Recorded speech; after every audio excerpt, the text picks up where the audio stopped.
സന്തോഷപൂർവ്വം ഈ കൂടിച്ചേരല് ഞാൻ ഉദ്ഘാടനം ചെയ്യുന്നത് ഇങ്ങിരിക്കാൻ സ്ഥലമില്ലാത്ത നിലയിൽ പറഞ്ഞിട്ടുണ്ട്.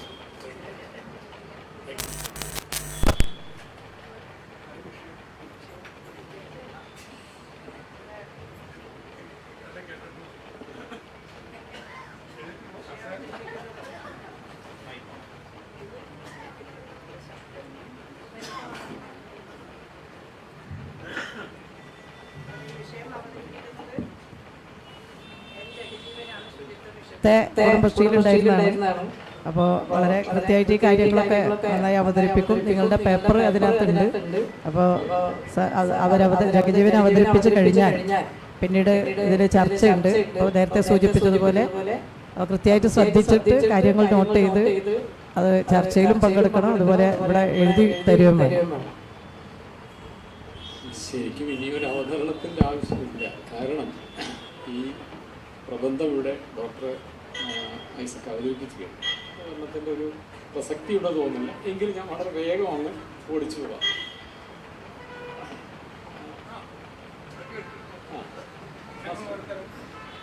ഇതിനകത്ത് ഏറ്റവും പ്രധാനപ്പെട്ടതും ഇതെങ്ങനെയാണ് കേരളത്തിൽ രൂപപ്പെട്ടു എന്നുള്ളതാണ്. അതെല്ലാവർക്കും അറിയാം.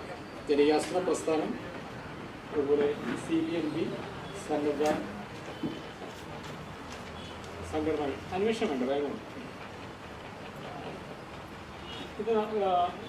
ഇതിനകത്ത് ഏറ്റവും പ്രധാനമായത് ഈ കമ്മ്യൂണിറ്റി നെറ്റ്വർക്ക് സാമൂഹ്യ സംഘടന കേരളത്തിൻ്റെ വികസനത്തെ എങ്ങനെ സ്വാധീനിച്ചു എന്നുള്ളതാണ്. അത് വിശദീകരിക്കണമെന്ന് എനിക്ക് തോന്നുന്നില്ല. അച്ചീവ്മെൻറ്റ്സാണ്. 50 ലക്ഷം കുടുംബങ്ങൾ ഇന്ന് കുടുംബശ്രീക്കകത്തുണ്ട്. എന്നുവെച്ചാൽ പകുതി കുടുംബശ്രീക്കകത്തുണ്ട്. എൻ്റർപ്രൈസിൻ്റെ സാധനം. നെക്സ്റ്റ് മൈക്രോ ഫിനാൻസിൻ്റെ കാര്യത്തിൽ നമ്മൾ നോക്കുകയാണെങ്കിൽ ഇന്ന് 95% റീപേയ്മെൻ്റ് ഉള്ള മൈക്രോ ഫിനാൻസ് ആക്ടിവിറ്റി 95%. ഒരു ബാങ്കിലും ഇത്രയും ക്രെഡിറ്റ് കൊടുത്തു കഴിഞ്ഞാൽ ഈ തരത്തിലുള്ള റീപേയ്മെൻ്റ് ഇല്ല. അതുമാണ് ഈ നാഷണലൈസ്ഡ് ബാങ്കുകൾക്ക് ഇത്രയും താല്പര്യം. കഴിഞ്ഞ പഠന കോൺഗ്രസിൽ 4ാം പഠന കോൺഗ്രസിനകത്ത് രണ്ടാമത്തെ പഠന കോൺഗ്രസ്സിൽ വന്ന നിർദ്ദേശമാണ് യഥാർത്ഥത്തിൽ കുടുംബശ്രീയെ ആകെ മാറ്റിയത്. അതുകൊണ്ട് ഡോക്ടർ ഐസക് ഇപ്പോൾ ഇവിടെ അവതരിപ്പിച്ചത് ആ ഒരു ഉറപ്പിലാണെന്ന് ഞാൻ പറയും. കാരണം 2ാം പഠന കോൺഗ്രസ് കുടുംബശ്രീ എങ്ങനെയാണോ മാറ്റിയത് അതുപോലെ 5ാം പഠന കോൺഗ്രസിൻ്റെ നിർദ്ദേശങ്ങൾ വെച്ചുകൊണ്ട് കുടുംബശ്രീ ആകെ നവീകരിക്കുക എന്നുള്ളതാണ് എൻ്റെ അടിസ്ഥാനം. ഏറ്റവും പ്രധാനപ്പെട്ട വെല്ലുവിളികൾ പാർശ്വവൽക്കരിക്കപ്പെട്ട SC, ST, കോസ്റ്റൽ ഈ മേഖലയിലെ കുടുംബശ്രീയുടെ സ്വാധീനം കുറവാണ്. അതുപോലെ തന്നെ നഗരത്തിലെ ഏറ്റവും അതിദരിദ്രർ അതിൽ കഴിയുന്നത് ഇത് വളരെ പ്രധാനപ്പെട്ട പ്രശ്നം. നേരത്തെ ഡോക്ടർ ഐസക് ഇവിടെ അവതരിപ്പിച്ച പ്രശ്നങ്ങൾ ഞാൻ വീണ്ടും ആവർത്തിക്കുന്നു. അത് ഏറ്റവും പ്രധാനമായിട്ട് ഈ പ്രാദേശിക തൊഴിൽ സാധ്യത ഇപ്പോഴും പ്രയോജനപ്പെടുത്താൻ കുടുംബശ്രീക്ക് സാധിച്ചിട്ടുണ്ട്. എൻ്റർപ്രൈസ് വരുന്നു, കൃഷി വരുന്നു ഒക്കെ. പക്ഷേ വേജ് എംപ്ലോയ്മെൻറ്റിന് വലിയൊരു സാധ്യത ലോക്കലായിട്ടുണ്ട്. അപ്പോൾ ഈ പ്രാദേശികമായ തൊഴിൽ ബന്ധത്തിൽ വരുന്ന മാറ്റമായിരിക്കും യഥാർത്ഥത്തിൽ കേരള സമൂഹത്തെ, പ്രത്യേകിച്ച് നമ്മുടെ സ്ത്രീകളുടെ സമൂഹത്തെ പൊളിറ്റിസൈസ് ചെയ്യപ്പെടുന്നതിന് ഏറ്റവും സഹായിക്കപ്പെടാൻ പോകുന്ന ടൂൾ. അത് ഏറ്റവും പ്രാധാന്യമുള്ള. ഇനി മറ്റൊരു പ്രധാനപ്പെട്ട പ്രശ്നം ഈ നേതൃത്വം മാറാതിരിക്കുന്നൊരു സാഹചര്യം തുടർച്ചയായിട്ട്. അത് കാര്യമായി അഡ്രസ് ചെയ്യപ്പെടേണ്ടതാണ്. നേരത്തെ സൂചിപ്പിച്ച പോലെ മതസംഘടനകളുടെ, മൈക്രോ ഫിനാൻസ് കമ്പനികളുടെ, കോർപ്പറേറ്റ് കമ്പനികൾ ഇതിനെ ഹൈജാക്ക് ചെയ്യുന്ന ഒരു സിറ്റുവേഷൻ ഇപ്പോൾ. അതിനെ എങ്ങനെയാണ് അഡ്രസ് ചെയ്യപ്പെടേണ്ടത്? അതോടൊപ്പം തന്നെ സംഘടനയ്ക്കകത്ത് നിൽക്കുന്ന മറ്റ് തരത്തിലുള്ള പ്രവണതകൾ, അനാരോഗ്യകരമായ പ്രവണതകൾ, അത് കറപ്ഷൻ്റെ ഉണ്ട്, സാമ്പത്തികമായ പിരിവ്, അമിതമായ പിരിവ് മറ്റ് സാമൂഹിക സംഘടനകൾ കൊണ്ട് ചെയ്യുന്നത് കൊണ്ട്, പിരിവ് താങ്ങാൻ പറ്റാത്തത് കൊണ്ട് പിരിഞ്ഞു പോകുന്ന അയൽക്കൂട്ടങ്ങളുണ്ട്. ഇങ്ങനെയുള്ള ചില ഇഷ്യൂസ് ഇതിനകത്തേക്ക് പറയും. അതും അഡ്രസ് ചെയ്യും. ഏറ്റവും പ്രധാനമായി വരുന്ന മറ്റൊന്നാണ് മതജാതി സംഘടനകളുടെ അടിസ്ഥാനത്തിലുള്ള അയൽക്കൂട്ടം. അത് നേരത്തെ ഡോക്ടർ ഐസക് സൂചിപ്പിച്ചാൽ ഞാൻ വിശദീകരിക്കും. ഇത് പറയുമ്പോഴും ഇത്രയും ശക്തമായ ഒരു സംഘടനയായി വർക്ക് ചെയ്യുമ്പോൾ നേരത്തെ നമ്മുടെ അധ്യക്ഷ പ്രാസംഗിക സൂചിപ്പിച്ചതുപോലെ നമ്മുടെ ജീവിതത്തെ മാറ്റുന്ന ഏറ്റവും ആധുനികമായ അറിവ് സമ്പാദിക്കുകയും അത് പ്രയോഗിക്കുകയും ചെയ്യാൻ സഹായിക്കുന്ന ഒരു സംഘടനയായി കുടുംബശ്രീക്ക് കാര്യമായി മാറാൻ പറ്റും. അത് ഒരു പ്രതിസന്ധിയായിട്ട് വരും.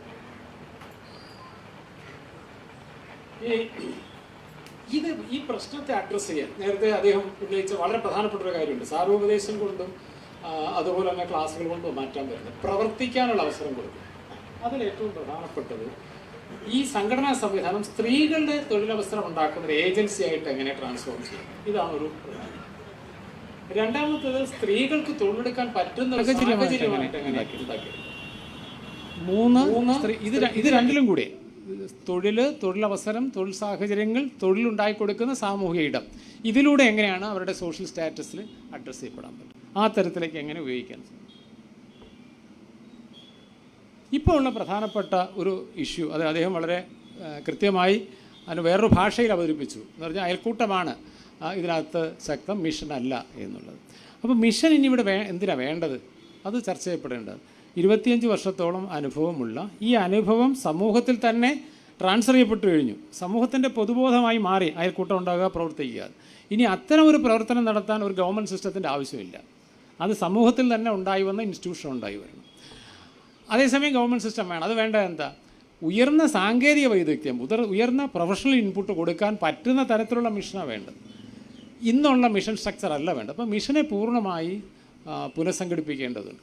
അതേസമയം ഇതിനകത്ത് വരുന്ന പ്രവർത്തനങ്ങൾക്ക് അതിനകത്ത് പലതരത്തിലുള്ള കമ്മ്യൂണിറ്റി ഇൻസ്റ്റിറ്റ്യൂഷൻസ് ഉണ്ട്. ഇപ്പോൾ എൻ്റർപ്രൈസ് ഡെവലപ്മെൻ്റ് ആണെങ്കിൽ MECമാരുണ്ട്, ട്രെയിനിങ്ങിന് കൊടുക്കുകയാണെങ്കിൽ ട്രെയിനിങ് ഗ്രൂപ്പുണ്ട്, കണക്കിൻ്റെ കാര്യം നോക്കാനാണെങ്കിൽ കാസുകാരുണ്ട്, അതുപോലെ കൃഷിയുടെ ആണെങ്കിലും അതിനുള്ള ഗ്രൂപ്പുണ്ട്, ഹോട്ടൽ ബിസിനസ്സിനുണ്ട്. ഇങ്ങനെ ഓരോന്നിനും ഈ കമ്മ്യൂണിറ്റിയിൽ നിന്ന് ഉണ്ടായി വന്ന ഗ്രൂപ്പുകൾ തന്നെയുണ്ട്. അവരെ ശക്തിപ്പെടുത്തി ഇൻസ്റ്റിറ്റ്യൂഷനൈസ് ചെയ്ത് അവരെ ശേഷി വികസിപ്പിക്കാൻ പറ്റുന്ന തരത്തിലേക്ക് മിഷൻ മാറുക, ആ രൂപത്തിലേക്ക് മിഷനെ മാറ്റിയെടുക്കുക എന്നാണ് ഏറ്റവും പ്രധാനപ്പെട്ട ഒരു കാര്യം. അതോടൊപ്പം തന്നെ ഈ കുടുംബശ്രീ പ്രവർത്തനം എന്ന് പറയുന്നത് സർക്കാർ ഉദ്യോഗസ്ഥ പ്രവർത്തനമല്ല. അതിൽ സന്നദ്ധമായി പ്രവർത്തിക്കാൻ വരുന്ന, പ്രത്യേകിച്ച് കേരളത്തിനകത്ത് ഈ സംവിധാനത്തിൽ പ്രവർത്തിച്ച സർക്കാർ സംവിധാനങ്ങളിലും അല്ലാതെയും പ്രവർത്തിച്ച് ഇന്ന് പഠിച്ചുകൊണ്ടിരിക്കുന്നവരും അല്ലാത്ത പ്രൊഫഷണൽസും സപ്പോർട്ട് ചെയ്യാൻ തയ്യാറാണ്. അവരെയൊക്കെ ഏകോപിപ്പിച്ച് പ്രവർത്തിപ്പിക്കുന്ന ഒരു സംവിധാനമായി മിഷൻ്റെ രീതി മാറ്റേണ്ടത്. അതെങ്ങനെ കൊണ്ടുവരാൻ സാധിക്കും? ഒരു 10 വർഷത്തേക്കുള്ളൊരു സ്ലോഗൻ മുന്നോട്ട് വയ്ക്കണം. അത് ഏറ്റവും പ്രധാനമായിട്ട് സ്ത്രീകളുടെ തൊഴിൽ പങ്കാളിത്ത നിരക്ക് 50% ഉയർത്തുക എന്നുള്ളതാണ്. ഇതിൽ മറ്റൊരു രീതി കൂടി ഇതിനകത്ത് കൊണ്ടുവരേണ്ടി വരും. എന്ന് പറഞ്ഞാൽ ഇപ്പോൾ നമുക്കറിയാം, തിരുവനന്തപുരത്ത് വലിയ കാറ്ററിംഗ് യൂണിറ്റ് നടത്തുന്ന ഗിരിജ ആയിരുന്നാലും ബിന്ദു ആയിരുന്നാലും ഇവരെയൊക്കെ എടുത്ത് ഇവരെ കീഴിൽ 100-150 പേരൊന്നും ജോലി ചെയ്യുന്നുണ്ട്. അപ്പോൾ കുടുംബശ്രീക്കകത്തൂടെ വന്ന എൻ്റർപ്രണറായി മാറി നല്ല ഒരു സംരംഭമായി മാറിയവരെ തന്നെ തൊഴിൽ ദാതാവായി മാറ്റാൻ പറ്റുന്ന തരത്തിലേക്കുള്ള ഒരു ഇടപെടൽ ഇതിനകത്തേക്ക് വേണ്ടി വരും. രണ്ടാമത് ഒരു പ്രധാനപ്പെട്ട ഭാഗം വെച്ചാൽ ഹയർ ഓർഡർ എൻ്റർപ്രൈസസുകൾ ചെയ്യാൻ പറ്റുന്ന ശേഷിയുള്ളവർ ഇതിനകത്ത് വന്നിട്ടുണ്ട്. അവരെയും ആ രൂപത്തിലേക്ക് മാറ്റി. എന്ന് പറഞ്ഞാൽ കുടുംബശ്രീയുടെ ഫോക്കസ് പ്രധാനമായും സ്ത്രീകളുടെ തൊഴിൽ പങ്കാളിത്തം, തൊഴിൽ സാഹചര്യം, തൊഴിൽ അവസരങ്ങൾ സൃഷ്ടിക്കുന്നതിലേക്ക് മാറുക. മറ്റ് പ്രവർത്തനങ്ങൾ ചെയ്യാൻ ഒരുപാട് സ്ത്രീ സംഘടനകൾ കേരളത്തിലുണ്ട്. അപ്പോൾ ആ സംഘടനകൾ ആ പ്രവർത്തനങ്ങൾ നിർവഹിച്ചുകൊണ്ടിരിക്കുന്നുണ്ട്. അതേസമയം ഈ ചുമതല നിർവഹിക്കുന്നതിനുള്ള ഏജൻസി ഇല്ല എന്നുള്ളതാണ് ഏറ്റവും പ്രധാനപ്പെട്ട. ആ രൂപത്തിലേക്ക് ഇതിനെ കൊണ്ടുവരിക. കൂടാതെ ഇവിടെ ജോലി ചെയ്യുമ്പോൾ അതിനകത്ത് 4-5 ലക്ഷം പേരുടെ തൊഴിലവസരം ഇതിനകത്തേക്ക് കൊണ്ടുവരാൻ യാതൊരു പ്രയാസവുമില്ല. അങ്ങനെ പ്രാദേശികമായ തൊഴിൽ അന്തരീക്ഷവും തൊഴിൽ ബന്ധങ്ങളും വലിയ മാറ്റം വരുത്തുന്ന ഒരു ഇടപെടൽ കൊണ്ടുവരിക എന്നുള്ളതാണ് ഇതിനകത്ത് ഏറ്റവും പ്രധാനമായി നമ്മൾ മുന്നോട്ട് വയ്ക്കുന്ന ആശയം. ഇതോടൊപ്പം തന്നെ ഈ തൊഴിൽ കണ്ടെത്തുന്നതിന് അയൽക്കൂട്ടങ്ങളുടെ ഒരു ജോലി അതിലേക്ക് കൊണ്ടുവരണം. ഒരു അയൽക്കൂട്ടം അതിനകത്തുള്ള ഓരോ കുടുംബത്തിലെ അംഗങ്ങളുടെ തൊഴിലവസരം, വരുമാനം, തൊഴിൽ ചെയ്യാനുള്ള സാഹചര്യം, അങ്ങനെ അയൽക്കൂട്ടത്തിൻ്റെ ഒരു റോള് തന്നെ അത്തരത്തിലേക്ക് റീഡിഫൈൻ ചെയ്യാൻ സാധിക്കണം. പ്രാദേശികമായിട്ട് വരുന്ന തൊഴിൽ ഡിമാൻഡ് മനസ്സിലാക്കിയാൽ ആ ഡിമാൻഡ് അനുസരിച്ച് അവിടെ ആവശ്യമുള്ള മനുഷ്യവിഭവത്തെ നൈപുണ്യ വികസനം നടത്തി തൊഴിലിന് ലഭ്യമാക്കാൻ പറ്റുന്ന ഏജൻസിയായിട്ട് കുടുംബശ്രീയുടെ CDSനെ മാറ്റാനും ഇവരുടെ തൊഴിൽ സുരക്ഷാ കാര്യങ്ങൾ, തൊഴിലിടത്ത് സുരക്ഷ അടക്കമുള്ള കാര്യങ്ങൾ ചെയ്യുന്ന തൊഴിൽ ഏജൻസിയായിട്ട് CDS മാറുകയും ചെയ്യുക എന്നുള്ളതാണ് ഏറ്റവും പ്രധാനമായിട്ട് വരുന്നത്. ചുരുക്കത്തിൽ അവിടെയുള്ള എല്ലാ ഏജൻസികളെയും കൂട്ടി യോജിപ്പിക്കുന്ന ഒരു സംഘടനയായി, സ്ത്രീകളുടെ സംഘടനയായി കുടുംബശ്രീ CDSനെ നമുക്ക് മാറ്റാൻ ഇതിനനുസൃതമായ രീതിയിൽ കുടുംബശ്രീയുടെ ബൈലോ തന്നെ നമുക്ക് മാറ്റേണ്ടി വരും. ഇതിനനുസരിച്ച് മിഷനെ നവീകരിക്കുകയും ചെയ്യണം. അപ്പോൾ ചുരുക്കത്തിൽ മിഷനെ നവീകരിക്കുക എന്നുള്ളത് കൂടി ഇതിനകത്തൊരു പ്രധാനപ്പെട്ട ഘടകമായിട്ട് നമ്മൾ കാണുന്നു. അതെ, കറക്റ്റ് 10 മിനിറ്റ്.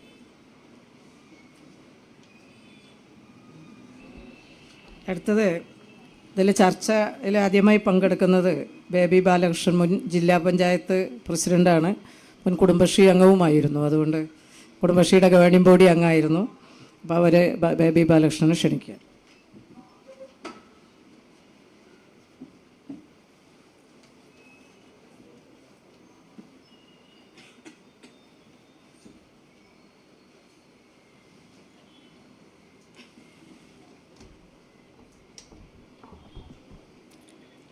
ഏറ്റവും ബഹുമാനപ്പെട്ട അധ്യക്ഷ, ഇവിടെ ഉദ്ഘാടനം ചെയ്ത ഐസക് സാർ, അതേപോലെ വിഷയം അവതരിപ്പിച്ച ജഗജീവൻ അടക്കമുള്ള ഇവിടെ പ്രതികരിക്കുന്ന എൻ്റെ പ്രിയപ്പെട്ട സുഹൃത്തുക്കളെ, ഇവിടെ പങ്കെടുക്കുന്ന ജനപ്രതിനിധികളും കുടുംബശ്രീ പ്രവർത്തകരും ഉദ്യോഗസ്ഥരുമായിട്ടുള്ള ബഹുമാന്യരെ, ഇവിടെ നമ്മുടെ പ്രധാനപ്പെട്ട ഈ സെഷൻ്റെ ഉദ്ദേശം എന്ന് പറയുന്നത് കുടുംബശ്രീയെ നവീകരിക്കുക എന്നതാണ്.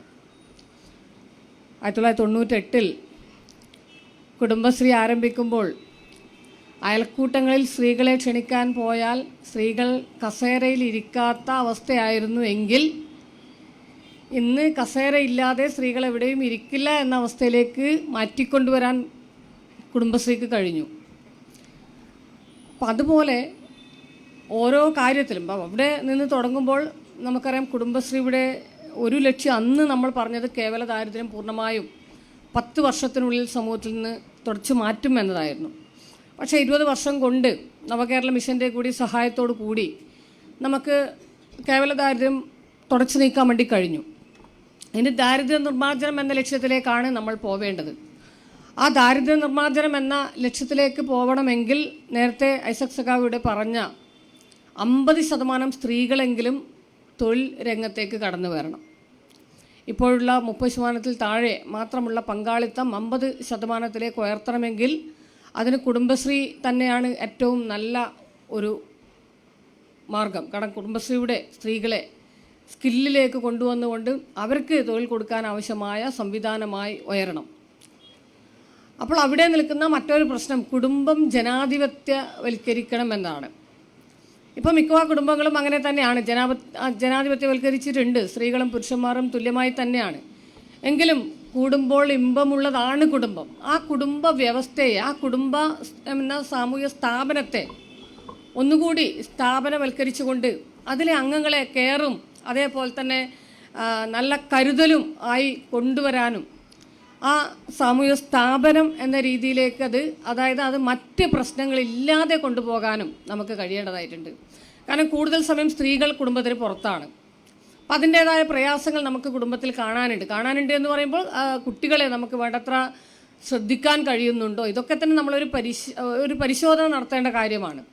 അപ്പോൾ അവിടെ തുല്യ പങ്കാളിത്തം എടുത്തുകൊണ്ട് സ്ത്രീയും പുരുഷനും തുല്യ പങ്കാളിത്തം എടുത്തുകൊണ്ട് തന്നെ കുടുംബത്തിൻ്റെതായ പ്രശ്നങ്ങളെ നമുക്ക് ഏറ്റെടുക്കാൻ വേണ്ടി കഴിയണം. കുട്ടികളെ കൃത്യമായി ശ്രദ്ധയോടുകൂടി വളർത്താനും അവർക്കാവശ്യമായ കരുതലും, കാരണം അവർ മറ്റുള്ളവരോടല്ല അവരുടെ പ്രയാസങ്ങൾ പറയേണ്ടത്, ആ കരുതൽ കൊടുക്കാൻ ആ കുടുംബം എന്ന സ്ഥാപനത്തെ ഒന്നുകൂടി നല്ല ഒരു ക്രിയേറ്റീവായി കൊണ്ടുവരാനും അതിലുപരി അവർക്ക്, അതായത് സ്ത്രീകൾക്ക് ഇത്തരത്തിലുള്ള എന്താ പറയേണ്ട വലിയ രീതിയിലുള്ള ഒരു സാന്ത്വനം കിട്ടുന്നത് ഈ നാലമ്പല യാത്ര നടത്തിയോ അല്ലെങ്കിൽ ടൂർ നടത്തിയോ അല്ല. അവരെ ജനാധിപത്യവൽക്കരിക്കുന്നതോടൊപ്പം തന്നെ അവർക്ക് കൃത്യമായ രീതിയിലേക്കുള്ള ഒരു രാഷ്ട്രീയം എന്ന് പറഞ്ഞാൽ ഏതെങ്കിലും ഒരു കക്ഷി രാഷ്ട്രീയമല്ല, മറിച്ച് സ്ത്രീപക്ഷ രാഷ്ട്രീയത്തിലേക്ക് അവരെ മാറ്റിക്കൊണ്ടുവരാൻ വേണ്ടി കഴിയണം.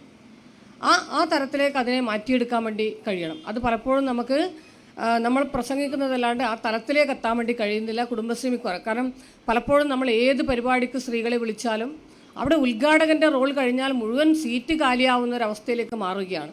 അപ്പം അത്തരത്തിലുള്ള ഒരു പ്രശ്നം വരാനുള്ള ഒരു പ്രധാനപ്പെട്ട കാരണം അവരിങ്ങനെ പരിപാടിക്ക് പോയി വന്നു എന്നതിൽ കവിഞ്ഞ് അവരോട് എന്താണ് ഇന്ന് പ്രസംഗിച്ചത് എന്ന് ചോദിച്ചാൽ അത് അറിയാനോ പറയാനോ അവർക്ക് കഴിയുന്നില്ല എന്ന് തന്നെയാണ്. അപ്പം അവരിൽ കൃത്യമായ ഒരു രാഷ്ട്രീയ ബോധം വളർത്തി അവർക്ക് കൃത്യമായി കാര്യങ്ങൾ പഠിക്കാനുള്ള ഒരു അവസരം കൊടുക്കുക എന്നതാണ്. അപ്പം അതിന് നമുക്ക് ഒന്നാമതായി അതിന് ഏറ്റവും പ്രധാനമായ ഒരു സബോർഡിനേറ്റായി വേണ്ടത് കമ്മ്യൂണിറ്റി കിച്ചണുകളാണ്. കാരണം അവർക്ക് ഏറ്റവും കൂടുതൽ സ്ത്രീകൾ ഇപ്പോൾ നേരത്തെ സഖാവ് സൂചിപ്പിച്ച രീതിയിൽ ഒരു 8 മണി വരെ നമുക്ക് ഒരു മാളിൽ പോയി വർക്ക് ചെയ്യാൻ പറ്റുന്നില്ല. അല്ലെങ്കിൽ 8 മണിക്ക് ശേഷം നമുക്ക് ഏതൊരു പൊതുപരിപാടിക്ക് പോയാലും വീട്ടിലേക്ക് എത്തണമെന്നൊരു ചിന്ത വരുന്നത് അവിടെ ഭക്ഷണമാക്കണം, അല്ലെങ്കിൽ അവിടെ ഞാൻ പോയാൽ മാത്രമേ കാര്യങ്ങൾ നടക്കൂ എന്ന ഒരു തോന്നൽ അവർക്കുള്ളത് കൊണ്ടാണ്. അപ്പോൾ ഭക്ഷണം നമുക്ക് സ്ഥിരമായി കുടുംബശ്രീ കമ്മ്യൂണിറ്റി കിച്ചണിൽ നിന്ന് ഭക്ഷണം കിട്ടുകയാണെങ്കിൽ, നമുക്ക് കമ്മ്യൂണിറ്റി കിച്ചണിൽ വ്യവസ്ഥ കുറച്ചുകൂടി വ്യാപിപ്പിക്കുകയാണെങ്കിൽ നമുക്ക് ഇത്തരത്തിലുള്ള കാര്യങ്ങൾ, കാരണം പൊതു ഇടങ്ങളിൽ നിന്ന് ഭക്ഷണം കിട്ടുമെന്ന ഒരു ഇതുണ്ടെങ്കിൽ നമുക്ക് വീട്ടിൽ പോയി കൂടുതൽ ജോലി ഇല്ല എന്ന ഒരു തിരിച്ചറിവ് വരുമ്പോൾ സ്ത്രീകൾ കൂടുതൽ ജോലി ചെയ്യാൻ പ്രാപ്തമാവും. അതേപോലെ തന്നെ ജോലി ചെയ്യാൻ താല്പര്യം കാണിക്കും. അവർ അതിലുപരി നല്ല രീതിയിൽ എന്താ പറയേണ്ടത്, ഒരു വരുമാനദായകമായ രീതിയിൽ തന്നെ സ്ത്രീകളുടെ ആ തരത്തിലേക്ക് മാറുകയും ചെയ്യും. മറ്റൊന്ന് കുടുംബശ്രീ, ഞാൻ കഴിഞ്ഞ ദിവസം എൻ്റെ ഞാനൊരു കുടുംബശ്രീ മെമ്പർ കൂടിയാണ് കേട്ടോ. അപ്പം എൻ്റെ കുടുംബശ്രീയിൽ വന്ന ഒരു ചർച്ച, എൻ്റെ തൊട്ടപ്പുറത്തെ കുടുംബശ്രീ പിരിച്ചു വിട്ടു. എന്താ കാര്യം ചോദിക്കുമ്പോൾ പറഞ്ഞു എപ്പോഴും മീറ്റിങ്ങും എപ്പോഴും പിരിവും. സത്യം, ഇത് നടന്ന സംഭവമാണ്. ഞാൻ എന്താ ജഗദീശൻ സാറോട് ചോദിച്ചു, എപ്പോഴും മീറ്റിംഗ് എപ്പോഴും പിരിവും. അപ്പോൾ സ്ഥിരമായി ഒരു തരം മീറ്റിംഗ്, എല്ലാ മീറ്റിങ്ങിലും സ്ത്രീകളെ ഇങ്ങനെ പങ്കെടുപ്പിക്കുക, അതേപോലെ തന്നെ ഏത് കാര്യം ഉണ്ടെങ്കിലും സ്ത്രീകൾ പിരിവ് കൊടുക്കുക എന്ന രീതിയിലേക്ക് വരികയാണ്. ഒരു തരം കടത്തിലേക്ക് വരികയാണ്. കാരണം അവർക്ക് സ്ത്രീകൾക്ക് സ്വന്തമായി ഒന്നും വരുമാനമില്ല. കുടുംബശ്രീ അംഗങ്ങൾ എന്ന് പറയുന്നത് അവർ സ്വന്തമായി വരുമാനമെടുക്കാൻ അല്ലെങ്കിൽ അത്തരത്തിലുള്ള സ്വയം തൊഴിൽ രംഗത്തേക്ക് കടന്നു വരാൻ അവർക്ക് ഭയങ്കര മടിയാണ്. പിന്നെ അവർ പോകുന്നത് തൊഴിലുറപ്പ് പദ്ധതിക്കാണ്. ആ തൊഴിലുറപ്പ് പദ്ധതിക്ക് പോയാൽ എല്ലാ സമയവും ഒരേപോലെ കൂലി കിട്ടുന്നില്ലല്ലോ. കാരണം ഒരാഴ്ചക്കൊരിക്കാലോ അല്ലെങ്കിൽ ഇപ്പം 3-4 മാസം കൂലി കിട്ടാനുണ്ട് എന്നൊക്കെയാണ് പറയുന്നത്. അപ്പോൾ അതുപോലെ അവർക്ക് ആ കൂലി കിട്ടിയാൽ മാത്രമേ അവർക്ക് വരുമാനമാകൂ. അപ്പോൾ ഈ കടം വാങ്ങിക്കൊണ്ട് പിരിവ് കൊടുക്കേണ്ടെന്ന, അല്ലെങ്കിൽ കാരണം പിരിവ് എന്ന് പറയുന്നത് നമ്മൾ വിചാരിക്കുന്ന പോലെ രാഷ്ട്രീയ പാർട്ടികളുടെ പിരിവൊന്നും അങ്ങനെ വരുന്നില്ല. മറിച്ച് ഓരോ കാര്യത്തിലും അമ്പലത്തിൻ്റെ ഒരു പരിപാടി ഉണ്ടെങ്കിൽ നമ്മളമ്പലത്തിലല്ലേ നമ്മളെല്ലാവരും കൂടിയിട്ട് എന്തെങ്കിലും കൊടുക്കണം. അപ്പോൾ അതിൽ ഒരു സപ്ലിമെൻ്റ് ചെയ്ത് നമ്മളെല്ലാം ഫോട്ടോ വെച്ചിട്ട് ഒരു ഇത് കൊടുക്കാം, നമ്മളെല്ലാവരും 100 രൂപ കൊടുത്താൽ മതി. ഇതാണ്. അപ്പോൾ ഇങ്ങനെയുള്ള പിരിവുകൾ കാര്യമായി വരുന്നുണ്ട്. അപ്പം ഇതിനെ നമുക്ക് ഒഴിവാക്കി കൊടുക്കാൻ വേണ്ടി കഴിയണം. അതിന് അവരെ പ്രാപ്തമാക്കുക. കാരണം അവർക്ക് നല്ല ശാക്തീകരണം കൊടുക്കുക. ഒരു സാമൂഹ്യ ശാക്തീകരണത്തിലേക്ക് കുറച്ചുകൂടി നമുക്ക് കുടുംബശ്രീയെ കൊണ്ടുവരാൻ വേണ്ടി കഴിയണം എന്നതാണ് അതിൽ പറയുന്നത്. മറ്റൊന്ന്, ഇതിൻ്റെ ഒരു ജെൻഡർ പെർസ്പെക്റ്റീവ്. കാരണം കുടുംബശ്രീയുടെ ആ ഒരു ഓഫീസ് സംവിധാനത്തിൽ നമുക്ക് കുടുംബശ്രീ ജില്ലാ മിഷൻ മുതൽ താഴെ മുകളിലേക്ക് എടുത്ത് നോക്കുകയാണെങ്കിൽ കൂടുതലും പുരുഷന്മാരാണ്. പുരുഷന്മാരെ ആ തരത്തിലേക്ക് പറയുകയല്ല, പുരുഷന്മാർ. നേരത്തെ ഇവിടെ സൂചിപ്പിച്ച കാര്യങ്ങളുണ്ട്. മുൻപേ ഈ മേഖലയിൽ നല്ല രീതിയിൽ എക്സ്പെർട്ടൈസായ വനിതകളുണ്ടെങ്കിൽ, അല്ലെ ഈ മേഖലയിൽ റിസർച്ച് നടത്തിയ സ്ത്രീകളുണ്ടെങ്കിൽ അവർക്കൊക്കെ തന്നെ കുടുംബശ്രീയിൽ ജോലി ചെയ്യാൻ അവസരം കൊടുക്കണം. നമ്മൾ കുടുംബശ്രീയിൽ കയറിയാൽ സ്ഥിരമായി കുടുംബശ്രീ ഈ ജോലിക്കാരനെ ആയി മാറുന്ന രീതിയിലേക്ക് പോകുന്നുണ്ട്. അപ്പോൾ സ്ത്രീകളുടെ പങ്കാളിത്തം പൊതുവെ കുടുംബശ്രീയിൽ കുറവാണ്. കുടുംബശ്രീ സ്ത്രീകളുണ്ട്. അപ്പം അതുകൊണ്ട് തന്നെ പലപ്പോഴും വരുന്ന തീരുമാനങ്ങൾ സ്ത്രീകൾക്കെതിരായി മാറുന്നുണ്ട്. പല തീരുമാനങ്ങളും സ്ത്രീകൾക്കെതിരായിട്ടാണ് വരുന്നത്. പലപ്പോഴും അത് അവർ തീരുമാനിക്കും. അത് ഇവർക്ക് ഒരു ജില്ലാ റിവ്യൂ മീറ്റിംഗ് ഉണ്ടെങ്കിൽ വല്ലാതെ പേടിച്ചുകൊണ്ടാണ് ഓരോ CDS ചെയർപേഴ്സണും പോയത്. ഞങ്ങളേറെ ചർച്ച ചെയ്യപ്പെട്ടൊരു വിഷയമായിരുന്നു പള്ളിക്കര CDS ചെയർപേഴ്സൺ പെട്ടെന്ന് അറ്റാക്കായി മരിച്ചത്. അവരിങ്ങനെ ഫോൺ ചെയ്തുകൊണ്ടിരിക്കുമ്പോഴാണ് അവർക്ക് പെട്ടെന്ന്, കാരണം നാളെ എന്തോ ഒരു പരിപാടിയുണ്ട്. അപ്പോൾ ഇങ്ങനെ വല്ലാത്ത ഭയങ്കര ടെൻഷനാണ്, സമ്മർദ്ദമാണ് സ്ത്രീകൾക്ക്. അപ്പോൾ സ്ത്രീകൾ കൂടുതൽ പൊതുരംഗത്ത്, ഞാൻ ആദ്യം പറഞ്ഞൊരു വാക്ക്, കാരണം സ്ത്രീകൾ വീട്ടിൽ നിന്ന് പുറത്തിറങ്ങാം, അല്ലേ? കാരണം ഞാനത് പറയാൻ കാരണം, ആദ്യം വനിതാ ഘടക പദ്ധതി വന്നപ്പോൾ 98-ലാണ് കുടുംബശ്രീ രൂപീകരിക്കുന്നത്. 97-ൽ ജനകീയാസൂത്രണ പദ്ധതി വന്നപ്പോൾ 30 അയൽക്കൂട്ടങ്ങൾ രൂപീകരിച്ചുകൊണ്ട് വനിതാ ഘടക പദ്ധതിക്ക് നേതൃത്വം കൊടുത്ത ഒരാൾ കൂടിയാണ് ഞാൻ, വനിതാ ഘടക പദ്ധതിയിലൂടെ. അപ്പോൾ ഞങ്ങൾ വിചാരിച്ചത് ഈ സ്ത്രീകളെ ഒന്ന് പുറത്തേക്ക് ഇറക്കണമെന്ന് മാത്രമായിരുന്നു. പക്ഷേ ഇന്ന് സ്ത്രീകൾ പുറത്തേക്ക് വരുന്നു മാത്രമല്ല, അവർ ഒരുപാട് ടെൻഷനുള്ള ജോലി കൂടി ചെയ്യുകയാണ്. ഒരുപാട് മൾട്ടി ഡയമെൻഷനായി ഓരോ സ്ത്രീയും മാറുകയാണ്. ഒരുപാട് കഴിവുകൾ അവർക്കുണ്ട്. ആ കഴിവുകളെ പൂർണ്ണമായും സ്ത്രീ ശാക്തീകരണത്തിനും അതിലുപരി സ്വയം തൊഴിൽ രംഗത്തേക്കൊക്കെ തന്നെ വരാൻ കഴിയും. ഇപ്പോൾ തൊഴിലുറപ്പാണ്, സ്വയം തൊഴിൽ രംഗത്തേക്ക് വരാൻ അവർക്ക് കുറച്ചെങ്കിലും വിഘാതമായി നിൽക്കുക. കാരണം തൊഴിലുറപ്പിന് പോയാൽ എങ്ങനെയെങ്കിലും കൂലി കിട്ടിയില്ലെങ്കിലും കൂലി എപ്പോഴെങ്കിലും കിട്ടും. പക്ഷേ റിസ്ക് എടുക്കാൻ സ്ത്രീകൾ തയ്യാറാവുന്നില്ല. ഇവിടെ ഒരുപാട്, കാരണം നമുക്കറിയാം ഏറ്റവും കൂടുതൽ വസ്ത്രങ്ങൾ ഉപയോഗിക്കുന്നത് സ്ത്രീകളാണ്. സ്ത്രീകളെല്ലാം പുരുഷന്മാരുണ്ട്. എന്തുകൊണ്ട് കുടുംബശ്രീക്ക് ഒരു ബ്രാൻഡ് ആയിക്കൂടാ വസ്ത്രം? കുടുംബശ്രീക്ക് എന്തുകൊണ്ടൊരു ലേണിംഗ് ആപ്പ് തുടങ്ങിക്കൂടാ? ലേണിംഗ് ആപ്പ് എല്ലാവരുടെ മക്കളും പഠിക്കുകയാണല്ലോ. ഒരു ലേണിംഗ് ആപ്പ് തുടങ്ങണം. കുടുംബശ്രീക്ക് ഹരിതകർമ്മസേനയ്ക്ക് ഒരു കമ്പനി തുടങ്ങണം. അങ്ങനെ അല്ലേ, കുടുംബശ്രീക്ക് ഒരു ബാങ്ക് തുടങ്ങണം. ബാങ്ക് ഞാൻ പറഞ്ഞില്ല, കാരണം എല്ലാം നമ്മൾ തുടങ്ങിയാൽ പിന്നെ മറ്റെല്ലാം പൂട്ടേണ്ടി വരും. കാരണം ആ തലത്തിലേക്ക് മാറുകയാണ്. അപ്പം അങ്ങനെ ഒരുപാട് അവസരങ്ങൾ, പുതിയ കാലത്തെ അവസരങ്ങൾ ഒരുപാടുണ്ട്. ആ അവസരങ്ങൾക്കൊത്ത് നമുക്ക് മുന്നോട്ട് പോകാൻ വേണ്ടി കഴിയണം. സ്ത്രീകളുടെ മാനസിക ആരോഗ്യത്തിന് മുൻഗണന കൊടുത്തുകൊണ്ടുള്ള പരിശീലന പരിപാടികൾക്ക് നമ്മൾ നേതൃത്വം കൊടുക്കണം. ജഗജീവണ്ണ നമ്മൾ കൊടുക്കുന്ന പരിശീലനം എന്ന് പറയുന്നത് സ്ഥിരമായി കൊടുക്കുന്ന പരിശീലനമാണ്. സ്ത്രീകളുടെ മാനസിക പിരിമുറക്കം അവസാനിപ്പിക്കാൻ ആവശ്യമായ പരിശീലനങ്ങളാണ് ഇനി അവർക്ക്. പിന്നെ കെയർ എക്കോണമി അതുപോലെ സിൽവർ സിൽവർ എക്കണോമിക്കിലേക്കാണ് നമ്മൾ പോകുന്നത്. അപ്പോൾ അവിടെ അവരുടെ കൂടി പ്രശ്നങ്ങൾ പരിഹരിക്കാൻ ആവശ്യമായ, കാരണം അവർക്ക് നല്ല വിളക്ക് തിരി ഉണ്ടാക്കാൻ വേണ്ടി കഴിയും, അവർക്ക് ഒരുപാട് ഇത്തരത്തിലുള്ള കൈത്തൊഴിലുകൾ, അത് ആ ഒരു എക്കണോമി അത് നമുക്ക് അവരെ ശീലിപ്പിച്ചുകൊണ്ട് അവർക്ക്, കാരണം കുടുംബശ്രീയുടെ സിൽവർ എക്കണോമി എന്ന് പറയുമ്പോൾ നമ്മുടെ ഡയമണ്ട് എക്കണോമി ആയിരിക്കും. കാരണം അവർക്ക് കാരണം അവർ ആ 98-ൽ തുടങ്ങിയ 2000-ൽ തുടങ്ങിയവരൊക്കെ തന്നെ ഇപ്പോൾ കുടുംബശ്രീയിലുണ്ട്. അവരൊന്നും മാറി പുതിയ തലമുറക്ക് ചാൻസ് കൊടുക്കുന്നില്ല. അതുകൊണ്ടാണ് പല അയൽക്കൂട്ടങ്ങൾക്കും സെക്രട്ടറി പ്രസിഡന്റ് ആവാൻ ആളില്ല, അയൽക്കൂട്ടങ്ങൾ പിരിച്ചുവിടുന്നു, ഉത്തരവാദിത്തം ഏറ്റെടുക്കാൻ ആളില്ല. അപ്പോൾ പുതിയ ജെൻസി കാറ്റഗറിയെ കൂടി അവർക്ക് കൂടി പുതിയ അയൽക്കൂട്ടങ്ങൾ തുടങ്ങിക്കൊണ്ട് അവരുടെ ആ ഒരു താല്പര്യത്തിനനുസരിച്ച് കുടുംബശ്രീ അയൽക്കൂട്ടങ്ങളെ മാറ്റാൻ ആവശ്യമായ ഇടപെടൽ കൂടി വേണം.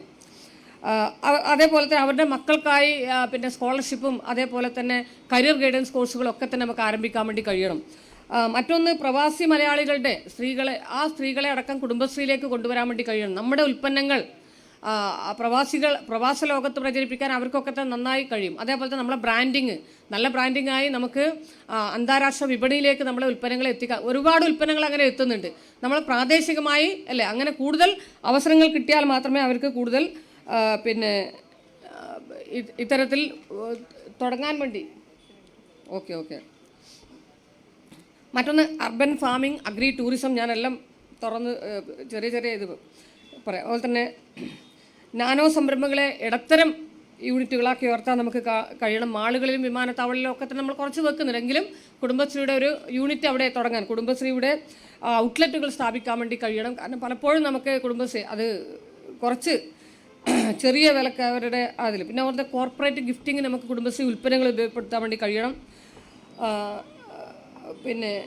ഈ രീതിയിൽ ഉള്ള പിന്നെ ഗവേണിംഗ് ബോഡിയിൽ സ്ത്രീ പ്രാതിനിധ്യം ഇല്ല എന്നത് വളരെ സൈനബ പറഞ്ഞ കാര്യങ്ങളോടൊക്കെ തന്നെ ഞാൻ യോജിക്കുകയാണ്. അത്തരത്തിൽ അവരുടെ അടക്കം പ്രതികളെ ഉൾപ്പെടുത്തിക്കൊണ്ട് അവരുടെ പ്രയാസങ്ങൾ കൂടി അറിഞ്ഞുകൊണ്ട് നമുക്ക് ഈ ഗവേണിംഗ് ബോഡിയൊക്കെ തന്നെ ഒന്ന് പുനഃസംഘടിപ്പിച്ചുകൊണ്ട് മുന്നോട്ട് പോകേണ്ടതുണ്ട്.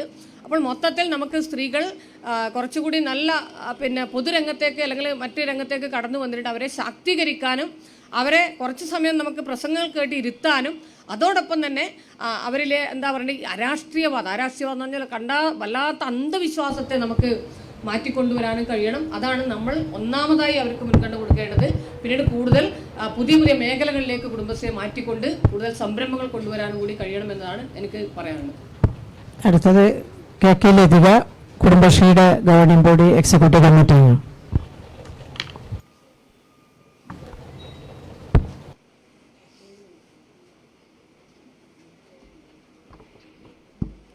പ്രിയപ്പെട്ടവരെ, ഇവിടെ അവതരണത്തിലും അതുപോലെ ഉദ്ഘാടനത്തിലും ഏകദേശം കാര്യങ്ങൾ വന്നിട്ടുണ്ട്. ഇതിൽ നമ്മുടെ ജനകീയാസൂത്രണത്തിൻ്റെ തന്നെ ഏറ്റവും വലിയ മുന്നേറ്റം എന്ന് പറയുന്നത് ഉദ്യോഗസ്ഥ തലത്തിൽ മാത്രം നിന്ന സംവിധാനത്തെ ജനകീയവൽക്കരിച്ചു എന്നുള്ളതാണ്. അത് വലിയ മുന്നേറ്റം നമ്മുടെ നാടിന് കൊടുത്തപ്പോൾ അതിൻ്റെ ഭാഗമായി സ്ത്രീ ശാക്തീകരണം ലക്ഷ്യമിട്ട് നമ്മൾ കുടുംബശ്രീ രൂപീകരിച്ചു. പക്ഷെ കുടുംബശ്രീയിൽ ഉണ്ടായിട്ടുള്ള ഏറ്റവും വലിയ പ്രയാസം എന്ന് പറയുന്നത് ജനാധിപത്യത്തെ അത് നേരത്തെ പറഞ്ഞ ഉദ്യോഗസ്ഥ തലത്തിലേക്ക് കൊടുക്കുന്ന മിഷൻ എന്ന് പറയുന്നത് അതൊരു വല്ലാത്ത കുരുക്കായി മാറുന്ന സ്ഥിതിയാണ് പലപ്പോഴും ഉണ്ടായിട്ടുള്ളത്. അത് മാറ്റിയെടുക്കാൻ വേണ്ടി കഴിയണം. അത് നേരത്തെ ഐസക്കിൻ്റെ വാക്കുകളുണ്ട്, തുരുമ്പെടുത്തത് മാറ്റാമെന്ന് പറയുന്നത്. 10 കൊല്ലം പഞ്ചായത്ത് ദിവസം ഉണ്ടായിരുന്ന ആളാണ് ഞാൻ. ഈ കുടുംബശ്രീ രൂപീകരണത്തിൻ്റെ സമയത്ത് സെൽഫ് ഹെൽപ്പ് ഗ്രൂപ്പുകൾ ഉണ്ടാക്കി കുടുംബശ്രീക്ക് മുമ്പേ. അന്ന് ഏറ്റവും വലിയ നേട്ടമെന്ന് പറയുന്നത് നാട്ടിലെ വികസന നമ്മുടെ വാർഡ് സമിതി ഉണ്ടല്ലോ, വാർഡ് സമിതിക്ക് താഴെ ഞങ്ങൾ അയൽക്കൂട്ടങ്ങളുണ്ടാക്കി. ഈ അയൽക്കൂട്ടങ്ങളാണ് ഓരോ പ്രദേശത്തെയും ആളുകളെ വളരെ കൃത്യമായി തിരഞ്ഞെടുത്തത്. അതുകൊണ്ട് തന്നെ വേറെ പ്രയാസമൊന്നും ഉണ്ടായിരുന്നില്ല. ഈ അയൽക്കൂട്ടങ്ങൾ ഇന്ന് നമ്മുടെ വനിതാ അയൽക്കൂട്ടങ്ങളുടെ സ്ഥിതിയാണ് നേരത്തെ സൂചിപ്പിച്ചത്. അത് മാറ്റിയെടുക്കാൻ വേണ്ടി നമുക്ക് കഴിയണം. കുടുംബശ്രീ അംഗങ്ങൾക്ക് സമാനമായ സമ്പാദ്യ പദ്ധതികൾ തുടങ്ങുക. ജനശ്രീ, ഐശ്വര്യശ്രീ, കുറേ സ്ത്രീകൾ ഇങ്ങനെ വരിക. അപ്പോൾ ബൈലോ ഭേദഗതി വരുത്തി തന്നെ അതിൽ മാറ്റം ഉണ്ടാക്കണം. അവ ഏത് സ്ത്രീയിലും പോവാം എന്നുള്ള ഒരു അവസ്ഥ മാറ്റിയെടുത്തേ മതിയാവും. പിന്നെ നേരത്തെ സൈനബ സൂചിപ്പിച്ച പോലെ ഏറ്റവും കൂടുതൽ വർഗീയ സംഘടനകളും ഇതിനെ ഉപയോഗപ്പെടുത്തുന്നു എന്നുള്ളതാണ്. നമ്മുടെ രൂപീകരിച്ച എല്ലാ സംവിധാനത്തെയും നേരെ അവരെടുത്തുകൊണ്ട് ഉപയോഗിക്കുകയാണ്, വർഗീയ സംഘടനകൾ ഉപയോഗിക്കുകയാണ്. അതിനെ മാറ്റിയെടുക്കാൻ നമുക്ക് കുടുംബശ്രീ അതിനാവശ്യമായ രൂപത്തിൽ ഇതിന് കുടുംബശ്രീയാക്കി മാറ്റുന്നതിന് നമ്മുടെ മാറിവാനിയോസ് കോളേജ് രൂപം നൽകിയ ആളുകൾ മുതൽ DMC അതുപോലെ ഒരുപാട് സംവിധാനങ്ങൾ നമുക്ക് താഴെത്തലത്തിൽ വരെ നോക്കിയാലുണ്ട്. അപ്പോൾ ആ സംവിധാനങ്ങളെയൊക്കെ ഉപയോഗപ്പെടുത്തിക്കൊണ്ട് തന്നെ ഇവിടെ നമുക്ക് സാമൂഹ്യമായി നല്ല ഉയർന്ന ബോധത്തിലേക്ക് കൊണ്ടുവരാൻ വർഗീയതയെ, അന്ധവിശ്വാസത്തെ, അതുപോലെ തങ്ങളുടെ മക്കളുടെ കല്യാണത്തിനേക്കും സ്ത്രീധനം കൊടുക്കാത്തയും സ്ത്രീധനം വാങ്ങാത്ത ആളുകളാക്കി മാറ്റാനും തൻ്റെ കുടുംബത്തിലെ ജനാധിപത്യം എന്ന് പറയുന്നത് അവിടുത്തെ ജോലി മാത്രമല്ല, കുടുംബത്തിലെ ജനാധിപത്യം എന്ന് പറയുന്നിടത്തിൽ നമുക്ക് നമ്മുടെ മക്കളെയും ഭർത്താവിനെയും കുറേ മാറ്റമൊക്കെ വന്നിട്ടുണ്ട് കേട്ടോ. സമൂഹത്തിൽ അടക്കം ഒരു പൊതുവായി ഉള്ള ഒരു ജനാധിപത്യ വൽക്കരിക്കുന്ന രീതിയിലേക്ക് കൊണ്ടുവരാൻ വേണ്ടി കഴിയേണ്ടതായിട്ടുണ്ട്. പിന്നെ നേരത്തെ ഇവിടെ സൂചിപ്പിച്ച കാര്യം തന്നെയാണ്, അംഗത്വം ഒഴിവാക്കി പോകുന്ന രൂപത്തിലേക്കുള്ള അമിതമായ ജോലി. ആ അമിതമായ ജോലി എടുക്കുന്നത് കുടുംബശ്രീ ഉള്ളത് കൊണ്ട് തന്നെ ഏത് ജോലിക്കും ഇവരെ നിശ്ചയിക്കാം എന്നുള്ളതിലേക്ക് സ്വതന്ത്രമായ സംഘടനയാണ് കുടുംബശ്രീ എന്നുള്ളത് ശരിയാണ്. പക്ഷെ എന്തിനും നിശ്ചയിച്ച് കഴിഞ്ഞ് അവസാനം കുടുംബശ്രീ വേണ്ട വേറെ ഏതെങ്കിലും ഒരു ഗ്രൂപ്പിലേക്ക് ചേരാം എന്നുള്ള ഒരവസ്ഥയിലേക്ക് അമിതമായ പ്രവർത്തന ബാഹുല്യം, ആ പ്രവർത്തനത്തിൻ്റെ ബാഹുല്യത്തിൻ്റെ ഭാഗമായി കുടുംബശ്രീയിൽ നിന്ന് പിരിച്ചുവിട്ട ആളുകൾ പോകുന്ന അവസ്ഥയുണ്ട്. നമ്മൾ നല്ല ശാക്തീകരണം കൊടുത്തതിൻ്റെ ഭാഗമായിട്ട് തന്നെ അവർ തൊഴിലിന് പോകുന്നുണ്ട്, അവർ മറ്റു കാര്യങ്ങളിലേക്ക് പോകുന്നുണ്ട്. അങ്ങനെ പോകുമ്പോൾ ഈ പ്രവർത്തന ബാഹുല്യം പലപ്പോഴും അവരെ എന്നാൽ പിന്നെ ഒഴിവാക്കുന്നത് ഇതാണ് എന്ന് തോന്നിക്കുന്ന രൂപത്തിലേക്കുള്ള ഒരു സ്ഥിതിയുണ്ട്. അത് നമുക്ക് മാറ്റിയെടുക്കാൻ വേണ്ടി കഴിയണം. ഈ എണ്ണത്തിലുള്ള വർധനവുണ്ടല്ലോ, അത് ആ വർധനവിന് ഗുണനിലവാരത്തിൽ ഊന്നൽ കൊടുക്കാൻ വേണ്ടി കഴിയണം. അയൽക്കൂട്ടം, അതുപോലെ തന്നെ ME, JLG, അങ്ങനെ എല്ലാറ്റിനും അതിനാവശ്യമായ രൂപത്തിലേക്കുള്ള കാര്യം നമുക്ക് ചെയ്യാൻ വേണ്ടി കഴിയണം. ഒരുപാട് നേട്ടങ്ങളുണ്ട്. ഇപ്പോൾ കഴിഞ്ഞ നമ്മൾ ദീനദയാൽ ഉപാധ്യായയുടെ പരിപാടി നടന്നപ്പോൾ അവിടെ 10,70,000 വരുന്ന ചെറുപ്പക്കാർക്ക് നമ്മൾ അവരുടെ പരിശീലനത്തിൻ്റെ ഭാഗമായി ഉയർന്ന തൊഴിലുകൾ, നമ്മൾ പറയുന്ന രൂപത്തിലേക്കുള്ള തൊഴിലുകൾ മാത്രമല്ല ഉയർന്ന തൊഴിലുകൾ നേടിയെടുക്കാൻ വേണ്ടി കഴിഞ്ഞു. കുടുംബശ്രീയുടെ ഈ ഓക്സിലറി ഗ്രൂപ്പ് ഉണ്ടാക്കുന്നതിനുള്ള ഒരു പ്രവർത്തനങ്ങളെ കുറച്ചുകൂടെ കേന്ദ്രീകരിക്കേണ്ടതും അതിനായിട്ടുള്ള ഇടപെടൽ നിലവിലുള്ള കുടുംബശ്രീ മാത്രം അതിന് ചെയ്യും നമുക്ക് കരുതാൻ വേണ്ടി കഴിയില്ല. യുവതികളായിട്ടുള്ള കുട്ടികളെ ഇതുമായി കോർത്തിണക്കാനും ഏറ്റവും കൃത്യമായ രൂപത്തിൽ തന്നെ നമുക്കത് ചെയ്യാൻ വേണ്ടി കഴിയേണ്ടതായിട്ടുണ്ട്. നിലവിലുള്ള ഇടപെടൽ ഇപ്പോൾ നമുക്ക് ഏറ്റവും കൃത്യമായ രൂപത്തിൽ തന്നെ സമൂഹത്തിൽ സ്ത്രീകൾക്കുള്ള സ്ഥാനത്തിൽ വലിയ മാറ്റം വന്നിട്ടുണ്ട്. കുടുംബശ്രീ തന്നെയാണ് നമ്മുടെ തൊഴിലുറപ്പ് കേന്ദ്രങ്ങളിലേക്ക് സ്ത്രീകൾ എത്തിക്കുന്നതിനും ഏറ്റവും വലിയ പങ്ക് വഹിച്ചുള്ളത് കുടുംബശ്രീ തന്നെയാണ്. അപ്പോൾ ഈ കുടുംബശ്രീയെ ഇനിയും ഒരുപാട് രാഷ്ട്രീയവൽക്കരിക്കുക അല്ലെങ്കിൽ അതിനെ നിലവിലുള്ള ഈ സാമൂഹ്യവൽക്കരിക്കുക എന്ന് പറയുന്ന പ്രവർത്തനം നടന്നു കഴിഞ്ഞാൽ നല്ല മാറ്റം ഉണ്ടാക്കാൻ വേണ്ടി കഴിയും. കുടുംബം എന്ന് പറയുന്നത് ഇങ്ങനെ കെട്ടിപ്പൊക്കി വെക്കേണ്ട ഒരു സംഗതിയൊന്നുമല്ല. ഈ കുടുംബം തന്നെ ആ ഒരു അവസ്ഥ വെച്ചിട്ടാണ് എങ്ങോട്ടും നീങ്ങാൻ കഴിയാത്ത. വീട്ടിൻ്റെ അടുത്താത് തൊഴിലാണെങ്കിൽ മാത്രമേ എടുക്കൂ, ഒരു മാസം മറ്റെങ്ങോട്ടെങ്കിലും യാത്ര ചെയ്യാന്ന് പറയുന്നത് പറ്റില്ല എന്ന് പറയുന്ന രൂപമുണ്ടല്ലോ. പക്ഷെ അത് നിരന്തരമായ ഇടപെടലിലൂടെയും നിരന്തരമായ പ്രവർത്തനങ്ങളിലൂടെയും മാത്രമാണ് കഴിയുക. സ്ത്രീ ശാക്തീകരണം എന്ന് പറയുമ്പോഴും യഥാർത്ഥത്തിൽ അതിൻ്റെ ശാക്തീകരണത്തിലേക്ക് എത്താതിരിക്കുന്നു എന്നുള്ളതുണ്ട്. അതിനെ പിന്നെ നമുക്ക് സംഘടന എന്നുള്ള രൂപത്തിലേക്ക് നമ്മളൊക്കെ ഇതിന് വേണ്ട രൂപത്തിലേക്ക് നമ്മൾ ശ്രദ്ധിക്കുന്നുണ്ടോ എന്നുള്ള കാര്യമുണ്ട്. കുടുംബശ്രീ അത് അതിൻ്റെ വഴിക്കങ്ങ് പോട്ടെ എന്നുള്ള മട്ടാണ്.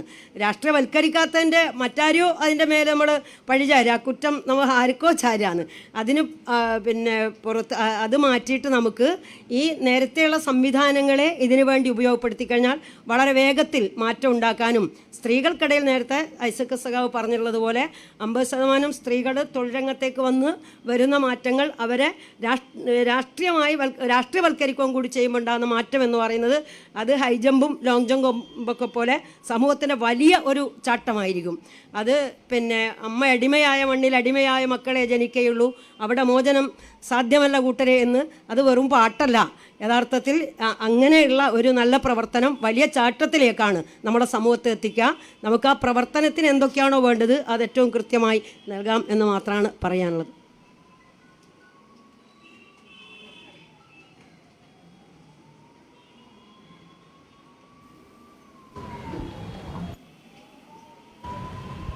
അടുത്തതായിട്ട് സംസാരിക്കുന്നത് CK ഹേമലതയാണ്.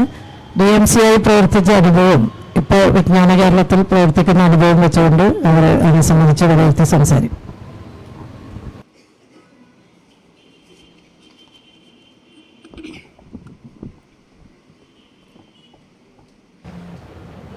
ബഹുമാനിയായ അധ്യക്ഷ PK സൈനബ ടീച്ചർ, ഈ സെഷൻ ഇവിടെ ഉദ്ഘാടനം ചെയ്ത പ്രിയങ്കരനായ ഡോക്ടർ തോമസ് ഐസക്, കുടുംബശ്രീ ഇനി എന്ത് എന്ന വിഷയത്തിന്മേൽ വിശദമായ, വളരെ എളുപ്പത്തിൽ ഓടിച്ചു പോയെങ്കിൽ പോലും ഏറ്റവും വിശദമായ രീതിയിൽ തന്നെ ഒരു അവതരണം ഇവിടെ നിർവഹിച്ച ശ്രീ ജഗജീവൻ, ചർച്ചയുടെ പാനൽ അംഗങ്ങളായി എന്നോടൊപ്പം ഇവിടെ സന്നിഹിതരായിട്ടുള്ള എൻ്റെ പ്രിയപ്പെട്ട കൂട്ടുകാർ, പ്രിയമുള്ളവരെ,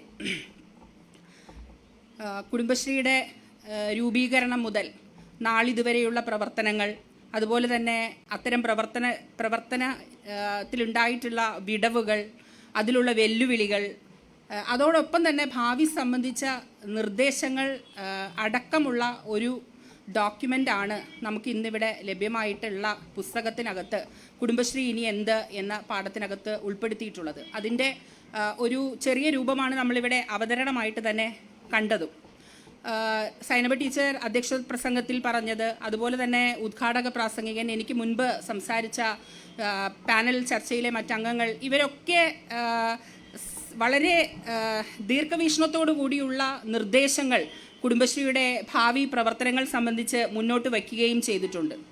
എന്നിരുന്നാലും വളരെ പരിമിതമായിട്ടുള്ള കുടുംബശ്രീക്കകത്തുള്ള അനുഭവ പാരമ്പര്യത്തെ അടിസ്ഥാനപ്പെടുത്തിയിട്ടും, അതുപോലെ തന്നെ കഴിഞ്ഞ ഫെബ്രുവരിയിൽ കണ്ണൂരിൽ നടന്ന പഠന കോൺഗ്രസിൻ്റെ ഭാഗമായി കുടുംബശ്രീയുമായി ബന്ധപ്പെട്ട് നടന്ന സെമിനാറിൽ പാനൽ അംഗങ്ങളും അതുപോലെ തന്നെ അതിൽ പങ്കെടുത്ത സുഹൃത്തുക്കളും അടക്കം മുന്നോട്ട് വെച്ചിട്ടുള്ള ആശയങ്ങളുടെയും നമ്മുടെ സംഘടനാ സംവിധാനത്തിലെ തന്നെ വിവിധ മേഖലകളിൽ പ്രവർത്തിക്കുന്ന പലരുമായിട്ടും പല സാഹചര്യങ്ങളിൽ സംവദിക്കാൻ അവസരമുണ്ടായതിൻ്റെയും അടിസ്ഥാനത്തിൽ സ്വാംശീകരിച്ചിട്ടുള്ള ചില നിർദ്ദേശങ്ങൾ മാത്രമാണ്. എൻ്റെ വ്യക്തിപരമായ നിർദ്ദേശങ്ങൾ മാത്രമല്ല, അത്തരത്തിൽ ഒരു കൂട്ടം ആൾക്കാരിൽ നിന്ന് ഞാൻ മനസ്സിലാക്കിയ ചില നിർദ്ദേശങ്ങൾ മാത്രമാണ് ഞാൻ മുന്നോട്ട് വയ്ക്കുന്നത്. ദാരിദ്ര്യത്തെ സ്ത്രീകളുടെ ഒരു സാമൂഹ്യ സംവിധാനത്തിൻ്റെ സഹായത്തോടു കൂടി അതിജീവിക്കുക എന്നതായിരുന്നല്ലോ കുടുംബശ്രീ രൂപീകരണ സമയത്ത് നമ്മുടെ ലക്ഷ്യമെന്ന് പറയുന്നത്. ആ ഒരു ദാരിദ്ര്യ ലഘൂകരണം എന്ന ഏറ്റവും സിമ്പിളായ ലക്ഷ്യത്തിൽ നിന്ന് മാറിക്കൊണ്ട് നിരവധി മേഖലകളിലേക്ക് നമ്മൾ 1, 2, 3 എന്ന് അക്കമിട്ട് എണ്ണിയാൽ 20-ലധികം മേഖലകൾ, നമുക്ക് പ്രധാന മേഖലകളെന്ന് എടുത്തു കാണിക്കാൻ കഴിയുന്ന തരത്തിലെ പ്രവർത്തനങ്ങളിലേക്ക് കുടുംബശ്രീ മാറിപ്പോയിട്ടുണ്ട്, കുടുംബശ്രീ വ്യാപിച്ചിട്ടുണ്ട്. അപ്പോൾ അത്തരത്തിൽ 27 വർഷങ്ങൾ കൊണ്ട് വളർന്നു വലുതായ ഒരു സംവിധാനത്തിന് പുതിയ രൂപവും പുതിയ ഭാവവും ഉണ്ടാകേണ്ടത് വളരെ അത്യന്താപേക്ഷിതമാണ്. 25ാം വാർഷികം കുടുംബശ്രീയുടേത് ആഘോഷിക്കുന്ന സമയത്തും ഏറ്റവും അധികം ചർച്ചയ്ക്ക് വിധേയമായിട്ടുള്ളത് കുടുംബശ്രീ ഇനി എന്ത് എന്നുള്ളതായിരുന്നു. കുടുംബശ്രീ ഇനി എങ്ങനെ മുന്നോട്ട് പോകണം, കുടുംബശ്രീയുടെ പുതിയ ചിത്രം എന്താകണം എന്നുള്ളത് തന്നെയായിരുന്നു. അത്തരത്തിൽ പറയുമ്പോൾ നമ്മുടെ ഈ കുറിപ്പിൻ്റെ, നമുക്ക് തന്നിട്ടുള്ള കുറിപ്പിൻ്റെ 3-ാം ഭാഗത്തിൽ, വിവിധ ഭാഗങ്ങളായാണ് നമുക്ക് ആ ലേഖനം തന്നിട്ടുള്ളത്. അതിലെ 3-ാമത്തെ ഭാഗത്തിൽ കുടുംബശ്രീ മിഷൻ എന്ന് സൂചിപ്പിച്ചിട്ടുള്ള ആ ഒരു ഭാഗത്തിൽ നിന്നും ആരംഭിക്കാനാണ് ഞാൻ ആഗ്രഹിക്കുന്നത്. കുടുംബശ്രീ മിഷൻ രൂപീകരിക്കുന്നത് തന്നെ 10 വർഷം കൊണ്ട് കേവല ദാരിദ്ര്യം അവസാനിപ്പിച്ച് അതോടുകൂടി സംഘടനാ സംവിധാനത്തെ ശക്തിപ്പെട്ട ഒരു സംവിധാനമായി താഴെത്തട്ടിൽ നിലനിർത്തിക്കൊണ്ട് അവസാനിച്ചു പോകുന്ന ഒരു സംവിധാനം എന്നുള്ള നിലയിലാണ്. പക്ഷേ ഈ ഒരു 27 വർഷങ്ങൾക്കിടയിൽ കുടുംബശ്രീയുടെ ഔദ്യോഗിക സംവിധാനത്തിനകത്ത്, മിഷൻ സംവിധാനത്തിനകത്ത് മനുഷ്യ വിഭവത്തിൻ്റെ വലിയ ഒരു വർധനവുണ്ടായിട്ടുണ്ട്. പക്ഷേ ആ മനുഷ്യ വിഭവം എടുത്തു പരിശോധിക്കുമ്പോഴും ആ മനുഷ്യ വിഭവത്തിൽ ഇപ്പോൾ കോൺട്രാക്ട് അടിസ്ഥാനത്തിലോ അങ്ങനെയുള്ള കാര്യങ്ങളിലൊക്കെ കുടുംബശ്രീ കുടുംബാംഗം എന്നുള്ളൊരു പരിഗണന ലഭിച്ചു എന്നുള്ളതിനപ്പുറം 27 വർഷങ്ങൾ തങ്ങളുടെ ജീവിതം മുന്നോട്ട് വെച്ചുകൊണ്ട് തങ്ങൾക്ക് സമാനമായ സ്ത്രീകളെ ഈ സമൂഹത്തിൻ്റെ മുഖ്യധാരയിലേക്ക് വളർത്തിക്കൊണ്ട് വരാൻ തയ്യാറെടുത്തൊരു മനുഷ്യ വിഭവമുണ്ട്. നമ്മളിപ്പോൾ 48 ലക്ഷമെന്നോ 50 ലക്ഷമെന്നോ പറയുന്ന ആ ഒരു സ്ത്രീകളെ ഒരുമിച്ച് ചേർക്കുന്നതിന് മേൽക്കൈയെടുത്ത് പ്രവർത്തിച്ച ഒരു മനുഷ്യവിഭവം. ആ മനുഷ്യവിഭവം നമ്മുടെ മിഷൻ സംവിധാനത്തിന് അകത്തേക്ക് എവിടെയും പരിഗണിക്കപ്പെട്ടു പോകുന്നില്ല എന്നുള്ളൊരു വലിയ വിമർശനം മുന്നോട്ട് വെച്ചുകൊണ്ട് താഴെ പറയുന്ന ചില കാര്യങ്ങൾ സൂചിപ്പിക്കുകയാണ്, ചില നിർദ്ദേശങ്ങൾ മുന്നോട്ട് വയ്ക്കുകയാണ്. ഒന്ന്, സംസ്ഥാന ജില്ലാ മിഷൻ സംവിധാനത്തിനുള്ളിൽ സാമൂഹ്യ സംഘടനാ സംവിധാനത്തിൻ്റെ പ്രതിനിധിയെ കൊണ്ടുവരിക എന്നുള്ളത്. അനവധി തസ്തികകൾ മിഷനകത്ത് പല സാഹചര്യത്തിൽ സൃഷ്ടിക്കപ്പെടുമ്പോഴും ഇത്തരത്തിൽ നമ്മുടെ സാമൂഹ്യ സംഘടനാ സംവിധാനത്തിലെ, അത് CDS ചെയർപേഴ്സൺ എന്നുള്ള നിലയിൽ അനുഭവമുള്ളവരിൽ നിന്ന് തിരഞ്ഞെടുക്കപ്പെടുന്നതാവാം, അതല്ലെങ്കിൽ ഏതെങ്കിലുമൊക്കെ CDS അംഗമായോ ഒരു ഉപസമിതി കൺവീനറായോ ഒക്കെ പ്രവർത്തിച്ച് തങ്ങളുടെ ആ ഒരു കഴിവ് പ്രകടിപ്പിച്ചിട്ടുള്ളവരിൽ നിന്ന് ഒരു കൃത്യമായ തിരഞ്ഞെടുക്കൽ പ്രക്രിയയിലൂടെ തിരഞ്ഞെടുപ്പ് നടത്തിക്കൊണ്ട്, ഈ വേണമെങ്കിൽ കാലപരിധി, ഡെപ്യൂട്ടേഷനിലൊക്കെ നമ്മൾ ഇത്ര വർഷം എന്ന് വയ്ക്കുന്നത് പോലെ തന്നെ ഒരു കാലപരിധി നിശ്ചയിച്ചുകൊണ്ട് റൊട്ടേഷനിൽ ആൾക്കാർ മാറി മാറി വരുന്ന തരത്തിൽ മിഷൻ സംവിധാനത്തിനകത്തേക്ക് നമ്മുടെ സാമൂഹ്യ സംഘടനാ സംവിധാനത്തെ, 27 വർഷത്തെ പാരമ്പര്യമുള്ള സാമൂഹ്യ സംവിധാനത്തെ കൊണ്ടുവരുന്നതിന് നമുക്ക് കഴിയുമോ എന്നുള്ള വലിയൊരു പരിശോധന ആവശ്യമാണ്. മിഷൻ ഒരു വകുപ്പായി മാറുന്നു എന്നുള്ള പ്രധാന വിമർശനത്തിനെ തടയുന്നതിന് ആ ഒരു രീതി സഹായിക്കും എന്ന് വിശ്വസിക്കുന്നുണ്ട്. NRLM, NULM അതുപോലെയുള്ള പദ്ധതികൾ വന്നതിന് ശേഷം വലിയ രീതിയിൽ തസ്തികകളുടെ എണ്ണം കുടുംബശ്രീ മിഷനകത്ത് വന്നിട്ടുണ്ട്. അപ്പോൾ അത്തരം തസ്തികകളിൽ ഡെപ്യൂട്ടേഷനിൽ അല്ലെങ്കിൽ കോൺട്രാക്ട് വ്യവസ്ഥയിൽ നിയമനം നടത്താമെന്നും വ്യവസ്ഥ ചെയ്യുന്നുണ്ട്. പക്ഷേ അത്തരത്തിൽ അനുഭവ പരിചയത്തിൻ്റെ അടിസ്ഥാനത്തിൽ കേരളത്തിൽ ലഭ്യമായ പ്രൊഫഷണലുകളുടെ സേവനം കുടുംബശ്രീയുടെ ഈ മിഷനകത്തേക്ക് കൊണ്ടുവരാനായിട്ട് നമുക്ക് കഴിഞ്ഞിട്ടുണ്ടോ എന്നുള്ളത്. ഭരണപരമായ തസ്തികകൾ ഡെപ്യൂട്ടേഷനിൽ തന്നെ നിലനിന്നോട്ടെ, പക്ഷേ പദ്ധതിയുമായി ബന്ധപ്പെട്ടിട്ട്, പ്രോഗ്രാമുമായി ബന്ധപ്പെട്ടിട്ട് നടത്തുന്ന പ്രവർത്തനങ്ങൾ സംബന്ധിച്ചിട്ടുള്ള തസ്തികകളിൽ ഒരു വ്യത്യാസമില്ലാതെ ഡെപ്യൂട്ടേഷൻ അല്ലെങ്കിൽ ഓപ്പൺ പൊസിഷൻ എന്നുള്ളത് ഒരുപോലെ തുറന്നു വിട്ടുകൊണ്ട് ഒരേ രീതിയിൽ അവരിൽ നിന്ന് അപേക്ഷ ക്ഷണിച്ചുകൊണ്ട് അവരുടെ കഴിവിനനുസരിച്ച്, അവരുടെ സന്നദ്ധതാ മനോഭാവം അനുസരിച്ച്, സമൂഹത്തോടുള്ള പ്രതിബദ്ധത വിലയിരുത്തിക്കൊണ്ട് അത്തരക്കാരിൽ നിന്നും തിരഞ്ഞെടുത്തുകൊണ്ട് ആ സ്ഥാനങ്ങളിലേക്ക് ആൾക്കാരെ കൊണ്ടുവരുന്ന തരത്തിലേക്ക് ഒരു മാറ്റം, അല്ലെങ്കിൽ ഒരു പ്രൊഫഷണൽ മിഷൻ സംവിധാനം എന്നുള്ള നിലയിൽ കുടുംബശ്രീ മിഷനെ ഈ 27 വർഷങ്ങൾക്ക് ശേഷം ഒന്ന് മാറ്റി പ്രതിഷ്ഠിക്കാനായിട്ട് നമുക്ക് കഴിയുമോ എന്നുള്ളത് ആലോചിക്കണം എന്നുള്ളതാണ് നിർദ്ദേശം വെക്കാനുള്ളത്. അതുപോലെ തന്നെ ഡെപ്യൂട്ടേഷൻ വ്യവസ്ഥയിൽ തന്നെ കാലോചിതമായ മാറ്റം വേണം. മുൻപുണ്ടായിരുന്ന DMC-മാരടക്കമുള്ളവർ ഇവിടെ ഉണ്ട്. അവർക്കൊരുപക്ഷെ ഓർമ്മയുണ്ടാകും ഏത് തരത്തിലുള്ള ഒരു പ്രക്രിയയിലൂടെയാണ് ഡെപ്യൂട്ടേഷനിൽ കുടുംബശ്രീയിലേക്ക് വന്നിട്ടുള്ളത് എന്നുള്ളത്. നിരവധി നേരിട്ട് താഴെ അയൽക്കൂട്ടം സന്ദർശിച്ച്, ADS സന്ദർശിച്ച്, CDS സന്ദർശിച്ച് മിഷനിൽ നിന്ന് തരുന്ന ഒരു ഫോമിനകത്ത് ആവശ്യമായിട്ടുള്ള വിവരങ്ങൾ നമ്മൾ അത്രയും പഠിക്കുകയാണ് ആഴത്തിൽ സാമൂഹ്യ സംവിധാനത്തെക്കുറിച്ചിട്ട്.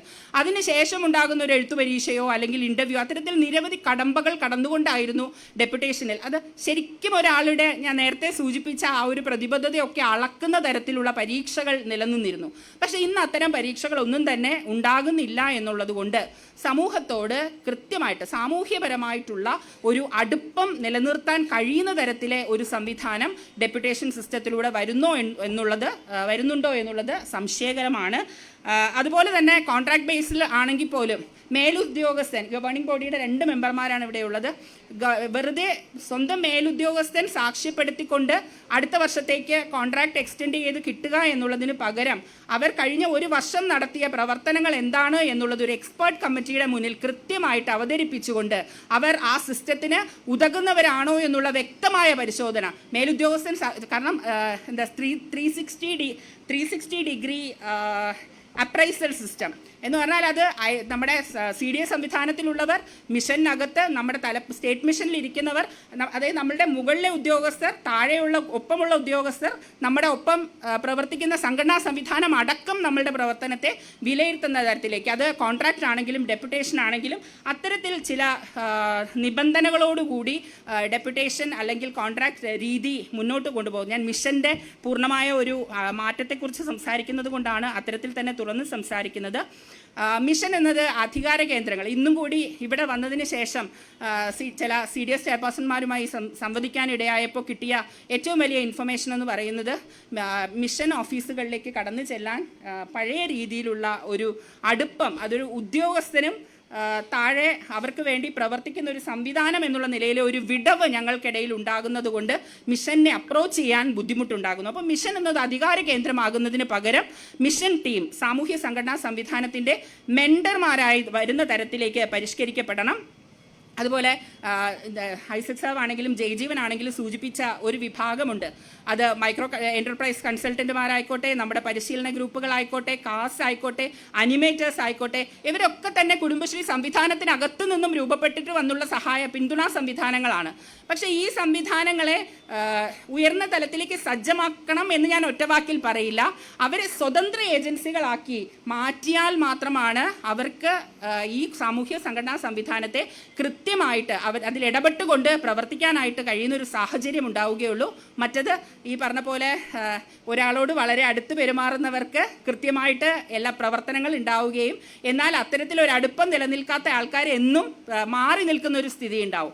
ഈ സ്വതന്ത്ര ഏജൻസികളായി മാറുമ്പോൾ അവർക്ക് പരിശീലനങ്ങൾ സ്വയമേവ അല്ലെങ്കിൽ എന്താ പ്രവർത്തനമാണോ അവർ ഏറ്റെടുക്കുന്നത് അത് സ്വയമേവ ഏറ്റെടുക്കുന്നതിനും അതിൽ ഏറ്റവും നന്നായി പ്രവർത്തിച്ച് പോകുന്നതിനും കഴിയുന്ന ഒരു സ്ഥിതിവിശേഷം ഉണ്ടാകും. പക്ഷേ ഒരു കാര്യം അപ്പോഴും നമ്മൾ ശ്രദ്ധിക്കണം, മിഷനും സംഘടനാ സംവിധാനത്തിനും ഇടയ്ക്കുള്ള മറ്റൊരു അധികാര കേന്ദ്രമായി ഈ പിന്തുണാ സംവിധാനങ്ങൾ മാറുന്നില്ല. ഞാൻ അത്തരത്തിലെ അനുഭവങ്ങളും പലരിൽ നിന്നും കിട്ടിയിട്ടുള്ളത് കൊണ്ടാണ് അത് സൂചിപ്പിക്കുന്നത്.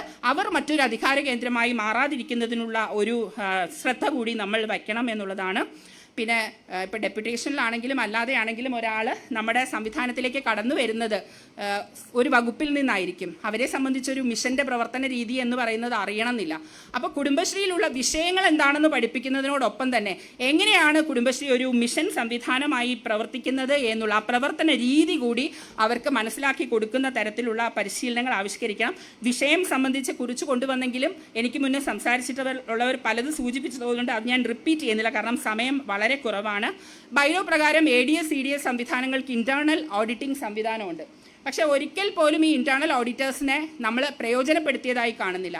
കാരണം ഇൻറ്റേർണൽ ഓഡിറ്റിംഗ് സംവിധാനം സാമ്പത്തിക അച്ചടക്കം സൂക്ഷിക്കുന്നതിന് വേണ്ടി മാത്രമല്ല, ശരിക്കും അതൊരു സാമൂഹ്യ ഓഡിറ്റിംഗ് രീതി കൂടെയാണ്. ആ സാമൂഹ്യ ഓഡിറ്റിംഗ് രീതി നമ്മുടെ സംവിധാനത്തിനുള്ളിൽ ഇതുവരെയായിട്ടും പ്രയോജനപ്പെടുത്തി കണ്ടിട്ടില്ല. അപ്പോൾ അത് കൊണ്ടുവരണം എന്നുള്ളതാണ് പറയാനുള്ളത്. ഓക്സിലറി ഗ്രൂപ്പുകളുടെ വരവോടുകൂടി നമ്മുടെ ഇപ്പോഴും മൈക്രോ എൻ്റർപ്രൈസസ് എന്ന് നിൽക്കുന്നതിന് പകരം ഹയർ ഓർഡർ എൻ്റർപ്രൈസസിലേക്ക് മാറുന്നതിനുള്ള ഈ നേരത്തെ ലതിയേച്ചി പറഞ്ഞ പോലെ ഈ ബേബി ചേച്ചി പറഞ്ഞ ജെൻസി എന്ന് പറയുന്ന ഒരു കാര്യം ഓൾറെഡി ഓക്സിലറി ഗ്രൂപ്പിലൂടെ നമ്മുടെ സംവിധാനത്തിനുള്ളിലേക്ക് വന്നു കഴിഞ്ഞു. പക്ഷേ ഈ ഓക്സിലറി ഗ്രൂപ്പ് എങ്ങനെ പ്രവർത്തിക്കണം എന്ന് സംബന്ധിച്ച് നാളിതുവരെ നമുക്കൊരു കൃത്യമായ ഒരു വ്യക്തത ഉണ്ടാക്കി കൊടുക്കാൻ കഴിഞ്ഞിട്ടില്ല. അപ്പോൾ അത്തരത്തിലൊരു വ്യക്തത ഉണ്ടാക്കി കൊടുത്തുകൊണ്ട് ആ ജെൻസിയെ എങ്ങനെയാണ് നിലവിലുള്ള നമ്മുടെ കുടുംബശ്രീ സാമൂഹ്യ സംഘടനാ സംവിധാനത്തിനകത്തേക്ക് ഇൻകോർപ്പറേറ്റ് ചെയ്യേണ്ടത് എന്നുള്ളത് വിശദമായി പഠിക്കുകയും അതിന് സഹായിക്കുന്ന തരത്തിലുള്ള നിർദ്ദേശങ്ങൾ വരികയും വേണം. ഞാൻ വിജ്ഞാന കേരളവുമായി ഒരുമിച്ച് ചേർന്ന് കുടുംബശ്രീ പ്രവർത്തിക്കുന്നതിനെക്കുറിച്ച് പറയുന്നില്ല, കാരണം ഐസക് സാർ വിശദമായി അതിനെക്കുറിച്ച് പറഞ്ഞു. ജഗജീവൻ്റെ പ്രസൻറ്റേഷനിനകത്തും അതിനകത്ത് ഉണ്ടായിരുന്നു.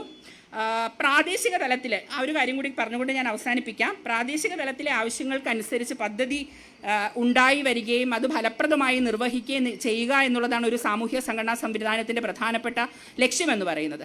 2011 CDSൻ്റെ കർമ്മപദ്ധതി രൂപീകരിച്ചുകൊണ്ട് എങ്ങനെയാണ് ഒരു CDSൻ്റെ കർമ്മപദ്ധതിയും പ്രാദേശിക സർക്കാരിൻ്റെ പദ്ധതി രേഖയും ഒരുമിച്ച് ചേർത്തുകൊണ്ട് മുന്നോട്ട് കൊണ്ടുപോകേണ്ടത് വ്യക്തമായ സർക്കാർ ഉത്തരവ് നിലവിലുണ്ട്. ആ ഒരു സംവിധാനത്തിൽ നിന്നുമാണ് ഇന്ന് NRLM ഏറ്റെടുത്തിട്ടുള്ള VPRP എന്ന് പറയുന്ന രീതി ഉണ്ടായി വന്നതും. ഇപ്പോഴും നമ്മൾ VPRP പ്രകാരം NRLM-നും NULM-നും ഒക്കെ റിപ്പോർട്ട് കൊടുക്കുന്നുണ്ട്. പക്ഷെ നമ്മുടെ CDS ആക്ഷൻ പ്ലാൻ എവിടെ പോയി? CDS ആക്ഷൻ പ്ലാൻ അനുസരിച്ചിട്ടേ അല്ല പ്രവർത്തനങ്ങൾ. അതായത് ബോട്ടം ടു ടോപ്പ് അപ്രോച്ച് ഉണ്ടാകണം എന്ന് നമ്മൾ വാക്കുകൾ കൊണ്ട് പറയുകയും ഒരിക്കൽ പോലും താഴെ സംഘടനാ സംവിധാനത്തിന് എന്താണ് ആവശ്യം എന്നത് പരിശോധിച്ചുകൊണ്ട് അവരുടെ ആവശ്യത്തെ ജില്ലാതലത്തിൽ പണ്ട് ചെയ്തിരുന്നത് പോലെ ജില്ലാതലത്തിൽ കൺസോളിഡേറ്റ് ചെയ്ത് ആ ജില്ലയുടെ പ്ലാൻ സംസ്ഥാന മിഷന് സമർപ്പിക്കുന്നതിനനുസരിച്ച് ആ ജില്ലകൾക്കുള്ള പദ്ധതികളും ഫണ്ടുകളും അനുവദിച്ച് നൽകുന്ന സിസ്റ്റം തിരിച്ചു കൊണ്ടുവരേണ്ടത് അത്യാവശ്യമാണ്. കാരണം നമ്മൾ പ്രവർത്തിക്കുന്നത് സംഘടനാ സംവിധാനത്തിന് വേണ്ടിയിട്ടാണ്. സംഘടനാ സംവിധാനത്തിന് എന്താണോ ആവശ്യം അതാണ് നമ്മൾ ചെയ്തു കൊടുക്കേണ്ടത് എന്നുള്ളതാണ്. പിന്നെ ഏറ്റവും ഉചിതമായ സമയത്താണ് നമ്മൾ ഈ ചർച്ച മുന്നോട്ടെടുക്കുന്നത്. പുതിയ പ്രാദേശിക സർക്കാർ, പുതിയ കുടുംബശ്രീ സംവിധാനം. നേരത്തെ പറഞ്ഞതുപോലെ സാധാരണ ക്ലാസ്സുകൾക്കപ്പുറം അവർ ഹാൻഡ്സ് ഓൺ ആയിട്ട് ഒരു കാര്യം ചെയ്തുകൊണ്ട് പഠിക്കുന്ന തരത്തിലെ പുതിയ ഒരു പഠന രീതി അവർക്ക് വേണ്ടി ആവിഷ്കരിക്കണം എന്നുള്ള ഒരു നിർദ്ദേശം മുന്നോട്ട് വയ്ക്കുന്നു. ജഗജീവൻ അവസാനം സൂചിപ്പിച്ചതുപോലെ ഒരു ടാസ്ക് ഫോഴ്സ്, ഇതുവരെ കുടുംബശ്രീയുടെ ഭാഗമായി നിന്നിട്ടുള്ള അല്ലെങ്കിൽ കുടുംബശ്രീ അഭ്യുദയകാംക്ഷികളായിട്ടുള്ള മുൻ എക്സിക്യൂട്ടീവ് ഡയറക്ടർമാർ അടക്കമുള്ള ഒരു സംവിധാനത്തിനെ ഉപയോഗിച്ചുകൊണ്ട് ഒരു ടാസ്ക് ഫോഴ്സ് ഉണ്ടാക്കുകയും അങ്ങനെ ഒരു ടാസ്ക് ഫോഴ്സ് ഉണ്ടായാൽ ഡോക്ടർ ഐസക് സൂചിപ്പിച്ച ആ ഒരു മൂമെൻ്റ് ആകണം എന്നാണ് ഐസക് പറഞ്ഞത്. അപ്പോൾ ആ ഒരു മൂമെൻ്റ് നമുക്ക് കൊണ്ടുവരുന്നതിന് ഈ ഒരു ടാസ്ക് ഫോഴ്സ് സഹായിക്കുമെന്ന് വിശ്വസിക്കുന്നു. 40 വയസ്സായ കഴുകൻ വീണ്ടും 30 വർഷം ജീവിക്കുന്നതിന് വേണ്ടിയിട്ട് എടുക്കുന്ന പ്രയത്നത്തെക്കുറിച്ചുള്ള കഥ നമ്മൾ യൂട്യൂബിൽ അടിച്ചാൽ എല്ലാവരും കാണും. 27 വർഷങ്ങൾ പിന്നിട്ട് കഴിഞ്ഞിരിക്കുന്ന ഈ ഒരു കുടുംബശ്രീ സംവിധാനത്തിനെ അത്തരം ഒരു പുതിയ ഉണർവിലേക്ക്, ഉയർത്തെഴുന്നേൽപ്പിലേക്ക് കൊണ്ടുപോകുന്നതിന് നമുക്ക് എല്ലാവർക്കും ഒരുമിച്ച് കൈകോർത്ത് പ്രവർത്തിക്കാമെന്ന് മാത്രം പറഞ്ഞുകൊണ്ട് ഈ നിർദ്ദേശങ്ങൾ വിനയത്തോടുകൂടി നിങ്ങളുടെ മുന്നിലേക്ക് വയ്ക്കുന്നു. അടുത്തതായി സംസാരിക്കുന്നത് Sindhu R Nair, CDS chairperson, Harippad. തെരഞ്ഞെടുപ്പ് കഴിഞ്ഞ് ഇവിടെ എത്തിയിട്ടുണ്ട്, അവിടെ ക്ഷണിക്കാം.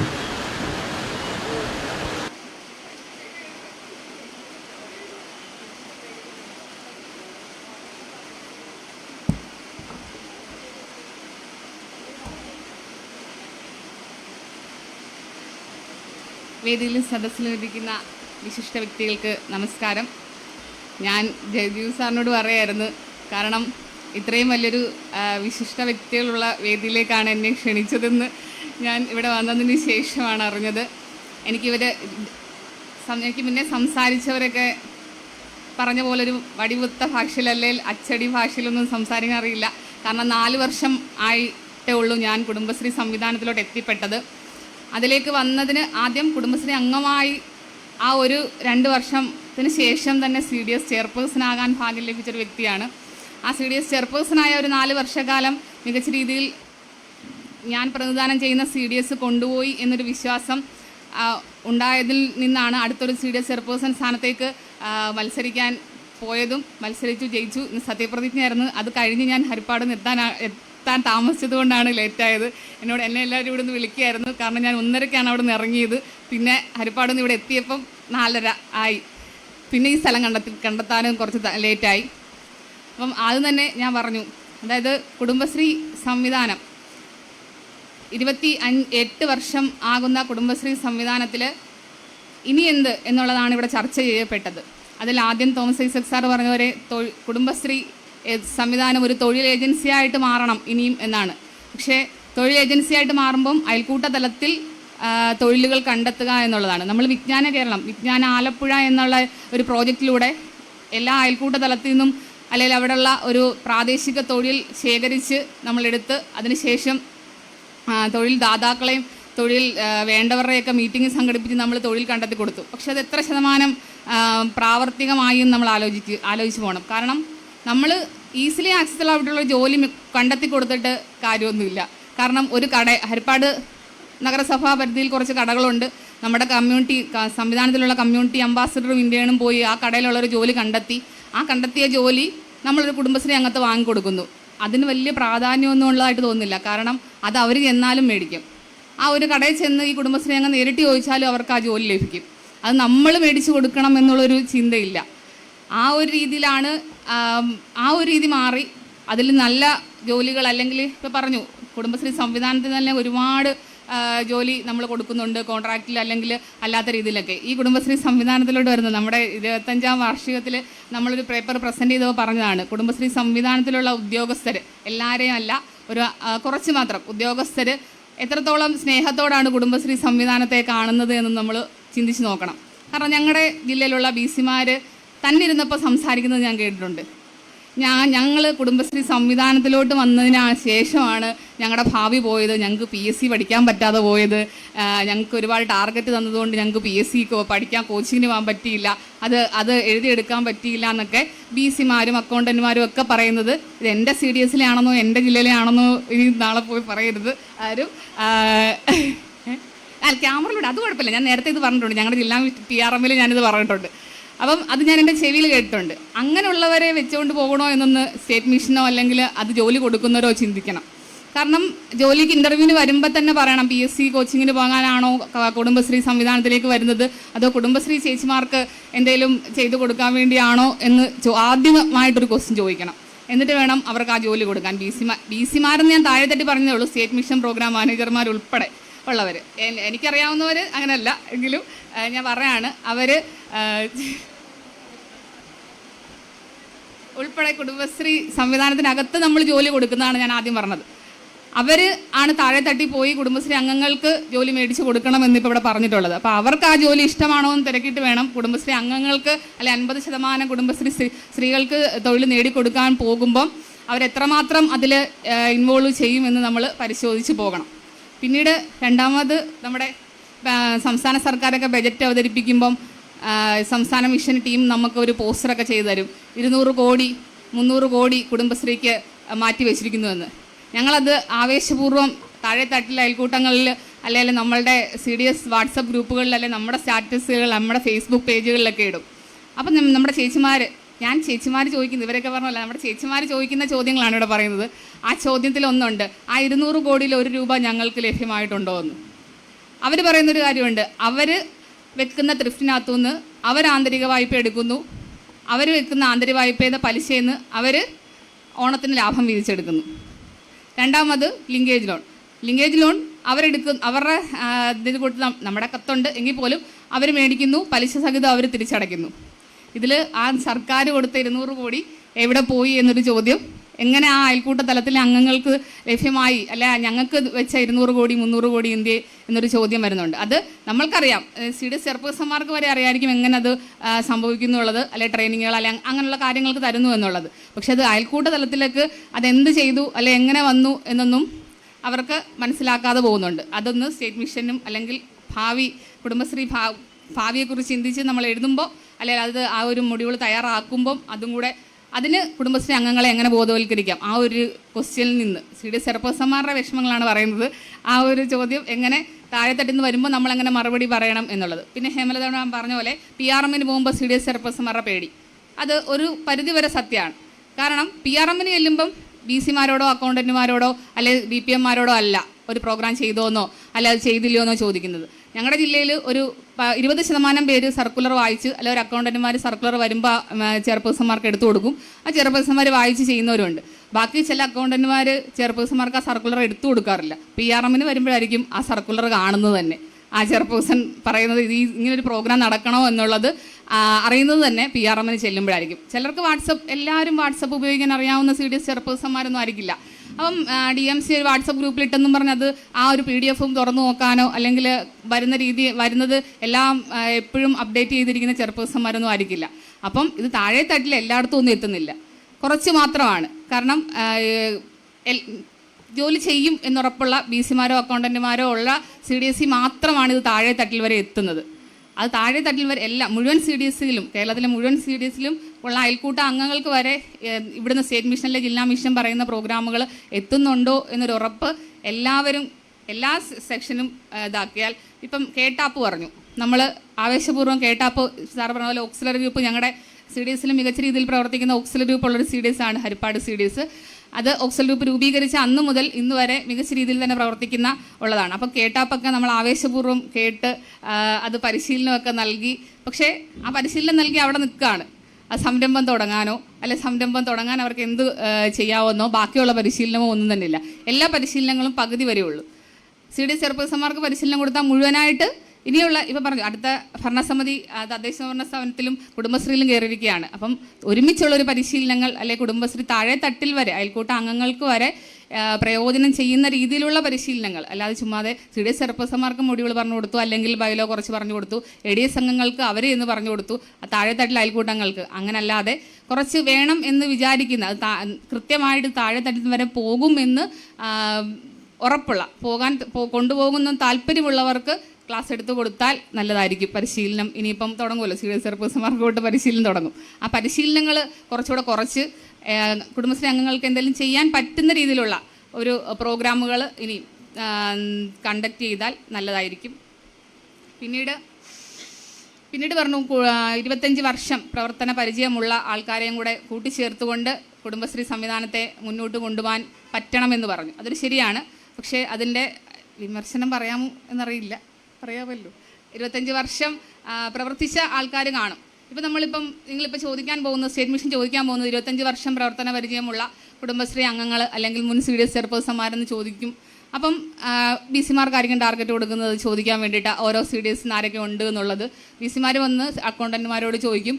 അക്കൗണ്ടന്റുമാർ ഒന്നെങ്കിൽ അവർക്ക് ഇഷ്ടമുള്ളവരുടെ അല്ലെങ്കിൽ അവരുടേതായ രാഷ്ട്രീയ പാർട്ടിയിലുള്ളവരുടെ പേരായിരിക്കും തരുന്നത്.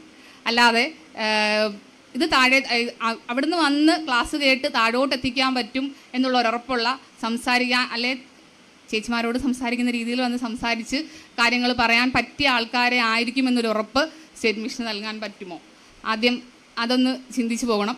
എല്ലാവരും ഒരേപോലെയല്ല എന്നുള്ളതാണ് സൂചിപ്പിക്കാനുള്ളത്. പിന്നീട്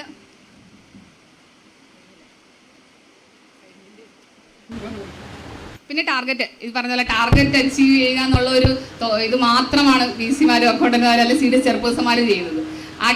ഏതെങ്കിലും ഒരു ഓക്സിലറി ഗ്രൂപ്പ് രൂപീകരിക്കണം 19 എണ്ണം അല്ലെ 20 എണ്ണം. ആ 20 എണ്ണം ചുമ്മാ എഴുതി വിടുകയാണ്.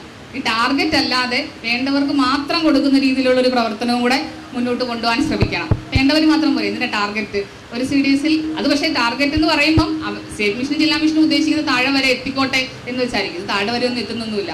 കാരണം നമ്മൾ 10 അയൽക്കൂട്ടങ്ങളിലല്ലേ 10 ഓക്സിലറി രൂപീകരിക്കണം എന്ന് പറഞ്ഞാൽ ഒരു പേരും ഒരു 36 വയസ്സ് 35 വയസ്സും ഒരു വീട്ടുപേര് കിട്ടാൻ ഒരു പാടും ഒരു CDS മെമ്പർക്കും ഇല്ല. അത് എൻ്റർ ചെയ്ത് വിടുകയാണ് ചെയ്യുന്നത്. അത് അവിടെ ഉണ്ടോ എന്നുള്ളതൊന്നും കൃത്യമായ ഒരു ഫോളോ അപ്പ് ഒന്നും ആരും എടുക്കുന്നില്ല. CDS ചെയർപേഴ്സന്മാർ പോലും എടുക്കുന്നില്ല. അതുകൊണ്ട് ടാർഗറ്റ് അല്ലാതെ വേണ്ട കാര്യങ്ങൾ താഴെ 30 വരെ എത്തുക. ആ ഒരു അയൽക്കൂട്ട അജണ്ടയിൽ വരെ അല്ലെ അയൽക്കൂട്ടത്തിന്റെ മിനിറ്റ്സിൽ അജണ്ടയിൽ ആ ഒരു ടോപ്പിക് ഉണ്ട് എന്ന് ഉറപ്പുവരുത്തുകയാണ് ഓരോ ജോലിക്കാരും ചെയ്യേണ്ടത്. അപ്പം ആ ടാർഗറ്റ് അച്ചീവ് അല്ലാതെ വേണ്ടവർക്ക് മാത്രം വേണ്ടി കാര്യങ്ങൾ ചെയ്തു കൊടുക്കുന്ന ഒരു രീതിയിലേക്ക് കൂടെ സംവിധാനം മാറണമെന്നൊരു പറഞ്ഞുകൊണ്ട് അടുത്തൊരു ഭരണസമിതിയിൽ കൃത്യമായ സ്റ്റേറ്റ് മിഷൻ്റെയും ഈ പറഞ്ഞ തെളിവല്ല അല്ലാതെ സ്റ്റേറ്റ് മിഷൻ ജില്ലാ മിഷൻ്റെയും മുഴുവൻ CDSലും പുതിയതായിട്ട് ഇന്ന് സത്യപ്രതിജ്ഞ ചെയ്യുന്ന മുഴുവൻ CDS ഭരണസമിതിയും നിങ്ങളോടൊപ്പം കാണും. അപ്പം അത് തിരിച്ചും നമ്മളോട് സാറ് ടീച്ചർ അല്ലെ സാറും പ്രേക്ഷകർ അവർ ഞാൻ ഉദ്ദേശിച്ചത് DMCയും ADMCമാരും നിലനിരുന്ന് CDS ചെയർപേഴ്സന്മാർ എണീറ്റിരിക്കുന്ന CDS ചെയർപേഴ്സന്മാർക്ക് കുഴപ്പമൊന്നുമില്ല, അത് സാരമൊന്നുമില്ല. പക്ഷേ എങ്കിൽ പോലും അവരെന്തോ ആജ്ഞയിടുന്നു തിരിച്ച് നമ്മൾ അനുസരിക്കണം എന്നുള്ളൊരു രീതിയിലേക്ക് പോകാതെ, അത് ചില ചെയർപേഴ്സന്മാർക്ക് അറിയില്ല. അവരുടെ വിചാരം അവർ അനുസരിക്കേണ്ടവരാണ്. DMC പറയുന്നത് അനുസരിക്കേണ്ട എന്നല്ല, ചെയ്യണം, ചെയ്യാതിരിക്കരുത്. പക്ഷേ ആജ്ഞയിടുന്നതല്ലാതെ ഒരു കാര്യങ്ങൾ ആജ്ഞയിടുക മാത്രമല്ലാതെ താഴെ വന്ന് CDS വന്നൊന്ന് തിരക്കുകയും കൂടെ ചെയ്താൽ, ഫോണിൽ കൂടെ മെസ്സേജ് ഇടുകയും PRMന് വരുമ്പോൾ ഫോളോ അപ്പ് ചെയ്യുകയും ചെയ്യാതെ താഴെ വരെ വന്ന് അത്രയും കൂടെ ചെയ്യുന്ന രീതിയിലുള്ളൊരു സംവിധാനം അല്ലെ ഉദ്യോഗസ്ഥ വൃന്ദം ജില്ലാ മിഷനിൽ സ്റ്റേറ്റ് മിഷനിൽ ഉണ്ടാകണമെന്നുള്ള അഭ്യർത്ഥനയും കൂടെ പറഞ്ഞുകൊണ്ട് അടുത്തത് റീജ ബാലചന്ദ്രൻ, CDS ചെയർപേഴ്സൺ ചെറക്കര.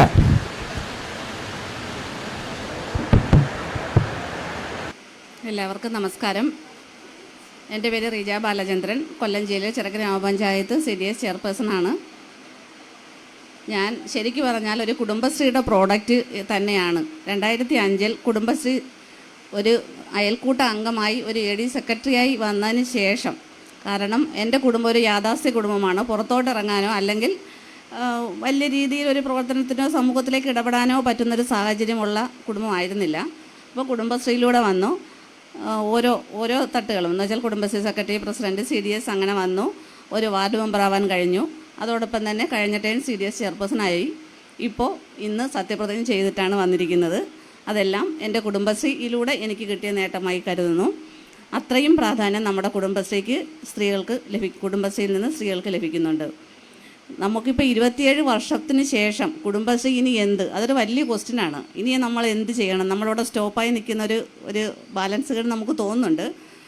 പക്ഷേ നമ്മളതിൽ നിന്ന് അതിജീവിച്ച് മുന്നോട്ട് പോയി നമ്മളെ സ്ത്രീകളെ മുന്നോട്ട് കൊണ്ടുവരേണ്ടതുണ്ട്.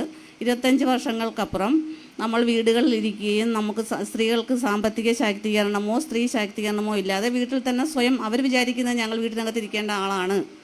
തീരെ സാമ്പത്തികമില്ലാത്തവർ മാത്രമേ തൊഴിൽ തേടി പോകാറുള്ളൂ. ബാക്കി എല്ലാ സ്ത്രീകളും വീട്ടിനകത്തിരുന്ന് ഹസ്ബൻഡ് കൊണ്ടുവരുന്നത് ഉപയോഗിച്ച് വളരെ ചെറിയ രീതിയിൽ ജീവിച്ചു പോകാൻ ആഗ്രഹിച്ചിരുന്നവരാണ്. പക്ഷേ കുടുംബശ്രീ വന്നതോടുകൂടി നമ്മളെ യൂണിറ്റുകൾ വരികയും അയൽക്കൂട്ടങ്ങൾ കൂടി നമ്മൾ അതിലേക്ക് പുറത്തു വരികയും ചെറിയ ചെറിയ തുകകളിട്ട് നമ്മൾ അതിൽ നിന്ന് സാമ്പത്തിക ശാക്തീകരണമോ ബാങ്കുകളിലേക്ക് പോകാനും ഒക്കെ നമ്മൾ പഠിച്ചു. സ്ത്രീ ശാക്തീകരണത്തിലേക്ക് വരികയും ചെയ്തു. പക്ഷേ ഇപ്പോൾ ഉള്ള നിലവിലുള്ള പ്രശ്നം എന്താണെന്ന് വെച്ചാൽ കുടുംബശ്രീ 25 വർഷം കഴിഞ്ഞപ്പോൾ അന്ന് 10 27 വയസ്സ് അല്ലെങ്കിൽ 30 വയസ്സുള്ള സ്ത്രീകളായിരുന്നു കുടുംബശ്രീ അംഗങ്ങൾ. അപ്പോൾ സ്വാഭാവികമായും 25 വർഷം കുടുംബശ്രീയുടെ യൗവനം ആണെങ്കിലും അതിൻ്റെ അംഗങ്ങളെല്ലാം തന്നെ പ്രായമായി കഴിഞ്ഞു. അവർക്കിനി എന്ത് ചെയ്യാൻ പറ്റും? സ്വാഭാവികമായും ഉള്ളൊരു ക്വസ്റ്റ്യനാണ്. അവർ ഇനി വീടുകളിലേക്ക് തിരിച്ചു പോകേണ്ട ഒരു അവസ്ഥയിലേക്ക് വന്നിരിക്കുകയാണ്. അപ്പം ഇനി ചെറുപ്പക്കാരായ 10, 25, 30 വയസ്സായ പെൺകുട്ടികളെ സ്ത്രീകളെ കൊണ്ടുവന്നാൽ മാത്രമേ ഇതിനെ ഒന്ന് അതിജീവിച്ച് കൊണ്ടുവരാൻ പറ്റുകയുള്ളൂ. അത് വേണമെങ്കിൽ നമ്മുടെ സംരംഭം അതങ്ങനെ ആ രീതിയിലേക്ക് പോകണമെന്നുണ്ടെങ്കിൽ അവർക്ക് ഇപ്പം നിലനിൽക്കുന്ന നമ്മളിപ്പോൾ സംരംഭം എന്ന് പറയുമ്പം അച്ചാർ നിർമ്മാണം അല്ലെങ്കിൽ ചന്ദനത്തിൻ്റെ നിർമ്മാണം, തയ്യൽ യൂണിറ്റ് ഇങ്ങനെയൊക്കെ വന്ന് നിന്ന് പോകുന്നവരാണ്. ആ ചെറിയ തുകകൾ പോരാ നമുക്കിനി ജീവിക്കണമെങ്കിൽ.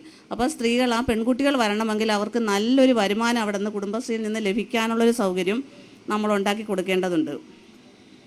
അതുപോലെ തന്നെ ശാസ്ത്രബോധം അവർക്ക് വന്ന് നമുക്കിപ്പോൾ ശാസ്ത്രബോധവും ഇല്ല, അന്ധവിശ്വാസങ്ങളിലേക്ക് നമ്മൾ പോയിക്കൊണ്ടിരിക്കുക. കുടുംബശ്രീ അംഗങ്ങളെങ്കിലും അതിന് നല്ല രീതിയിൽ നിരന്തരമായൊരു ട്രെയിനിങ് കൊടുത്ത് അതിലേക്ക് കൊണ്ടുവരേണ്ടതുണ്ട്. കാരണം നമ്മളിപ്പം ശബരിമല കേസൊക്കെ പറയുമ്പോൾ നമ്മളിപ്പോഴും ആണും പെണ്ണും എല്ലാം പഴയ നൂറ്റാണ്ടുകൾക്കപ്പുറം തന്നെയാണ് നിൽക്കുന്നത്. സ്ത്രീ എന്താണ് ഇത്രയും മുന്നോട്ട് വന്ന് നമ്മൾ ആടയാഭരണങ്ങളൊക്കെ ഇട്ട് പൊതുസമൂഹത്തിൽ ഇറങ്ങുന്നെങ്കിലും നമ്മളിപ്പോഴും ആ വിശ്വാസത്തിൽ നിന്ന് ഒരു ചെറു കണിക മുന്നോട്ട് വന്നിട്ടില്ല. അപ്പോൾ അവരെ തിരിച്ച് ശാസ്ത്രാബോധത്തിലേക്കും അന്ധവിശ്വാസങ്ങളിൽ നിന്ന് രക്ഷപ്പെടുത്തുന്നതിന് വേണ്ടിയുള്ള രീതിയിലേക്കുള്ള പ്രവർത്തനങ്ങൾ കുടുംബശ്രീയിൽ നിന്ന് വരേണ്ടതുണ്ട്. അതുപോലെ തന്നെ ഇപ്പോൾ അയൽക്കൂട്ടങ്ങൾ അങ്ങനെ കൂടാറില്ല. അവർ വരുന്നു, ഇരിക്കുന്നു, നിന്നുകൊണ്ട് തന്നെ കാശ് കൊടുക്കുന്നു, ആരെങ്കിലുമൊക്കെ കൊണ്ടുവന്ന് ബാങ്കിലിടുന്നു എന്ന അവസ്ഥയിലേക്ക് പോവുകയാണ്. അവരെ പിടിച്ചിരുത്തുന്ന എന്തെങ്കിലും പ്രവർത്തനങ്ങൾ നമുക്ക് സ്റ്റേറ്റ് മിഷൻ, ജില്ലാ മിഷൻ എന്നുള്ള നിർദ്ദേശങ്ങൾ കിട്ടി വന്നാൽ മാത്രമേ അവരെ നമുക്ക് കൊണ്ടുപോകാൻ കഴിയുകയുള്ളൂ.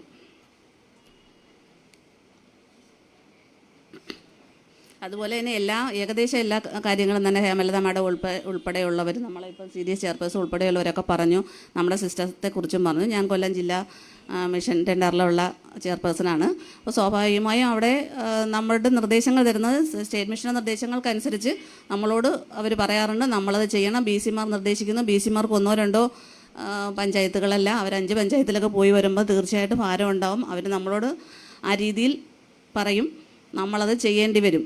പിന്നെ ഉള്ള ഒറ്റ വിഷയമെന്ന് വെച്ചാൽ ഒരു തുടരെയുള്ള പ്രവർത്തനങ്ങൾ നമ്മോട് ചെയ്യാൻ പറയും. അപ്പോൾ അതൊരു ബുദ്ധിമുട്ടായിട്ട് വരും. കുടുംബശ്രീ അംഗങ്ങൾ അന്ന് നിൽക്കത്തില്ല, നമ്മളിത് കേൾക്കാനുള്ള സന്നദ്ധത. അവർ ജോലി തേടി പോവുകയും ജോലിക്ക് പോവുകയും വർക്കിംഗ് ഡേയിലെല്ലാം പുറത്തു പോവുകയും ചെയ്യുന്നതുകൊണ്ട് അവർ നമ്മൾ വിളിച്ചാൽ വന്നിരുന്നത് കേൾക്കാനുള്ള സന്നദ്ധതയില്ല. അപ്പം കുറച്ച് 1 മാസമോ അല്ലെങ്കിൽ 2 മാസമോ അങ്ങനെയുള്ള ഇടവേളകളിൽ നമുക്ക് നല്ല രീതിയിൽ ക്ലാസ് കൊടുക്കണം. അല്ലെങ്കിൽ അയൽക്കൂട്ട തലങ്ങളിലേക്ക് നമ്മളെ BC-മാരല്ല അതിനുള്ള സംവിധാനം RPF സിസ്റ്റം ഉണ്ടാക്കി അവരിലേക്ക് കുടുംബശ്രീ യൂണിറ്റുകൾ കൂടുമ്പം അവിടെ വന്ന് അല്ലെങ്കിൽ ആ വാർഡുകളിലേക്ക് വന്ന് സംസാരിക്കാനുള്ളൊരവസരം ഞായറാഴ്ചകളിലാണല്ലോ കൂടുന്നത്, അല്ലെങ്കിൽ ശനിയാഴ്ച. അപ്പോൾ അങ്ങോട്ട് വന്നു കഴിഞ്ഞാൽ അത് നമുക്ക് വീണ്ടും കൊണ്ടുവരാൻ കഴിയും. അല്ലാതെ നമുക്കൊരു സ്ഥലത്തേക്ക് വിളിച്ചുകൂട്ടി ഇന്നത്തെ സാഹചര്യത്തിൽ ഒരു ബുദ്ധിമുട്ടായിട്ടാണ് മാറുന്നത്. ബാക്കി സിസ്റ്റത്തെക്കുറിച്ചെല്ലാം എല്ലാവരും പറഞ്ഞു കഴിഞ്ഞു. എനിക്ക് 1-2 ചെറിയ കാര്യങ്ങൾ കൂടി പറയാം. ലിങ്കേജ് ലോൺ എടുക്കാറുണ്ട് നമ്മുടെ കുടുംബശ്രീ അംഗങ്ങൾ, അയൽക്കൂട്ടാംഗങ്ങൾ എല്ലാവരും തന്നെ കോടികളാണ് എടുക്കുന്നത്. അതിൻ്റെ ഇൻട്രസ്റ്റ് എന്ന് വെച്ചാൽ പല ഇന്ത്യൻ ബാങ്ക് അല്ലെങ്കിൽ നാഷണലൈസ് ബാങ്കിലെല്ലാം അങ്ങനെ എല്ലാ ബാങ്കുകളിലേക്കും വീതം വെച്ച് പോകുക. 10, 25, 50 കോടികൾ ഓരോ പഞ്ചായത്തിലും കൊടുക്കുന്നുണ്ട്. ഇതെല്ലാം കൂടെ നമുക്കൊരു ഒരു ബാങ്ക്, കുടുംബശ്രീയുടെ ഒരു ബാങ്ക് എന്ന നിലയിലേക്ക് വന്നാൽ അതിൻ്റെ ഇൻട്രസ്റ്റ് എല്ലാം നമുക്ക് ലഭിക്കുകയും അതിൽ നിന്നുള്ളൊരു വരുമാനം നമുക്ക് ഉണ്ടാക്കുക മാത്രമല്ല അത്രയും പേർക്ക് ജോലി കൊടുക്കാനും നമുക്ക് കഴിയും. അതിൻ്റെ സിസ്റ്റം എങ്ങനെയാണെന്ന് വെച്ചാൽ എനിക്കറിയില്ല. എന്തായാലും അങ്ങനെ ചെയ്യുകയാണെങ്കിൽ കോടികൾ നമ്മുടെ ബാങ്കിലോട്ട് തന്നെ വരും. ഇതെല്ലാം പല ബാങ്കുകളിലായിട്ട് പോയിക്കൊണ്ടിരിക്കുക.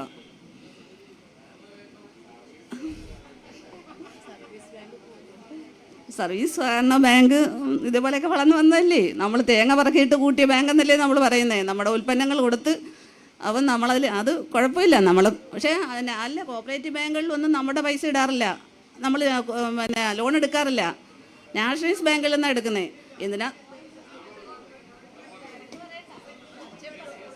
ഓക്കെ. അപ്പോൾ അടുത്തത് നമുക്ക് വിപണി കണ്ടെത്താൻ.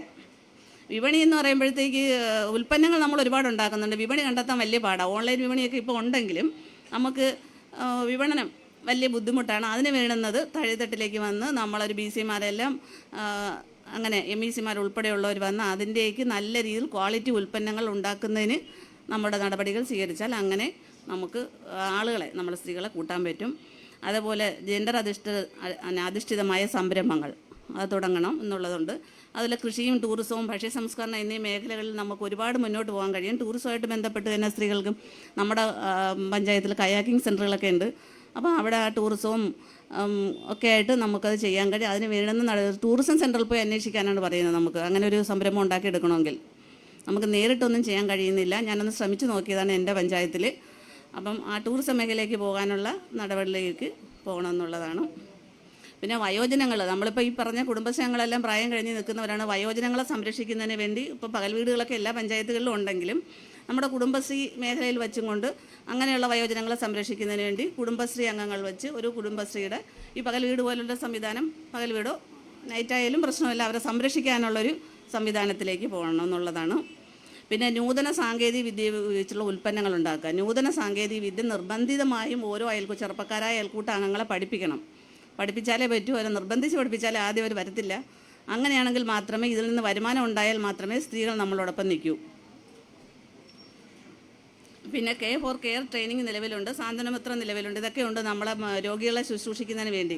പക്ഷേ അതിന് വേണ്ടി ഒരു ഹോസ്പിറ്റൽ അല്ലെങ്കിൽ കേരളത്തിൽ മൊത്തത്തിൽ അല്ലെങ്കിൽ അങ്ങനെ ജില്ലകളുടെ അടിസ്ഥാനത്തിൽ അങ്ങനെ അവരെ സംരക്ഷിക്കുന്ന വയോജനങ്ങളെ അല്ലെങ്കിൽ രോഗികളെ സംരക്ഷിക്കുന്ന ഒരു കേന്ദ്രം ഉണ്ടാക്കുകയാണെങ്കിൽ നമ്മൾ കുറേ ആൾക്കാർക്ക് ജോലി കിട്ടുകയും അതുപോലെ തന്നെ അവരെ നമുക്ക് ഫ്രീ ആയിട്ട് സൗജന്യമായി അല്ലെങ്കിൽ ചെറിയ തുക മേടിച്ച് നമുക്കവരെ സഹായിക്കാനും കഴിയുന്നതാണ്.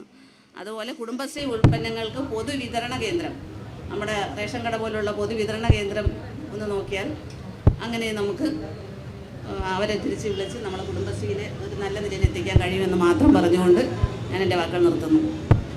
അടുത്തത് ഇടപെട്ട് സംസാരിക്കുന്നത് സോയ തോമസ്, ഇവിടുത്തെ കുടുംബശ്രീയിലെ വിമൻസ് പ്രോഗ്രാം ഓഫീസർ. എല്ലാവർക്കും, പ്രത്യേകിച്ച് ഈ സെമിനാർ അധ്യക്ഷത വഹിക്കുന്ന ചേച്ചിക്കും അതുപോലെ വേദിയിലിരിക്കുന്ന എല്ലാവർക്കും, ഇവിടെ എൻ്റെ സുഹൃത്തുക്കളായിട്ടുള്ളവരും അല്ലാതൊരു ആയിട്ടുള്ള കുറേ അധികം ആൾക്കുണ്ട്. എല്ലാവർക്കും നമസ്കാരം. ഞാൻ കുടുംബശ്രീ സ്റ്റേറ്റ് മിഷനിലെ ഓഫീസറല്ല, ഞാൻ ആയിരുന്നു 6 വർഷം മുമ്പേ സ്റ്റേറ്റ് പ്രോഗ്രാം മാനേജറായിട്ട്, പ്രത്യേകിച്ച് ജെൻഡറിൻ്റെ സ്റ്റേറ്റ് പ്രോഗ്രാം മാനേജറായിട്ട് 8-9 വർഷം പ്രവർത്തിച്ച ആളാണ്. ഇപ്പോൾ നാഷണൽ റൂറൽ ലൈവ്ലിഹുഡ് മിഷൻ്റെ ഒരു പാർട്ട്ണർഷിപ്പിൽ നമ്മളൊരു ഓർഗനൈസേഷൻ നാഷണൽ കൺസൾട്ടൻ്റായിട്ട് ഞാൻ കഴിഞ്ഞ 6 വർഷമായിട്ട് ജെൻഡറിൻ്റെ മേഖലയിൽ വർക്ക് ചെയ്യുന്ന ആളാണ്. എനിക്ക് വളരെ സന്തോഷമുണ്ട് ഇങ്ങനെ ഒരു ഡിസ്കഷനകത്ത് പങ്കെടുക്കുന്നതിനും. കുറച്ചുകൂടെ എൻ്റെ ഒരു അനുഭവത്തിൻ്റെ വെളിച്ചത്തിൽ എന്തായിരുന്നു കുടുംബശ്രീയിൽ നമ്മൾ മുമ്പോട്ട് കൊണ്ടുവച്ച കാര്യങ്ങൾ, അതെങ്ങനെയാണ് താഴെ തലങ്ങളിലേക്ക് എത്തുക, അതെങ്ങനെയാണ് സ്ത്രീകളുടെ ഒരു മാറ്റത്തിനും അവരുടെ ഒരു പുനർവായനയ്ക്കുമായിട്ട് എത്തിയത് എന്നുള്ളത് കൂടുതൽ വിശകലനം ചെയ്യുകയും അതിൻ്റെ അടിസ്ഥാനത്തിൽ ഒരു പുതിയൊരു ആക്ഷൻ പ്ലാനോട് കൂടി അല്ലെങ്കിൽ ഒരു പുതിയ ആശയങ്ങളെ രൂപീകരിക്കുകയും ചെയ്യുക എന്ന് പറയുന്നതിൽ എൻ്റെ ഭാഗമാകുന്നതിലേറെ സന്തോഷമുണ്ട്.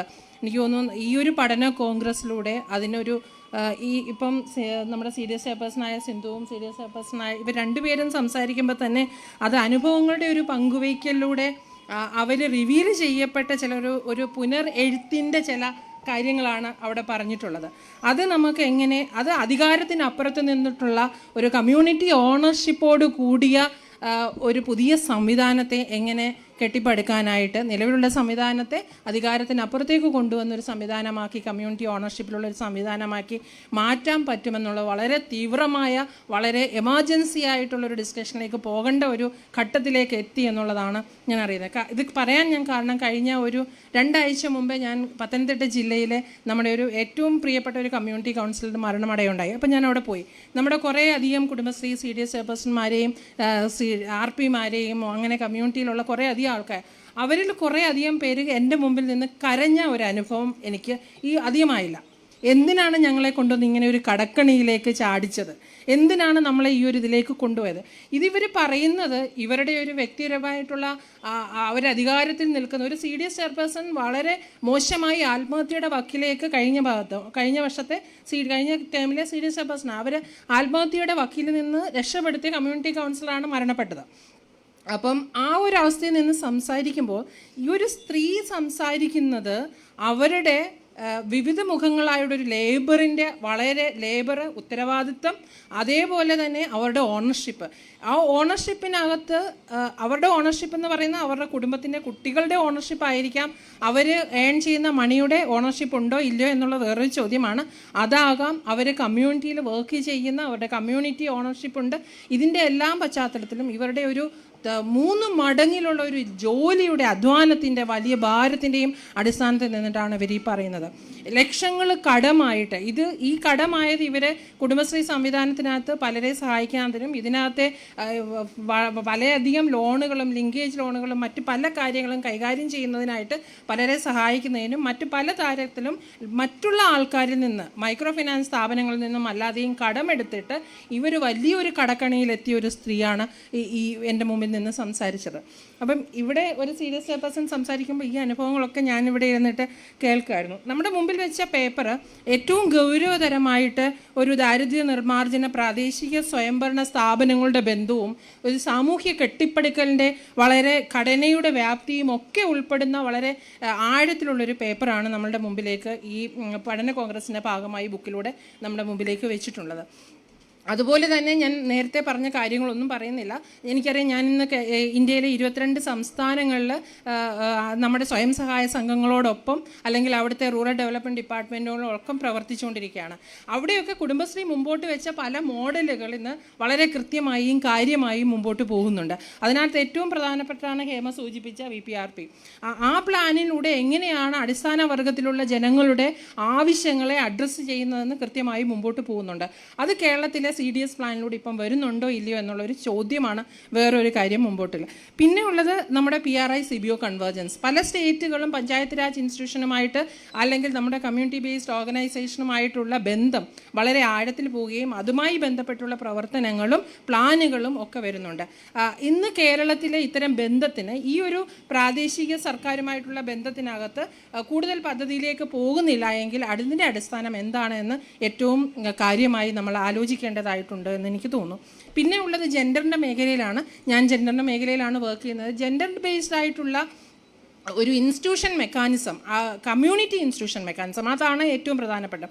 ജെൻഡർ റിസോഴ്സ് പേഴ്സൺമാരെയും സോഷ്യൽ ആക്ഷൻ കമ്മിറ്റികളെയും ഒക്കെ രൂപീകരിച്ചുകൊണ്ട്, അത് ഒരു ജനകീയ പങ്കാളിത്തത്തോടെ രൂപീകരിച്ചുകൊണ്ട് ജെൻഡർ ബേസ്ഡ് വയലൻസ് ഉൾപ്പെടെയുള്ള കാര്യങ്ങളെ അഡ്രസ്സ് ചെയ്യുന്ന തരത്തിലേക്കുള്ള സംവിധാനങ്ങൾ മറ്റ് സ്റ്റേറ്റിലേക്ക് നമ്മൾ വ്യാപിപ്പിച്ചു തുടങ്ങി. അത് കുടുംബശ്രീയിൽ നിന്ന് എനിക്കുണ്ടായ പാഠങ്ങളാണ്. അതുപോലെ തന്നെ ജെൻഡർ റിസോഴ്സ് സെൻ്ററുകളിൽ 22 സംസ്ഥാനങ്ങൾ ഏറ്റെടുത്തു കഴിഞ്ഞു. ആ 22 സംസ്ഥാനങ്ങൾ തുടങ്ങി വെച്ചു. ഇതിൻ്റെ അടിസ്ഥാനം എന്ന് പറയുന്നത് കുടുംബശ്രീയിൽ ആരംഭിച്ച ക്രൈം മാപ്പിങ്ങിലൂടെ തുടങ്ങി ജെൻഡർ റിസോഴ്സ് സെൻ്ററിലേക്കും സ്നേഹിത ജെൻഡർ ഹെൽപ്പ് ഡെസ്കിലേക്കും ഒക്കെ വന്ന ചില പ്രവർത്തനങ്ങളാണ്. അപ്പം ഇത് ഇവിടെ ഒരു വശത്ത് നിൽക്കുമ്പോൾ, മറ്റൊരു വശത്ത് ആ പേപ്പറിൽ സൂചിപ്പിച്ച ഒരു 5-6 പോയിന്റുകൾ മാത്രം ഞാൻ എടുത്ത് സംസാരിക്കാനാണ് ഉദ്ദേശിക്കുന്നത്. ഒന്ന്, ഒരു സാമ്പത്തിക വികസന പ്രക്രിയയിൽ ആ പ്രക്രിയ എങ്ങനെയാണ് ഒരു ലിംഗനീതിയിലേക്ക് എത്തുന്നത്, ഒരു ജെൻഡർ ജസ്റ്റ് സൊസൈറ്റിയിലേക്ക് എങ്ങനെ എത്താൻ പറ്റും എന്നുള്ളത് ആഴത്തിൽ നമ്മൾ പല ജെൻഡർ ചർച്ചകളിലും അത് കാര്യമായിട്ട് വന്നിട്ടുണ്ട്. ഇവിടെ ഒരു എക്കണോമിക് ഇൻക്ലൂഷൻ, അതൊരു സാമ്പത്തികമായിട്ടുള്ള ഉൾച്ചേർക്കൽ സ്വയമായിട്ട് ഒരിക്കലും ജെൻഡർ ജസ്റ്റ് സൊസൈറ്റിയിലേക്ക് എത്തില്ല. അതിനപ്പുറത്തേക്ക് മുമ്പോട്ട് വെക്കാനുള്ള ചില ചോദ്യങ്ങളാണ്. ആ ചോദ്യങ്ങളിലൂടെ എനിക്ക് തോന്നുന്നു നമുക്കൊരു വിശകലനം ഉണ്ടാകും എന്നുള്ളതാണ്. ഒന്ന്, വരുമാനം ഉണ്ടാക്കുന്നത് കൂടെ സ്ത്രീകളുടെയും വീട്ടിലെയും സമൂഹത്തിലെ തീരുമാനം കൈക്കൊള്ളാനുള്ള ഒരു അധികാരം അല്ലെങ്കിൽ പവർ അവർക്കുണ്ടാകുമോ, അത് വർദ്ധിച്ചിട്ടുണ്ടോ എന്നുള്ളൊരു അനാലിസിസ് നമ്മൾ നടത്തേണ്ടതായിട്ടുണ്ട്. ഈ സ്വയം നിർണയാവകാശം എവിടെയാണ് നിൽക്കുന്നത്, അതിനകത്ത് എത്രത്തോളം മാറ്റമുണ്ട്. അത് കുടുംബത്തിലാകാം, അതിപ്പം പറയുന്ന ജില്ലാ മിഷനെ കേന്ദ്രീകരിച്ച് സ്റ്റേറ്റ് മിഷനെ കേന്ദ്രീകരിച്ച് പദ്ധതികൾ പ്ലാൻ ചെയ്ത് താഴേക്ക് കൊടുക്കുന്ന അധികാര ശ്രേണിക്കകത്ത് മാറ്റമുണ്ടായിട്ടുണ്ടോ, അവിടെ നമുക്ക് ചോദ്യം ചെയ്യാൻ പറ്റുന്ന ഒരു സിസ്റ്റം ഉണ്ടായിട്ടുണ്ടോ. പിന്നെ സ്ത്രീകളുടെ പ്രൊഡക്റ്റീവായിട്ടും അല്ലെ ഉൽപ്പാദനപരമായിട്ടും റീപ്രൊഡക്റ്റീവായിട്ടുള്ള തൊഴിൽ ഭാരങ്ങളെ പുനരവതരിപ്പിക്കുന്നതിന് ഈ തൊഴിൽ സംവിധാനങ്ങൾ, സംരംഭങ്ങൾ നമ്മൾക്ക് കഴിഞ്ഞിട്ടുണ്ടോ എന്നുള്ളതാണ് വേറൊരു ചോദ്യം എൻ്റെ മുമ്പിലായി നിൽക്കുന്നതുള്ളത്. പിന്നെ ഉള്ളത്, മുമ്പ് ഇവിടെ പറഞ്ഞു, സാമൂഹിക പദവിയെ ഉയർത്തുന്നതിനായിട്ട് ഇത് സഹായിച്ചിട്ടുണ്ടോ ഇല്ലയോ എന്നുള്ളത് പറയും. നമ്മുടെ ലേബർ ഫോഴ്സ് പാർട്ടിസിപ്പേഷൻ അല്ലെങ്കിൽ തൊഴിൽ ശക്തി സ്ത്രീകളുടെ പങ്കാളിത്തം കേരളത്തിൽ 29 അല്ലെങ്കിൽ 30% എത്തി നിൽക്കുമ്പോൾ ഇത് കൂടണമെങ്കിൽ ഇന്ന് കുടുംബശ്രീയിലെ ഏകദേശം 50% കൂടുതൽ സ്വയം തൊഴിൽ ചെയ്യുന്ന സ്ത്രീകൾ എന്തുകൊണ്ട് ഇതിൻ്റെ ഓണർഷിപ്പ് ഏറ്റെടുക്കുന്ന സ്ത്രീകളായിട്ട് അതിൻ്റെ ഉടമസ്ഥരായി മാറുന്നില്ല, അതുകൊണ്ട് തന്നെ ഇത്തരം പാർട്ടിസിപ്പേഷൻ റേറ്റിലേക്ക് കുറയുന്നുവെന്ന് അത് ഒരു അനാലിസിസ് നടത്തി അതിനെ മുമ്പോട്ട് കൊണ്ടുപോകുന്ന ചില പഠന പ്രക്രിയകൾ നടത്തണം എന്നുള്ളതാണ്. പിന്നെ നമ്മൾ ഈ മൈക്രോ ഫിനാൻസുമായി ബന്ധപ്പെട്ട കാര്യങ്ങൾ പറയുമ്പം ഈ കുടുംബത്തിൻ്റെ ബാധ്യതയോടൊപ്പം തന്നെ വായ്പാ തിരിച്ചടപ്പിൻ്റെ ഒരു മാനസിക സാമൂഹിക സമ്മർദ്ദം ഈ സ്ത്രീകളുടെ നിലനിൽക്കുന്നുണ്ട്. ഇതിനെ നമുക്ക് എവിടെയാണ് പ്ലേസ് ചെയ്യാൻ പറ്റുന്നത്? ഇത് സ്ത്രീകളുടെ ഗുണനിലവാരത്തെ അല്ലെങ്കിൽ അവരുടെ ക്വാളിറ്റി ഓഫ് ലൈഫിനെ എത്രത്തോളം അഡ്രസ്സ് ചെയ്യുന്നു, എത്രത്തോളം അവരെ ബാധിക്കുന്നു എന്നുള്ളത് നമ്മൾ വിശകലനം ചെയ്യപ്പെടേണ്ടതാണ് എന്നും തോന്നുന്നു.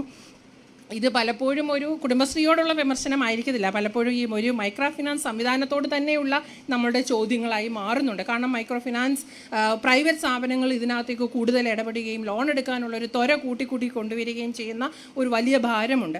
അപ്പം നമുക്കൊരു safe credit and finance literacy കുടുംബശ്രീക്ക് വേണ്ടിയിട്ട് ഏറ്റെടുത്ത് നമുക്ക് നടത്താൻ പറ്റുമോ എന്നുള്ളതാണ് അടുത്ത ഒരു ചോദ്യം എൻ്റെ മുമ്പിലുള്ള. ഈ ഒരു സാഹചര്യത്തിൽ നിന്നിട്ട് സ്ത്രീകളുടെ സേഫ്റ്റിയും സെക്യൂരിറ്റിയും ഒക്കെ എൻഷുർ ചെയ്യുന്നുള്ളൊരു പദ്ധതിയായിട്ട് ഇതിനെ കൊണ്ടുവരാൻ പറ്റുമോ? അടുത്ത ഒരു കാര്യം ഇൻക്ലൂഷനാണ്. ഉൾച്ചേർക്കലിനകത്തും പ്രാതിനിധ്യത്തിനകത്തും ഒക്കെ തന്നെ ഒരു സോഷ്യൽ ഡൈവേഴ്സിറ്റി നിലനിൽക്കുന്നുണ്ടോ എന്ന് പറയുമ്പോൾ കുടുംബശ്രീയുടെ പ്രധാന മേഖലകളിൽ പ്രധാന അധികാര സ്ഥാനങ്ങളിൽ എത്രത്തോളം ആൾക്കാർ നമ്മൾ ഈ പറയുന്ന അല്ലെങ്കിൽ പട്ടികജാതി പട്ടികവർഗ മേഖലകളിൽ നിന്നുള്ള സ്ത്രീകൾ ഉണ്ട് എന്നുള്ളത് നമ്മൾ പുനഃപരിശോധിക്കേണ്ടതായിട്ടുണ്ട്. ആ ഒരു ശതമാനം എത്രത്തോളമാണ്? നമ്മൾ ഇൻക്ലൂഷനെ പറ്റി പറയുമ്പോൾ തീരുമാനമെടുക്കുന്ന പ്രക്രിയയിൽ അധികാരത്തിൽ എത്രമാത്രം ആൾക്കാർ, അല്ലെങ്കിൽ നമ്മുടെ LGBTQ ആൾക്കാർ എത്ര പേര് അതിനകത്ത് വരുന്നുണ്ട്, ഓക്സിലറി ഗ്രൂപ്പ് ഫോം ചെയ്തിട്ടുണ്ട്, അവിടെയൊക്കെ എവിടെയാണ് നിലനിൽക്കുന്നത്. അപ്പം നമുക്കൊരു ഇൻക്ലൂഷൻ മാപ്പിംഗ് നടത്താനായിട്ട് കുടുംബശ്രീ സാധിക്കുമോ എന്നുള്ളതാണ്. ഈ മാപ്പിംഗ് പ്രോസസ്സ് വളരെ നിർണായകരവും ഏറ്റവും പ്രധാനപ്പെട്ടതുമായിട്ടുള്ള ഒരു കാര്യമാണ്. അതാണ് ഒരു സജഷൻ. അടുത്തതായിട്ടുള്ളത് നമ്മൾ പറഞ്ഞു വെക്കുന്ന കുടുംബശ്രീയും പ്രാദേശിക സർക്കാരുമായിട്ടുള്ള ബന്ധം.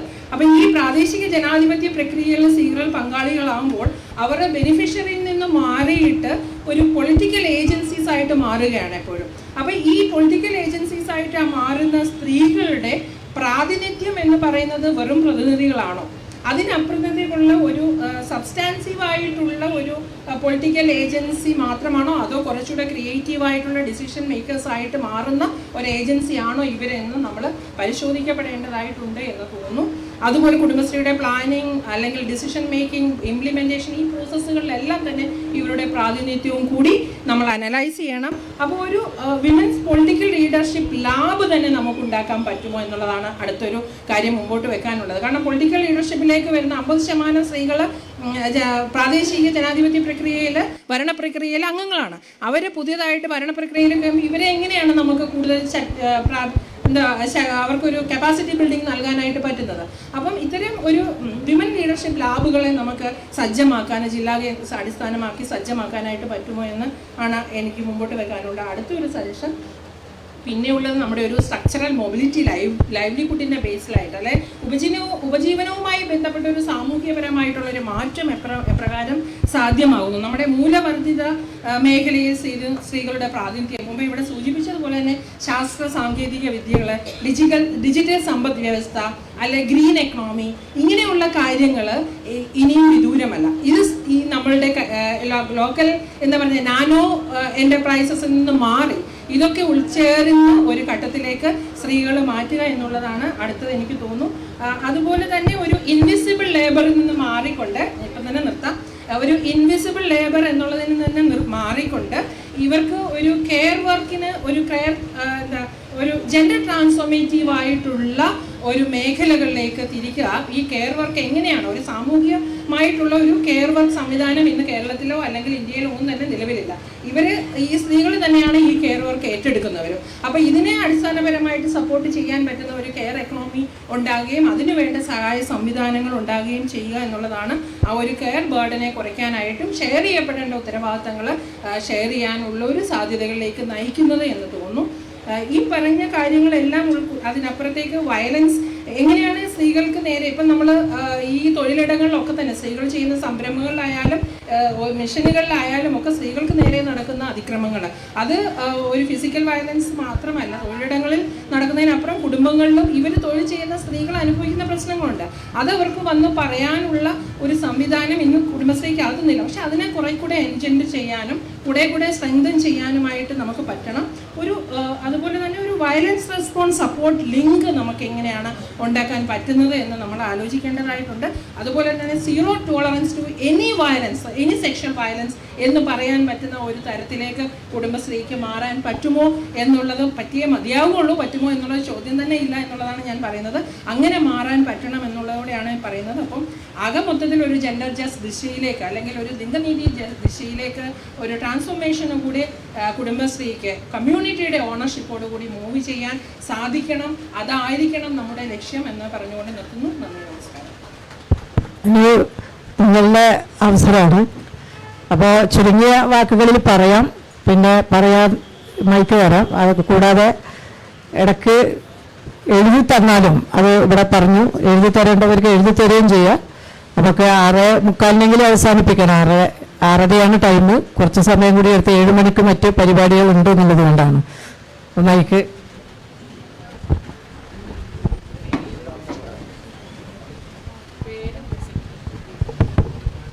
എൻ്റെ പേര് ബാലചന്ദ്രൻ.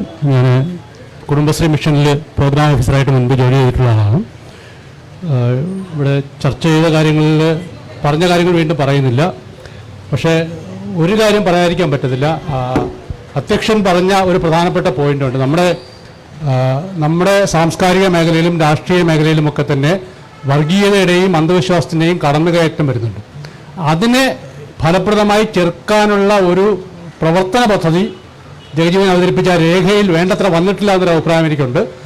അത് നമ്മുടെ മുദ്രാവാക്യം, കുടുംബശ്രീയുടെ മുദ്രാവാക്യം സ്ത്രീകളിലൂടെ കുടുംബത്തിലേക്ക്, കുടുംബത്തിലൂടെ സമൂഹത്തിലേക്ക് എന്നാണ്.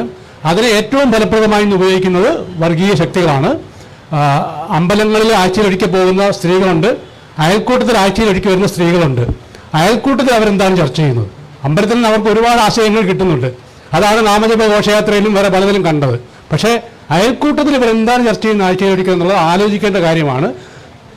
അറ്റ്ലീസ്റ്റ് ഭരണഘടനയിൽ പറയുന്ന ശാസ്ത്രബോധം വളർത്തുക എന്നുള്ള ഒരു കർത്തവ്യമെങ്കിലും കുടുംബശ്രീ ഏറ്റെടുക്കേണ്ടത് അത്യാവശ്യമാണ്. രണ്ടാമതെനിക്ക് പറയാനുള്ളൊരു കാര്യം, പഞ്ചായത്തുമായുള്ള ബന്ധത്തെപ്പറ്റി പറഞ്ഞു. കുടുംബശ്രീ രാജസ്ഥാനിലെ അരുണാറോയിയുടെ MKSS പോലുള്ള പ്രസ്ഥാനങ്ങൾ നമ്മുടെ സാമൂഹ്യ രംഗത്ത് ഒരു തിരുത്തൽ ശക്തിയായി പ്രവർത്തിക്കുകയാണ്. അവർ വിവരാവകാശ നിയമത്തെ പലപ്പോഴും ഉപയോഗിച്ചിട്ടുണ്ട്, സോഷ്യൽ ഓഡിറ്റിനെ ഉപയോഗിച്ചിട്ടുണ്ട്. പക്ഷേ നമ്മുടെ കുടുംബശ്രീ പഞ്ചായത്ത് മുഖാന്തരവും സംസ്ഥാന സർക്കാർ നടത്തുന്ന വികസന പ്രവർത്തനങ്ങളിലും എത്രത്തോളം തിരുത്തൽ ശക്തിയായി പ്രവർത്തിക്കുന്നു എന്നുള്ള ചോദ്യമുണ്ട്. അവർ പഞ്ചായത്തിൻ്റെ സബോർഡിനേറ്റ്സ് ആയിട്ട് നിൽക്കുന്ന അവസ്ഥയാണ്. അത് മാറേണ്ടതുണ്ട്. ഒരു സിവിൽ സൊസൈറ്റിയുടെ ഫോഴ്സായിട്ട് കുടുംബശ്രീ മാറാത്തത് എന്തുകൊണ്ടെന്നുള്ള ചോദ്യം, അതിനുള്ള പരിഹാരം ഉണ്ടാകേണ്ടതുണ്ട്. മൂന്നാമതൊരു കാര്യം എനിക്ക് പറയാനുള്ളത്, ഞാൻ തൊഴിലുറപ്പ് പദ്ധതിയുടെ പ്രോഗ്രാം ഓഫീസറായിട്ട് കുറേ വർഷം ജോലി ചെയ്ത ഒരാളാണ്. എനിക്കൊരു അത്ഭുതം തോന്നുന്നു, ഈ പഠന കോൺഗ്രസിൽ എവിടെയും ചർച്ച ചെയ്യാത്തൊരു വിഷയമാണ്. തൊഴിലുറപ്പ് പദ്ധതിയിൽ പരാമർശം ഉണ്ടായിട്ടുണ്ട്, പക്ഷേ അതിൻ്റെ ഇമ്പാക്റ്റ് തൊഴിലുറപ്പ് പദ്ധതിയെ ഇല്ലാതാക്കിക്കൊണ്ട് പുതിയൊരു വിബ്ജി റാം വരികയാണ്. എന്താണ് സംഭവിക്കുന്നത് നമ്മൾ ചർച്ച ചെയ്യേണ്ടതുണ്ട്. കാരണം കേരളത്തിൽ 4000 കോടി രൂപയാണ് ഒരു വർഷം തൊഴിലുറപ്പ് പദ്ധതിയുടെ വരുന്നത്. ഇതിൽ 3000 കോടി രൂപയും നമ്മുടെ കുടുംബശ്രീ സ്ത്രീകളുടെ അക്കൗണ്ടിലേക്ക് നേരിട്ട് വരുന്ന പൈസയാണ്. ഇതിൽ എത്ര തുക ഇനി വരുമെന്ന് ആലോചിക്കട്ടെ. എൻ്റെ അഭിപ്രായത്തിൽ 1000 കോടി രൂപ പോലും വരത്തില്ല. 3000 കോടി വന്നതിൻ്റെ 1/3 തുക ഇനി മാത്രമേ വരികയുള്ളൂ. കാരണം തൊഴിലുറപ്പ് പദ്ധതിയിൽ ഏറ്റെടുക്കാൻ പറ്റുന്ന പ്രവൃത്തികളുടെ പട്ടിക പരിശോധിച്ചു കഴിഞ്ഞാൽ നമ്മുടെ 15 ലക്ഷം തൊഴിലാളി സ്ത്രീകളിൽ 10 ലക്ഷം പേർക്കും ചെയ്യാൻ പറ്റാത്ത പണികളാണ്. 10 ലക്ഷം സ്ത്രീകൾക്കും ഇനി തൊഴിലുറപ്പ് പദ്ധതി ജോലി ചെയ്യാനൊന്നും കിട്ടാൻ പോലില്ല. ബാക്കി ശേഷിക്കുന്ന 5 ലക്ഷം പേര് കായികമായ ശേഷിയുള്ള വൈദഗ്ധ്യമുള്ള ആളുകൾക്കല്ലാതെ നമ്മുടെ 45 വയസ്സിനും 65, 70, 80 വയസ്സിനുള്ള സ്ത്രീകൾക്കൊന്നും ഒരു പണിയും ചെയ്യാൻ പറ്റുന്ന ഒരു പണിയും തൊഴിലുറപ്പ് പദ്ധതിയുടെ പുതിയ വെർഷൻ്റെ അനുവദനീയമായ പ്രവൃത്തികളുടെ പട്ടികയിൽ ഇല്ല എന്നുള്ളത് നമ്മൾ ഓർക്കണം. അപ്പോൾ ഈ 10 ലക്ഷം പേര് പുറത്തു പോയാൽ നമ്മൾ എന്ത് ചെയ്യും? ഈ കുറഞ്ഞു പോകുന്ന 2000 കോടി വരുമാനം കിട്ടുന്ന നമ്മുടെ സ്ത്രീകളുടെ കുറഞ്ഞു പോകുന്ന വരുമാനം കുത്തനെ ഇടിയാൻ പോകുമ്പോൾ നമ്മൾ എന്താ ചെയ്യാമോ? നമുക്ക് യാതൊരു പരിപാടിയില്ല, നമ്മൾ ചർച്ച ചെയ്യുന്നതില്ല. അത് നമ്മൾ ആലോചിക്കേണ്ട ഒരു വിഷയമാണ്, ഗൗരവമായിട്ട് ആലോചിക്കണം. അല്ലെങ്കിൽ നിങ്ങൾ പറഞ്ഞ കുടുംബശ്രീ ഡെപ്റ്റ് ട്രാപ്പിനെ പറ്റി പറഞ്ഞല്ലോ, ഇവർ ഈ പൈസ കൊണ്ടാണ് കുറേയെങ്കിലും മാനേജ് ചെയ്യുന്നത്. ഇതും കൂടി ഇല്ലാതായി കഴിഞ്ഞാൽ ഈ കടക്കണി വല്ലാതെ കൂടും, വലിയ ആത്മഹത്യകളിലേക്ക് പോകുന്നത്. ഒന്ന്. രണ്ടാമത് അതുപോലെ എനിക്ക് പറയാനുള്ള ഒരു കാര്യം കൂടെ ഉണ്ട്. അതിൻ്റെ വർക്ക് പരിശോധിച്ചു കഴിഞ്ഞാൽ ഈ പുതിയ വരാൻ പോകുന്ന തൊഴിലുറപ്പ് പദ്ധതി അല്ലെങ്കിൽ വിബ്ജി റാമിൽ സ്കിൽഡ്, സെമി സ്കിൽഡ് വർക്കിന് ഒരുപാട് സ്കോപ്പുണ്ട്, ഒരുപാട് സാധ്യതയുണ്ട്. മേശരിമാരുടെ, പ്ലംബർമാരുടെ, ഇലക്ട്രീഷ്യന്മാരുടെ ഒരുപാട് വർക്കുകൾ നമ്മൾ അതിനകത്ത് വർക്ക് എടുത്താൽ കൊടുക്കാനുണ്ട്. അവിടെ നമുക്ക് ഈ പറഞ്ഞ ഫോഴ്സ് ഇല്ല സമൂഹത്തിൽ, മേശരിമാരും പ്ലംബർമാരും ഇല്ല. കുടുംബശ്രീയിലെ ഈ പറഞ്ഞ പ്രായം കുറവുള്ള 45 വയസ്സ് വരെയുള്ള നമ്മുടെ തൊഴിലുറപ്പ് തൊഴിലാളികളെ എന്തുകൊണ്ട് നമ്മൾ പരിശീലിപ്പിക്കുകയെന്ന് ആലോചിക്കുന്നില്ല? നമ്മൾ വേറെ ഒരുപാട് തൊഴിൽ മേഖലയോട് ചർച്ച, വിജ്ഞാന കേരളത്തിൻ്റെ ഭാഗമായിട്ട് ഒരുപാട് കാര്യങ്ങൾ നമ്മൾ ആലോചിച്ചു. പക്ഷേ ഇവർക്ക് ഈ പുതിയ തൊഴിലുറപ്പ് പദ്ധതിയുടെ അവസരങ്ങളെപ്പറ്റി ചർച്ച ചെയ്യണം, അതിലവരെ പ്രാപ്തരാക്കണം, അതും ചെയ്യണം. ഈ രണ്ട് കാര്യങ്ങളും നമ്മൾ ചെയ്യുന്നില്ല എന്നുള്ളതാണ് എൻ്റെ വിമർശനം. ശരി.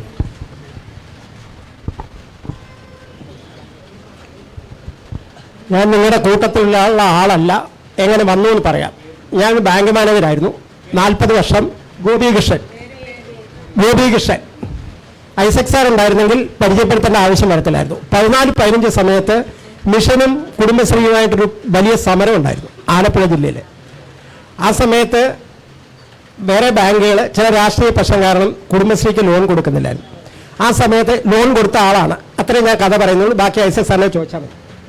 ഞാൻ ഇത് കഴിഞ്ഞിട്ട് റിട്ടയർ ചെയ്ത് കഴിഞ്ഞിട്ട് ഒരു 3 വർഷമായിട്ട് ഫിനാൻഷ്യൽ ലിറ്ററസി കൗൺസിലറായിട്ട് വർക്ക് ചെയ്യുന്നുണ്ട്. അപ്പോൾ എനിക്ക് കുടുംബശ്രീയായിട്ട് ഇപ്പോഴത്തെ ഉള്ള ഇതിനെ കുറച്ച് എന്താ പറയുക ഹാർഡ് റിയാലിറ്റീസ് ഇപ്പം വളരെ കുടുംബശ്രീയുടെ ഉയർന്ന തലത്തിലുള്ളവരിക്കുന്നതുകൊണ്ട് നിങ്ങളുടെയൊക്കെ പറയേണ്ടത് ആവശ്യമുണ്ട്. ഒന്ന്, നേരത്തെ പറഞ്ഞു ബാങ്ക് ലിങ്കേജ്. ഈ ബാങ്ക് ലിങ്കേജിന് CDSന്റെ സെക്രട്ടറിയുടെ ഒപ്പില്ലാതെ, CDS ചെയർപേഴ്സന്റെ ഒപ്പില്ലാതെ പല സ്വകാര്യ ബാങ്കുകളിൽ നിന്നും ആൾക്കാർ കടമെടുക്കുന്നുണ്ട്. നമ്മൾ അവിടെ ചോദിക്കുമ്പോഴത്തേക്ക് പറയുന്നത് CDS ചെയർപേഴ്സന്റെ മുഖം എനിക്ക് കാണണ്ട, ഞങ്ങൾക്ക് സൗകര്യമുള്ളത് ഞങ്ങൾ ലോൺ എടുക്കുന്നു, ഞങ്ങൾ തിരിച്ചടയ്ക്കുന്നു. പക്ഷേ വരുന്ന വർഷം എന്താണ്, NRLM-ന് 3% പലിശ അവർക്ക് കിട്ടില്ല. രണ്ടാമത്തത് കുടുംബശ്രീ എന്നുള്ളതിൻ്റെ അച്ചടക്കം ഇല്ലാതാകുന്നു എന്നുള്ളതാണ് രണ്ടാമത്തെ പ്രശ്നം. മൂന്നാമത്തെ പ്രശ്നം എനിക്കറിയുന്ന കഴിഞ്ഞ 3 വർഷമായിട്ടും അതിനു മുമ്പും ഉള്ള ഇടപെടൽ നല്ല രീതിയിൽ കടബാധ്യതയിൽ എത്തുന്നുണ്ട് കുടുംബശ്രീയുടെ ഈ ഉന്നത, അതായത് ലോക്കൽ ഇതായിട്ടുള്ള CDS ചെയർപേഴ്സണും ഒക്കെ. കഴിഞ്ഞ പാതികല സ്കൂട്ടർ തട്ടിപ്പുകളിൽ CDSന്റെ പല ആൾക്കാരും അതിൽ പെട്ടുപോയിട്ടുണ്ട്. ആരും അറിഞ്ഞുകൊണ്ടൊന്നുമല്ല, പക്ഷേ ചെന്ന് ചാടുകയാണ്. പിന്നെ മൈക്രോ ഫൈനാൻസ് എന്ന് പറയുന്നത് അത്ര വിശുദ്ധമായ മേഖലയിലെന്ന് നിങ്ങൾക്ക് എല്ലാവർക്കും അറിയാം. മുത്തൂറ്റ മുതലാളി വരെ മൈക്രോ ഫൈനാൻസ് നടത്തുന്നുണ്ട്, കുടുംബശ്രീ മൈക്രോ ഫൈനാൻസ് നടത്തുന്നുണ്ട്. എവിടെയാണ് ഉദ്ദേശം എന്ന് നിങ്ങൾക്ക് തന്നെ മനസ്സിലാകാം. സുഷ്മേഷ് ചന്ദ്രത്തിൻ്റെ കഥയുണ്ട്, കൊമാല എന്ന് പറഞ്ഞത്. കൊമാല എന്നൊരു സാങ്കല്പിക ഗ്രാമമാണ്, അവിടെ മരിച്ചവർ മാത്രമേ ഉള്ളൂ. അപ്പോൾ എഡ്യൂക്കേഷൻ ലോൺ എടുത്ത് മരിച്ചവരുടെ ഒരു കഥയായിട്ടാണ് ആ കഥ വരുന്നത്. ഈ കണക്കിന് പോയാൽ ഇതൊരു എന്താ പറയുക, തീരെ ശുഭാപ്തി വിശ്വാസമില്ലാത്ത ഒരാൾ പറയുന്നതാണെന്ന് കരുതിയാലും മതി. ഒരു 10 വർഷം കഴിയുമ്പോൾ കേരളത്തിലെ പല ഗ്രാമങ്ങളിലും ഇത് സംഭവിക്കും. അതായത് 48 ലക്ഷം കോടി, അങ്ങനെയാണ് ഞാൻ കണക്ക് നോക്കിയത്. 48 ലക്ഷം അംഗങ്ങളും 49 ലക്ഷത്തി ചില്ലാനം കോടി രൂപയാണ്. ഇത്രയും കോടി രൂപ മൈക്രോ ഫൈനാൻസ് എടുത്തിട്ട് പ്രതിശീർഷ വരുമാനത്തിൽ എത്ര രൂപ കൂടിയിട്ടുണ്ട്? എന്തെങ്കിലും സർവേ കുടുംബശ്രീ നടത്തിയിട്ടുണ്ടോ? ഇല്ലല്ലോ. നമ്മൾ കടമെടുക്കുന്നു, കൺസംഷൻ എടുക്കുന്നു, ഇതൊന്നും. നേരത്തെ പറഞ്ഞതൊക്കെയാണ് 10 പേര് ഉള്ള ഒരു ഗ്രൂപ്പ് പോലും ഇപ്പോൾ നടക്കുന്നില്ല. റിസർവ് ബാങ്ക് SHG ലിങ്കേജിൽ പ്രധാന കാര്യം പറയുന്ന പഞ്ചസൂത്ര എന്ന് പറഞ്ഞ 5 പറയുന്നുണ്ട്. അതിൽ ഒരു പ്രധാന ഘടകം റെഗുലർ മീറ്റിംഗ്സ് ആണ്. കേന്ദ്രം എങ്ങനെ ഇടപെടണമെന്ന് നോക്കിയിരിക്കുകയാണ്. നാളെ പറയുകയാണ് നിങ്ങൾ 4 മീറ്റിംഗ് ഈ മാസം നടത്തിയിട്ടില്ല, അതുകൊണ്ട് നിങ്ങൾക്ക് ലിങ്കേജ് ലോൺ തരില്ല എന്ന് പറഞ്ഞാൽ നിങ്ങൾക്ക് ഒന്നും പറയാനൊന്നും പറ്റില്ല. അതുകൊണ്ട് അവരുടെ കാര്യങ്ങൾ സംരക്ഷിക്കുക. ഇതിനെക്കൊണ്ട് ഒരു ഉദാഹരണം കൂടെ പറയാം. ഞാൻ ഇപ്പോൾ ആലപ്പുഴ കേന്ദ്രീകരിച്ച് വർക്ക് ചെയ്യുന്ന ആളാണ്, ഇതിനു മുമ്പ് കുട്ടനാട് കേന്ദ്രീകരിച്ച് വർക്ക് ചെയ്യുന്ന ആളാണ്. 10-20 പേരുള്ള കുടുംബശ്രീ ഗ്രൂപ്പിലൊക്കെ പോയി അത്യാവശ്യം ഫിനാൻഷ്യൽ ലിറ്ററസി പറഞ്ഞു കൊടുക്കുക എന്നുള്ളതാണ് നമ്മുടെ ഉദ്ദേശം. ഒരാളെ വിളിച്ചു, 50 കിലോമീറ്റർ യാത്ര ചെയ്യണം, ഒരു ഞായറാഴ്ച ഉച്ചയ്ക്ക് നല്ല വെയിലത്ത് പൊക്കോണ്ടിരിക്കുമ്പോൾ വിളിച്ച് പറഞ്ഞു, സാറേ ഇന്ന് മീറ്റിംഗ് ഇല്ല. കാരണം എന്താ? ഇന്ന് രക്ഷാബന്ധനാണ്. ഈ രക്ഷാബന്ധൻ തുടങ്ങുന്നത് അച്യുതാനന്ദൻ പ്രവർത്തനം നടത്തിയ വില്ലേജിലാണ് ഈ സംഭവം നടന്നിരിക്കുന്നത്. VS അച്യുതാനന്ദൻ തൊഴിലാളികളെ സംഘടനാ പ്രവർത്തനം നടത്തിയ വില്ലേജിലാണ് രക്ഷാബന്ധൻ കാരണം അയൽക്കൂട്ടം തന്നെ മീറ്റിംഗ് ഇല്ല എന്ന് പറയുന്നത്. ഈ രീതിയിൽ അരാഷ്ട്രീയവൽക്കരിക്കപ്പെട്ടതാണെന്നുണ്ടെങ്കിൽ എന്തിനാണ് 98-ൽ നിന്ന് ഇത്രയും തുടങ്ങിയതെല്ലാം? ഞാനിതെല്ലാം വിമർശനമായിട്ട് കണക്കാക്കേണ്ട. കുടുംബശ്രീ എന്ന് പറഞ്ഞാൽ എൻ്റെ കേരളത്തിൻ്റെ കുടുംബത്തിൻ്റെ സ്ത്രീയാണ്, അതിന് 100 മാർക്ക് കിട്ടണം, എൻ്റെ മക്കൾക്ക് 100 മാർക്ക് കിട്ടണം എന്നുള്ള ഉദ്ദേശത്തെ മാത്രം പറയുകയാണ്. അതാണ് വിമർശന ബുദ്ധിയാ പറഞ്ഞതാണെന്ന് കരുതരുത്. പിന്നെ മൂന്നാമത്തേത് ഉദ്യോഗസ്ഥവൽക്കരണം. സാക്ഷരതാ പ്രസ്ഥാനം നശിച്ചത് ഉദ്യോഗസ്ഥവൽക്കരണമാണ്. സാക്ഷരതാ പ്രേരക മിഷനിൽ ഒരാൾക്കും സാക്ഷരത വരണമെന്ന് യാതൊരു ആഗ്രഹമില്ല. രണ്ടാമത്തെ ജനകീയാസൂത്രണം. അതിൻ്റെ അവസ്ഥ നിങ്ങൾക്ക് എല്ലാവർക്കും അറിയാം. പിന്നെ ആട് കോഴി കിട്ടുക എന്നുള്ള മാത്രമേ ഉള്ളൂ. ഗ്രാമസഭ വിളിച്ചാൽ ഒരാളും കാണില്ല. മൂന്നാമത്തേത് നിങ്ങളെയാണ് കാത്തിരിക്കുന്നത്. ഈ സമയത്ത് ഉണർന്ന് പ്രവർത്തിക്കുക. എല്ലാ സഹോദരിമാർക്കും നന്മകൾ നേരുന്നു.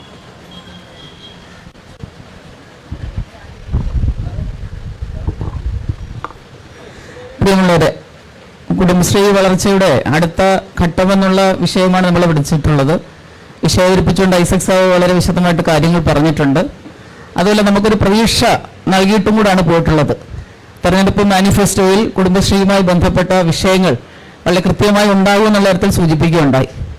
ഇന്ന് കുടുംബശ്രീയെ സംബന്ധിച്ച് ചർച്ച ചെയ്യുമ്പോൾ ചില സുഹൃത്തുക്കൾ ചില നെഗറ്റീവ്സിനെ സംബന്ധിച്ച് സൂചിപ്പിക്കുകയുണ്ടായി. ആ നെഗറ്റീവിനെ നെഗറ്റീവായിട്ട് തന്നെ കാണുന്നുണ്ട്, പക്ഷെ അതിനെ പർവ്വതീകരിക്കുകയാണ് അല്ല വേണ്ടുന്നത്.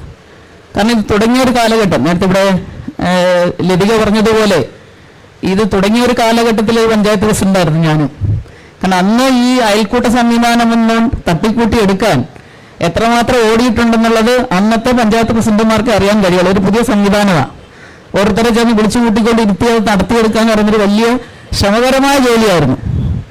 അന്നത്തെ പഞ്ചായത്ത് എനിക്ക് തോന്നുന്നു അതിനുശേഷമുള്ള ഒരു പഞ്ചായത്ത് ജഗദീശ്വരനൊക്കെ അറിയാം, ഞങ്ങൾ ജനകീയാസൂത്രണമൊക്കെ യഥാർത്ഥത്തിൽ ഞങ്ങളെയൊക്കെ ഈ തരത്തിൽ രാഷ്ട്രീയമായിട്ട് പോലും വളർത്തിയെടുക്കാൻ ഏറ്റവും പ്രധാനപ്പെട്ട ഒരു ഘടകം അന്നത്തെ പഞ്ചായത്തും അന്ന് കിട്ടിയ പരിശീലനങ്ങളും ഒക്കെ തന്നെയാണെന്നാണ് അഭിമാനത്തോടെ പറയാൻ കഴിയുന്നത്. ഞാൻ കുടുംബശ്രീയെ സംബന്ധിച്ച് പറയാം, ഇന്ന് കുടുംബശ്രീയിൽ 50 ലക്ഷം കുടുംബങ്ങളുടെ വിഷയമാണ് ഇവിടെ നമ്മൾ ചർച്ച ചെയ്യപ്പെടുന്നത്. ചില വിഷയങ്ങൾ എവിടെയെങ്കിലും കാണും, പക്ഷേ ഇന്ന് അഭിമാനത്തോടെ നമ്മൾ കാണുകയാണ്. എന്തുകൊണ്ടാണ് കേരളീയ സമൂഹം ഇത്രമാത്രം മാറിയെന്ന് പറയുന്നതിന്റെ ഏറ്റവും എന്തെല്ലാം പ്രശ്നങ്ങൾ നെഗറ്റീവ് ചൂണ്ടിക്കാണിച്ചാലും അടിസ്ഥാനപരമായി ഈ കുടുംബശ്രീ സംവിധാനം തന്നെയാണ് ഈ കേരളീയ സമൂഹത്തെ ഇത്രയും മെച്ചപ്പെട്ട ഒരു സമൂഹമാക്കി മാറ്റിയെടുക്കാൻ കഴിഞ്ഞെന്നുള്ളൊരു അഭിപ്രായം തന്നെയാണ് എനിക്കുള്ളത്. ഞാൻ ഈ കുടുംബശ്രീ തുടങ്ങുന്ന സമയത്ത് എൻ്റെ പ്രദേശത്തുള്ളവരെല്ലാം ചേർത്ത് ഞങ്ങൾ തുടങ്ങിയതാണ്. ഇന്ന് ഞാൻ മാറാമെന്ന് പറഞ്ഞിട്ടും എൻ്റെ ആ അയൽക്കൂട്ടത്തിലുള്ളവർ എന്നെ മാറാൻ സമ്മതിക്കുന്നില്ല. എങ്കിലും ഞാൻ ചെറുപ്പക്കാരെ കൂടെ കൊണ്ടുവന്നിട്ടാണ് അവർ ഭാരവാഹികളായിട്ട് എന്നെ കൂടി ഇങ്ങനെ കാരണവരായിട്ട് എന്നെ തിരുത്തിക്കൊണ്ടാണ് ഇപ്പോഴും പോകുന്നത്. അപ്പൊ ആ കുടുംബശ്രീയായിട്ട് അത്രയും ബന്ധമുള്ളതാണ്. എന്നെ തകർക്കാൻ ഒരു ശക്തിക്കും സാധ്യതയില്ല. അതുകൊണ്ടാണല്ലോ നമ്മൾ NRMൽ വന്നപ്പോൾ ഇവിടെ ഒരുപക്ഷെ രാഷ്ട്രീയ ചരിത്രത്തിൽ ആദ്യമായിട്ട് ഒരു രാപകൽ സമരം, അത് കുടുംബശ്രീക്ക് അവകാശപ്പെട്ടതാ, വേറെ ആർക്കും അവകാശപ്പെട്ടതല്ല രാപകൽ സമരം. അങ്ങനെ ഒരുപാട് സമരം ചെയ്ത് നേടിയെടുത്തുള്ള ഒരു അവകാശങ്ങൾ നമ്മുടെ മുന്നിലുണ്ട്. പക്ഷെ ഇന്ന് കാണുന്ന ചില നെഗറ്റീവ്സ് ഉണ്ട്, വായ്പ എടുത്ത കാര്യത്തിൽ തിരിച്ചടയ്ക്കാത്ത ഉൾപ്പെടെയുള്ള കുറെ കാര്യങ്ങളൊക്കെ ഉണ്ട്. അതൊക്കെ കൃത്യമായിട്ട് നമ്മൾ പരിശോധിക്കുക, മനസ്സിലാക്കുക, അവിടെയൊക്കെ കൃത്യമായിട്ട് ഇടപെടുക. പിന്നീട് ഈ വർത്തമാന കാലഘട്ടത്തിൽ നമ്മൾ ചെയ്യേണ്ട കുറെ കാര്യങ്ങളുണ്ട്. അത് ആ ഒരു കാലോചിതമായി ഓരോ ഘടകങ്ങളിലും വരുത്തേണ്ട മാറ്റമുണ്ട്. മിഷനിൽ വരുത്തേണ്ട മാറ്റമുണ്ട്, ഗവേണിംഗ് ബോഡിയിൽ വരുത്തേണ്ട മാറ്റമുണ്ട്. അതിനോടൊപ്പം ഇന്നിപ്പോൾ എല്ലാ CDS ചെയർപേഴ്സന്മാരും ചുമതല ഏറ്റിട്ടുണ്ട്, ചിലരെ ഉള്ളു ഏറ്റെടുക്കാത്തുള്ളൂ. അപ്പോൾ പുതിയ CDS വന്നിട്ടുണ്ട്, പുതിയ പഞ്ചായത്ത് വന്നിട്ട് അധികം കാലമായിട്ടില്ല. ഇവരുടെ തമ്മിലുള്ള ബന്ധം എങ്ങനെയാണെന്ന് നോക്കുമ്പോൾ പല സ്ഥലത്തും നമ്മുടെ മുന്നിലേക്ക് വരുന്ന പ്രശ്നങ്ങളിൽ ഇനി CDS എടുക്കുമ്പോൾ അവരെങ്ങനെ എടുക്കാൻ പറ്റുന്നതാണോ, ഞങ്ങളിങ്ങനെ പഞ്ചായത്തൊക്കെ ഇങ്ങനെ ഇരിക്കുമ്പോൾ അവർക്ക് മാത്രമായിട്ട് ഒരു തീരുമാനമുണ്ടോ? ഈ ഒരു ഈഗോയിസം അത് പലപ്പോഴും കാണാൻ കഴിയുന്നുണ്ട്, പല സ്ഥലത്തും കാണാൻ കഴിയുന്നു. ഇപ്പൊ രണ്ടും പുതിയ സംവിധാനമായിട്ട് ഇപ്പൊ വന്നിട്ടുണ്ട്. പഞ്ചായത്ത് വന്നിട്ട് അതേ ദിവസമായിട്ടില്ല, പുതിയ CDS വന്നിട്ടുണ്ട്. അതുകൊണ്ട് ഇവർക്ക് രണ്ടു കൂട്ടർക്കും പ്രത്യേകം പരിശീലനം കൊടുക്കണം. അതിനോടൊപ്പം ഇതിലെ ഉത്തരവാദിത്തപ്പെട്ടവരെ സംയുക്തമായിട്ടിരുത്തി പരിശീലനം കൊടുത്തുകൊണ്ട് ഒരു പുതിയ സംവിധാനമായി ഈ പഞ്ചായത്തും കുടുംബശ്രീ സംവിധാനവും യോജിച്ചു പോകുന്ന തരത്തിലേക്കുള്ള കാര്യങ്ങളായിട്ട് പോകണമെന്നാണ് അതുമായി ബന്ധപ്പെട്ട്. അത് ഏറ്റവും പ്രധാനമായിട്ട് ചെയ്യേണ്ട ഒരു കാര്യമാണ്. ഈ വോയിസിന്റെ ഭാഗമായിട്ട് തമ്മിൽ ആരാണ് കൂടുതൽ ആരാണ് ഇപ്പുറത്തേക്കെന്നൊന്നും നോക്കുകയല്ല, മറിച്ചത് ഈ കാലഘട്ടത്തിൽ നമ്മളിപ്പോൾ എവിടെ പോയാലും കുടുംബശ്രീയെ കാണാം. ഇപ്പൊ കിയാലിൽ പോയാൽ അവിടെ കാണാൻ പറ്റും, വാട്ടർ മെട്രോയിൽ പോയി അവിടെ കാണാൻ നോക്കും, കൊച്ചി മെട്രോയിൽ പോയി അവിടെ കാണാൻ നോക്കും. നമ്മുടെ സ്ത്രീകളുടെ സാധ്യത, അവരുടെ തൊഴിൽ, അവരുടെ സംരംഭം, അവരുടെ താല്പര്യം, അവരുടെ സന്നദ്ധത ഒരുപാടുണ്ട്. അത് കാലികമായിട്ട് നമുക്ക് എത്രത്തോളം മാറ്റിയെടുക്കാം, അതിന് ഏതെല്ലാം പരിശീലനം കൊടുക്കാൻ കഴിയും, എങ്ങനെയാണ് അവരെ സജ്ജമാക്കാൻ കഴിയുന്നത്, അങ്ങനെ ഒരു വലിയ ആലോചനയിലേക്കും വലിയ ഒരു കൂട്ടായ പരിശ്രമത്തിലേക്കും പോകണം. കാലികമായ എല്ലാ മാറ്റവും എല്ലാ ഘടനയിലും ഉണ്ടാകണം. ആ തരത്തിൽ കുടുംബശ്രീ ഏറ്റവും ശക്തമായ സംവിധാനമായിട്ട് കൊണ്ടുപോകണമെന്നുള്ള അഭിപ്രായമാണ് അതിനെ സംബന്ധിച്ച് എനിക്ക് സൂചിപ്പിക്കാനുള്ളത്. നമസ്കാരം. ഞാൻ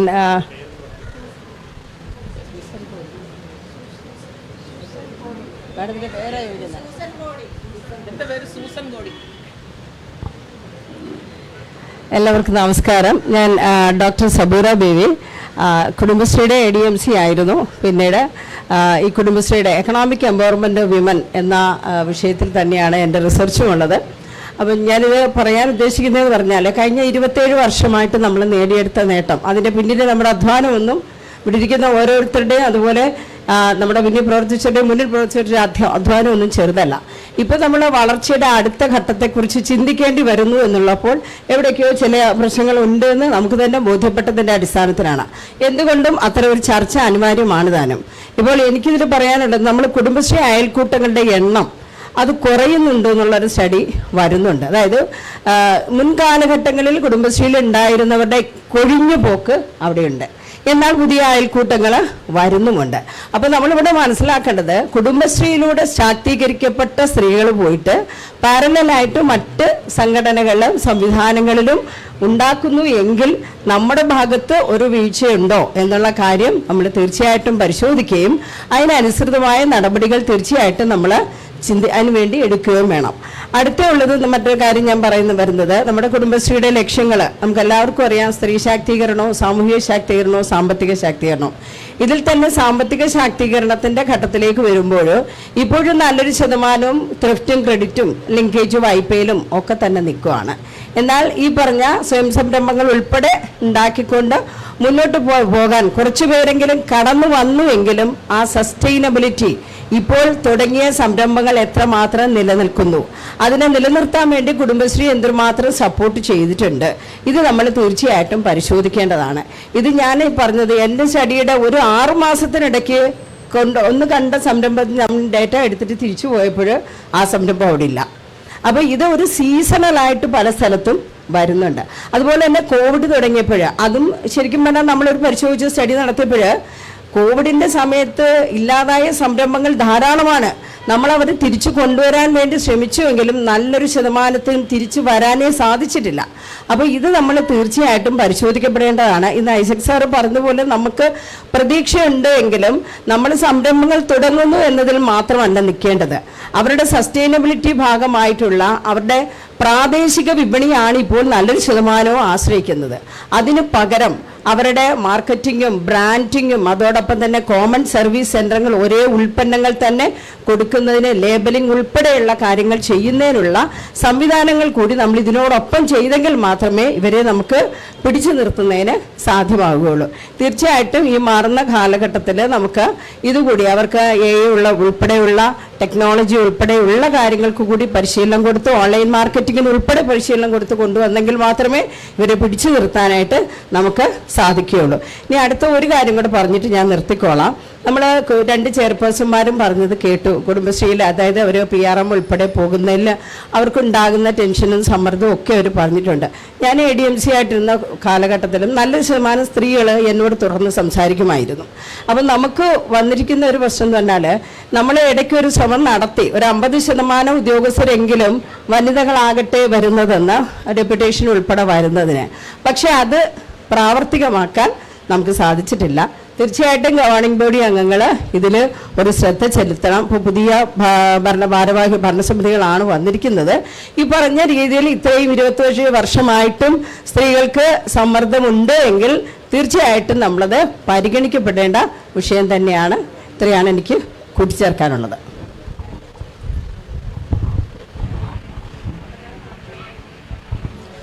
പ്രിയമുള്ളവർ, എൻ്റെ പേര് S. ദേവരത്നൻ. കുടുംബശ്രീയുടെ പരിശീലന ടീമിലെ ഒരു അംഗമാണ് സ്മാർട്ട് എന്ന് പേരുള്ള. അപ്പം എനിക്ക് പറയാനുള്ളത് കുടുംബശ്രീയുടെ വളർച്ചയുടെ അടുത്ത ഘട്ടത്തെ പറ്റിയാണ് നമ്മൾ ചിന്തിക്കുന്നത്. ഇതാണ് 27 വർഷം കഴിഞ്ഞിട്ട് 28ലേക്ക് നമ്മൾ തിരിച്ചു നോക്കുമ്പോൾ കേരളത്തിലുണ്ടായിട്ടുള്ള മാറ്റങ്ങൾ തീർച്ചയായിട്ടും കുടുംബശ്രീയുടെ പ്രവർത്തന ഫലമായിട്ട് ഇത്ര വലിയൊരു മാറ്റം പെട്ടെന്ന് നമ്മുടെ കേരളത്തിന് ഉണ്ടാക്കിയെടുക്കാൻ കഴിഞ്ഞിട്ടുള്ളത് അത് ചെറിയൊരു കാര്യമല്ല. പക്ഷേ നമ്മൾ ആഗ്രഹിച്ച തരത്തിലേക്ക് മാറ്റിയെടുക്കാൻ കഴിഞ്ഞിട്ടുണ്ടോ എന്നുള്ളതാണ്. 50 ലക്ഷം കുടുംബശ്രീ അംഗങ്ങളാണ് കുടുംബശ്രീയിലേക്ക് കടന്നു വന്നിട്ടുള്ളത്. 50 ലക്ഷം വീട്ടമ്മമാരാണ്. ഈ 50 ലക്ഷം വീട്ടമ്മമാരുടെ ചിന്തകളെ മാറ്റിയെടുക്കാൻ നമുക്ക് കഴിഞ്ഞിട്ടില്ല. കാരണം എന്താണ്, അവർക്ക് സാമ്പത്തികമായ കുറേ ഭദ്രത ഉണ്ടാക്കാൻ കഴിഞ്ഞിട്ടുണ്ട്. കുറച്ച് പേർ കടക്കടയിലൊക്കെ പെടും എന്നുള്ള ആശങ്കയും നമ്മുടെ മനസ്സിലുണ്ട്. പക്ഷേ ഇവർ ഇടതുപക്ഷ മനസ്സുള്ള സ്ത്രീകളാക്കി മാറ്റാൻ എന്തുകൊണ്ട് നമുക്ക് കഴിഞ്ഞിട്ടില്ല എന്ന് നമ്മൾ ഇനിയെങ്കിലും ചിന്തിക്കണം. ഇടതുപക്ഷ മനസ്സെന്ന് അതൊക്കെ രാഷ്ട്രീയമല്ല, പക്ഷെ പുരോഗമനപരമായി ചിന്തയുള്ള സ്ത്രീകളാക്കി നമുക്ക് മാറ്റാൻ കഴിയും. പക്ഷെ ആദ്യഘട്ടങ്ങളിൽ നമുക്കതിന് കഴിഞ്ഞിട്ടുണ്ട്. അവരുടെ തൊഴിലുമായി ബന്ധപ്പെട്ടുകൊണ്ട്, സ്ത്രീയുടെ ജീവിതവുമായി ബന്ധപ്പെട്ടുകൊണ്ട്, ആരോഗ്യവുമായി ബന്ധപ്പെട്ടുകൊണ്ടൊക്കെ ഓരോ അയൽക്കൂട്ടങ്ങളും അതിൻ്റെ ബുക്ക് വെച്ചുകൊണ്ടുള്ള ചർച്ചകൾ നടത്തുവാനും അവരെ അങ്ങനെ ശാക്തീകരിക്കുവാനും നമുക്ക് കഴിഞ്ഞിട്ടുണ്ട്. പിന്നീട് എന്തുകൊണ്ടോ നമ്മൾ അതിൻ്റെ ആ തരത്തിലുള്ള പ്രവർത്തനങ്ങൾ അയൽക്കൂട്ടങ്ങളിൽ നടക്കാതെ വന്നു. ആനുകാലികമായ പ്രശ്നങ്ങളെ പോലും അയൽക്കൂട്ടങ്ങളിൽ ചർച്ച ചെയ്യാത്തൊരവസ്ഥയിലേക്ക് മാറി. അപ്പോൾ എങ്ങനെ മാറി? നമ്മൾ ആഗ്രഹിച്ച എന്താണ്? സ്ത്രീകളിൽ മാറ്റമുണ്ടാകണം. ആ മാറ്റങ്ങൾ സമൂഹത്തിന്റെ പുരോഗതിക്ക് വേണ്ടിയുള്ള മാറ്റമാണ് ഉണ്ടാകേണ്ടത്. അവിടെ ഒരു കാഴ്ചപ്പാടുണ്ടാകണം. ഇടതുപക്ഷ ചിന്താഗതിയുള്ള സ്ത്രീകളാക്കി മാറ്റിയെടുക്കണം. ഇന്ന് അത് മാറ്റിയെടുത്തില്ല എങ്കിൽ നമ്മുടെ കേരളം എന്തെല്ലാം നേട്ടങ്ങൾ നേടിയോ ആ നേട്ടത്തിന് മുമ്പേ ഉണ്ടായിരുന്ന കാലത്തിലേക്ക് തിരിച്ചു പോകേണ്ടതായിട്ട് വരും. ആ തിരിച്ചു പോകുന്ന ഉണ്ടാകാതിരിക്കാനുള്ള തരത്തിലേക്കുള്ള തുടർ പ്രവർത്തനം അതാണ് ഏറ്റവും കൂടുതൽ ആവിഷ്കരിക്കേണ്ടതാണ്. ഒരഭിപ്രായം എനിക്ക് പറയാനുള്ളത്. 2, ഒരു പരിശീലന ടീമിൽ അംഗമെന്ന തരത്തിലേക്ക് ആദ്യഘട്ടങ്ങളുടെ ഈ പരിശീലനങ്ങൾ തീർച്ചയായിട്ടും അതേ കമ്മ്യൂണിറ്റിയിൽ നിന്ന് വെച്ചാൽ കുടുംബശ്രീ കുടുംബങ്ങളിൽ നിന്നുള്ള കമ്മ്യൂണിറ്റിയിൽ നിന്നുള്ളവരാണ് ഈ പരിശീലന ടീമായിട്ട് വന്നിട്ടുള്ളത്. അതുകൊണ്ട് തന്നെ ഓരോ കുടുംബശ്രീ അംഗത്തിൻ്റെയും മാനസിക നിലയും അവരുടെ ജീവിത സാഹചര്യവും അനുസരിച്ചുകൊണ്ട് അവരുടെ മനസ്സിനെ മാറ്റിയെടുക്കുവാനുള്ള പരിശീലന രീതികൾ ആവിഷ്കരിക്കുക. അതിനകത്തൊക്കെ ജയൻ സാറിനൊക്കെ വളരെ പങ്കുണ്ട്, ഞങ്ങളെയൊക്കെ അങ്ങനെ മാറ്റിയെടുക്കുന്നതിന് വേണ്ടി. എന്നാൽ ഇന്ന് അത്തരത്തിലുള്ള പ്രവർത്തനം കാര്യക്ഷമം നടക്കുന്നില്ല. അതുകൊണ്ട് അടുത്ത വളർച്ചയിലേക്ക് പോകുമ്പോൾ പരിശീലന ടീമുകൾക്കടക്കം അല്ലെങ്കിൽ പിന്തുണാ സഹായം ചെയ്യുവാനുള്ള കുടുംബശ്രീയുടെ സംവിധാനങ്ങളെ ഒന്നുകൂടി ഉണർത്തുകയും അവരുടെ ശേഷി വികസിപ്പിക്കാനുള്ള പരിശീലനങ്ങൾ അവർക്ക് നൽകിക്കൊണ്ട് ശക്തിപ്പെടുത്തണമെന്നുള്ള നിർദ്ദേശങ്ങൾ വെച്ചുകൊണ്ട് നിർത്തുന്നു. നന്ദി, നമസ്കാരം.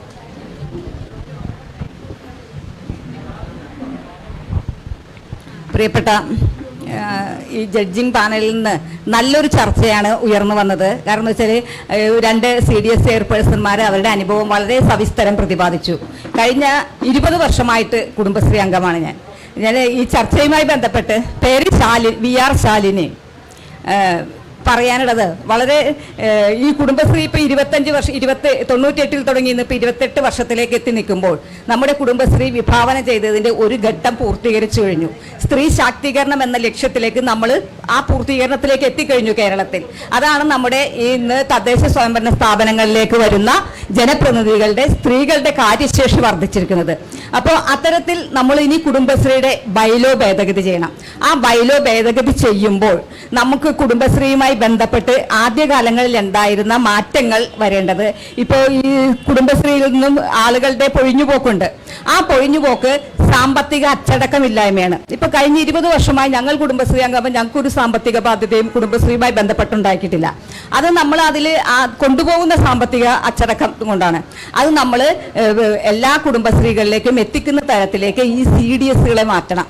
അപ്പോൾ അത്തരത്തിൽ ഈ ചർച്ചകൾ ഇത്തരത്തിലുള്ള CDSനെ മാറ്റുമ്പോൾ ഈ പുതിയ ബൈലോ ഭേദഗതി ചെയ്യുമ്പോൾ തന്നെ മറ്റൊന്ന് ഈ കുടുംബശ്രീ അംഗങ്ങൾ ഇപ്പോൾ ഞാനൊരു കുടുംബശ്രീ അംഗമാണെങ്കിൽ എൻ്റെ കുടുംബശ്രീയുമായി ബന്ധപ്പെട്ട എന്തെങ്കിലും സാമ്പത്തിക പ്രശ്നമുണ്ടെങ്കിൽ ആ കുടുംബശ്രീയിൽ നിന്ന് മാറിക്കൊണ്ട് മറ്റൊരു കുടുംബശ്രീ കയറും. 2-3 കുടുംബശ്രീയിൽ മാറി മാറി വരുന്നവരുണ്ട്. അവർ ADSയിലേക്കോ CDSയിലേക്കോ വരാതെ തരുന്നതിൽ ബൈലോയിൽ അത് സൂചിപ്പിച്ചു പോകണം. അത്തരം ആളുകളാണ് ഈ കുടുംബശ്രീയുടെ ആശയത്തെ നശിപ്പിക്കുന്നത്. മറ്റൊന്ന് ഈ ഗവേണിംഗ് ബോഡി എന്ന് പറയുമ്പോൾ അതിലേക്ക് സ്ത്രീപക്ഷം ആയിരിക്കണം. ഒരു 50% സ്ത്രീകൾ അതിലേക്ക് വരണം. മറ്റൊന്ന് ഞാൻ പട്ടികജാതി മേഖലയിൽ പ്രവർത്തിക്കുന്ന ഒരു പൊതുപ്രവർത്തക എന്ന നിലയിൽ 1-2 കാര്യങ്ങൾ എനിക്ക് സൂചിപ്പിച്ചു പോകാനുള്ളത്. ഈ CDS ഇപ്പോൾ ഞാൻ വരുന്നത് എറണാകുളം ജില്ലക്കകത്തു നിന്നാണ്. എറണാകുളം ജില്ലയിൽ 15ഓളം കുടുംബശ്രീ CDSകൾ പട്ടികജാതി മേഖല SC മേഖലയിൽ നിന്നുള്ള ചെയർപേഴ്സൺമാരാണ്. ആ ചെയർപേഴ്സൺമാരെ വെച്ചുകൊണ്ട് നമ്മൾ ഈ കുടുംബശ്രീ ഗവേണിംഗ് ബോഡി പരിശോധിക്കണം. ഈ പാർശ്വവൽക്കരിക്കപ്പെട്ട ജനവിഭാഗങ്ങൾക്ക് എന്തുമാത്രം പ്രാധാന്യം അല്ലെങ്കിൽ അവർക്ക് ഈ സാമ്പത്തിക സുരക്ഷിതത്വത്തിലേക്ക് അല്ലെങ്കിൽ സാമ്പത്തിക അച്ചടക്കത്തിലേക്ക് വരുന്നതിന് അവരെ ശാക്തീകരിക്കപ്പെടുന്നതിന് ഈ കുടുംബശ്രീ 15ഓളം CDSകൾക്ക് എന്ത് ചെയ്യാൻ കഴിയുന്നുണ്ട് എന്നുള്ളൊരു മോണിറ്ററിംഗ് നമ്മുടെ ഗവേണിംഗ് ബോഡിയിൽ നിന്നും തീർച്ചയായും ഉണ്ടാകണം. മറ്റൊന്ന് നവകേരള സൃഷ്ടിക്ക് വൈജ്ഞാനിക അധിഷ്ഠിതമായിട്ടൊരു സമ്പദ് വ്യവസ്ഥയിലേക്ക് നമ്മുടെ കേരളത്തെ ആകാംക്ഷപൂർവ്വമാണ് മാറുന്നത്. കേരളം ബദലുകൾ ഉയർത്തുമ്പോൾ ആ ബദലുകൾ രാജ്യത്തിനും ലോകത്തിനും മാതൃകയാണ്. അത് നമ്മുടെ കുടുംബശ്രീയും ഇപ്പൊ ഈ കുടുംബശ്രീയുടെ 3 എംബ്ലം കണ്ടു കഴിഞ്ഞാൽ നമുക്ക് വളരെ അഭിമാനമാണ്. ഇപ്പൊ കൊച്ചി മെട്രോയിൽ എല്ലാ തൊഴിലാളികളും സ്ത്രീകൾ കുടുംബശ്രീ അംഗങ്ങളാണ്. നമുക്ക് വളരെ അഭിമാനമല്ലേ? അത്തരത്തിൽ അഭിമാനകരമാകുന്ന തരത്തിലേക്ക് നമുക്ക് പുതിയ മേഖലകൾ കണ്ടെത്തുന്നതിന് കുടുംബശ്രീയെ പ്രാപ്തമാക്കിയെടുക്കണം. അത്തരം കാര്യങ്ങളാണ് ഇതുമായി ബന്ധപ്പെടുത്തി ചുരുക്കി സൂചിപ്പിക്കാനുള്ളത്. ഇനി കൂടുതൽ ചർച്ച ഉണ്ടാവില്ല എന്ന് വിചാരിക്കണേ. അപ്പോൾ ബാക്കിയുള്ളവർ ഉണ്ടെങ്കിൽ എഴുതി കൊടുക്കണം. കുറിച്ച് കൊടുത്തിട്ടുണ്ടാവും. അപ്പോൾ അവരെ പേര് ഉൾപ്പെടെ എഴുതി കൊടുക്കണം. എന്നാലാണ് അത് സൈറ്റിൽ വരിക. അപ്പോൾ ഇവിടെ പൊതുവേ ഇവിടെ അവതരിപ്പിക്കപ്പെട്ടിട്ടുള്ള പേപ്പറിനെ ബേസ് ചെയ്തുകൊണ്ടും അല്ലാതെ കൂട്ടിച്ചേർത്തുകൊണ്ടും സ്വതന്ത്രമായ അഭിപ്രായങ്ങളും എല്ലാം വന്നിട്ടുണ്ട്. അതെല്ലാം ക്രോഡീകരിച്ചുകൊണ്ടായിരിക്കുമല്ലോ ബാക്കി കാര്യങ്ങൾ ഇനി ഇതിൻ്റെ സമ്മപ്പ് ചെയ്ത് ഇതിൻ്റെ പേപ്പറിൽ ഇതെല്ലാം ഉൾപ്പെടുത്തപ്പെടും. ആ രീതിയിലാണ് ഇത് കൈകാര്യം ചെയ്തു പോവുക. നേരത്തെ ഐസക് സാർ പറഞ്ഞതുപോലെ അടുത്ത പ്രകടന പത്രികയിലേക്ക് എങ്ങനെയാണ് വരാൻ പോകുന്ന കുടുംബശ്രീ എന്തായിരിക്കണം എന്നുള്ളതിനെ സംബന്ധിച്ചുള്ള ഒരു മാർഗനിർദ്ദേശം തീർച്ചയായിട്ടും ഉണ്ടാവും. അപ്പോൾ അത് തന്നെയാണ് പറയാനുള്ളത്. അതിൻ്റെ പോരായ്മ നമ്മൾ ചൂണ്ടിക്കാണിക്കുന്നത് വലിയ അപകടത്തിലേക്ക് പോകുന്നു എന്നുള്ളത് പരിഹരിച്ചു പോകണം എന്നുണ്ടെങ്കിൽ അത് സൂചിപ്പിച്ചുകൊണ്ട് തന്നെ നമുക്ക് പോകാൻ കഴിയുള്ളൂ. അപ്പോൾ എന്തായാലും നല്ലൊരു ചർച്ച ഇവിടെ നടത്തിയിട്ടുണ്ട്, എല്ലാവരും ഇതിൻ്റെ ഭാഗമായിട്ടുണ്ട്. ഈ ചടങ്ങ് അവസാനിപ്പിക്കുകയല്ലേ, നന്ദി പറയണം. അപ്പോൾ എന്നാലും നമുക്ക് ഈ സെഷൻ ഇവിടെ അവസാനിപ്പിക്കാം. 7 മണിക്ക് നമ്മുടെ മെയിൻ ഹാളിൽ പരിപാടി ഉണ്ടെന്നുള്ളത് കൊണ്ട് അല്പം വൈകിട്ടുണ്ട്, 6:30 പറഞ്ഞിരുന്നത്. എന്തായാലും ഇവിടെ വെച്ച് പരിപാടി അവസാനിപ്പിച്ചാൽ